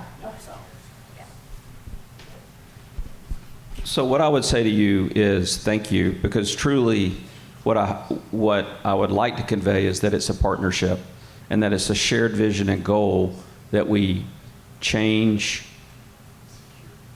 the outcome of our patients for the better. And so NIH has that shared vision, institutions, academic institutions have that shared vision, we have that shared vision, we're investing in it. So I guess what I would say to the answer is we aren't making money on it, but it's something that we're doing together as a partner because we believe in it, right? We want to change the world for the better. We want to come up with new ways to treat people, new paradigms that improve the outcome of patients. And so the academic institutions are investing in it as well as NIH. So, it's together. If you can go back to the slide that showed the different revenue sources, philanthropy is a revenue source that can help multiply our ability to do research, because that's one area where we can communicate what we're doing to the donor and how their investment will make a difference. I mean, I think one of the questions that leads to the discussion is how do we find the money? We've just told you that we're backstopped, right? How do we get the money to invest? And part of it is we're pretty darn creative, right?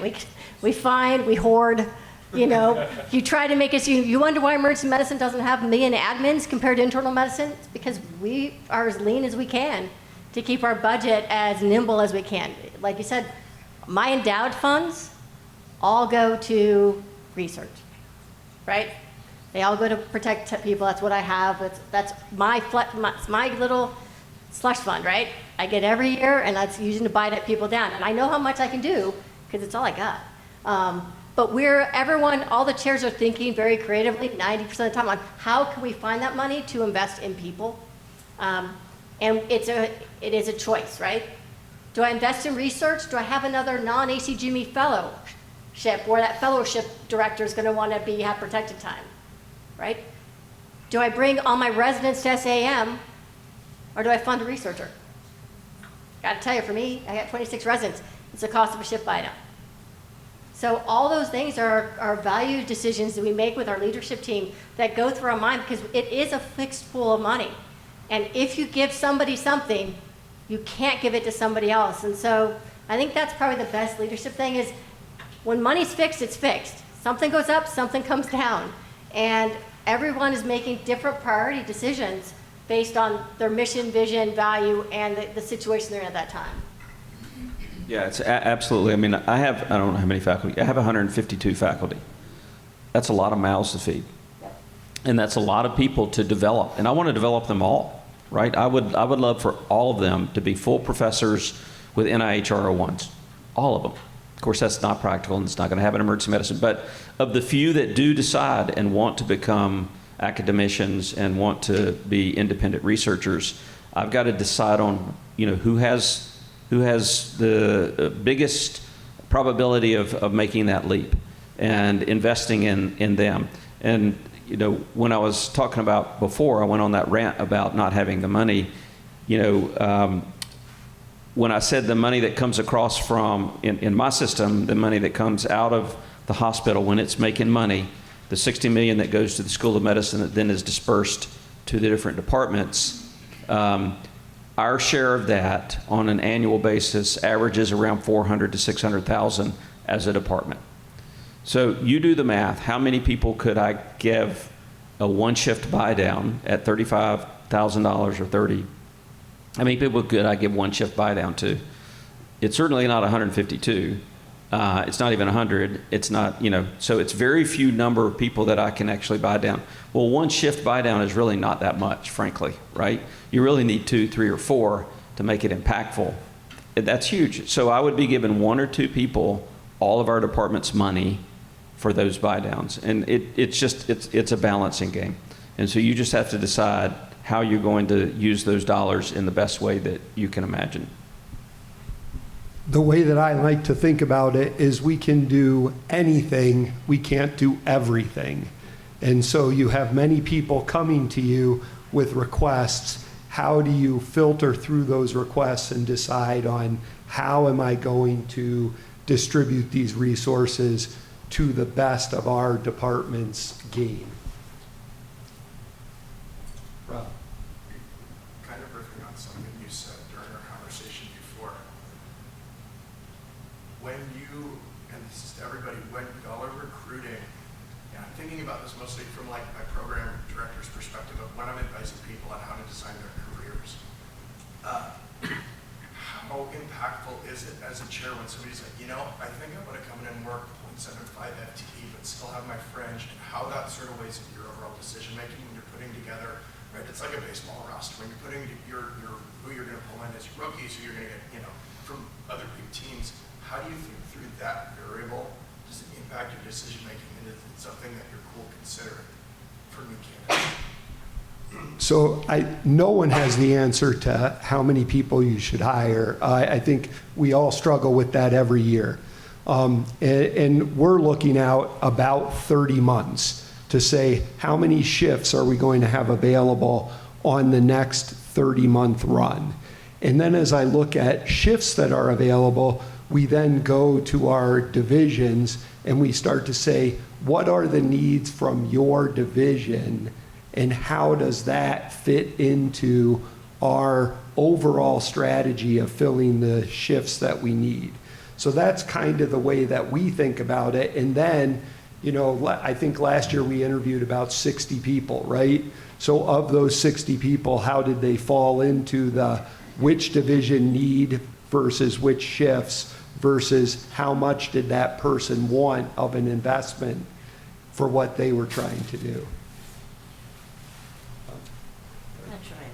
Yeah, I think the question is, Rob, I think if there are many things that we can negotiate, right? So it's a much different conversation if I have somebody who wants to do research and says, look, I want to do research. I may not have a big portfolio, but I'll work 0.75 clinical. You can pay me 0.75 clinical, but I want to be a 1.0 FTE. So for me, I'm eating that benefits for the 1.0. Right? That's a heck of a lot easier thing for me to find money for than to buy a shift down and give somebody the shifts to go down to 0.75. Right? So there is some value in that negotiation because I'm contributing and you're contributing, and it may work if time is important to you more than money. Right? And I think that's a decision and discussion between the chair. Sorry, I wasn't sure I understood your question first. So yeah, I agree with what Deb says. So the other thing to think about is because you will also, as a chair, have people coming to you to say, that are already your faculty, saying, I don't want to work 1.0 anymore. I've been doing this, we're, expanding our family, whatever is happening. And so the other thing that I consider is the well-being of the faculty member, really what they need, their balance. I actually think that's a much easier decision than I need this amount of FTE buy down. It is less costly, but more importantly, somebody that's coming to you and saying, I'm willing to work the 0.75, I'll take a hit on that salary, but you're paying the full benefits. That's somebody that's truly probably really invested in their job or in their focus, their passion, and you want to develop them. What I would say when I was a chair, I'd say, I can do that for you. We can manage it, but actually, you're still going to work full time. I still bet you're going to work 40 hours a week or more, but you're going to have the flexibility. It might be better for your personal life, and that's okay. That's something to negotiate. But I'm actually going to feel like probably I'm actually winning on this because you're so. Yeah. People like that often are altruistic, and they're doing it, to kind of, to make the best to have the best academic productivity that they can. And so I would always say, take that with a grain of salt, is that I'm getting a better deal here.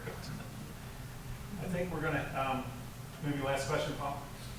Yeah, thank you. So, how much time do you all really spend kind of educating your faculty on these things? So it took me 10 years and being in the room and seeing the spreadsheets and seeing the calculations for, oh, that's why they said no when I asked for this. Or, to understand that it's not just base, it's base plus fringe. And, oh yeah, that's why he offered me the stipend, because it's less. But so how much time do you spend trying to teach your faculty so they understand kind of where you're coming from when you're making these decisions? Yeah, I don't send an email about salary, and when people get their contracts, it breaks it all out. It completely breaks out every component of what they're paying. I have a bunch of clinical informaticists, Rob being one of them. They like numbers.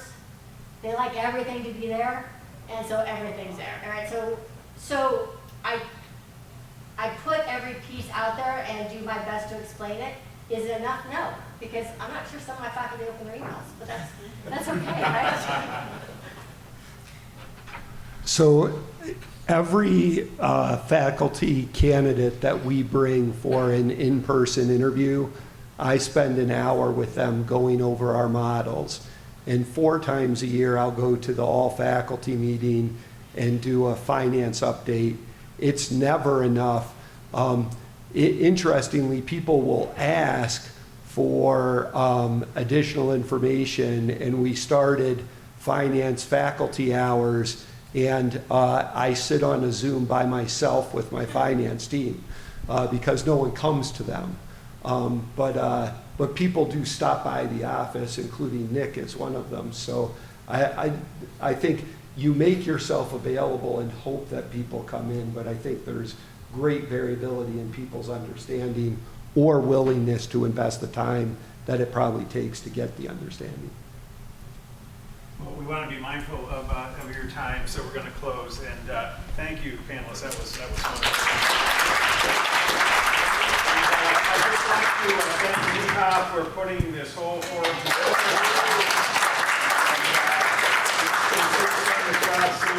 And please fill out the evaluation, make suggestions for next year. We hope to see them to be back here next year. And we've got a really engaged group, and hope you've learned a lot. I know I do every year. So thanks so much for hanging in here all day. Appreciate it. That's a good question. I need a dollar.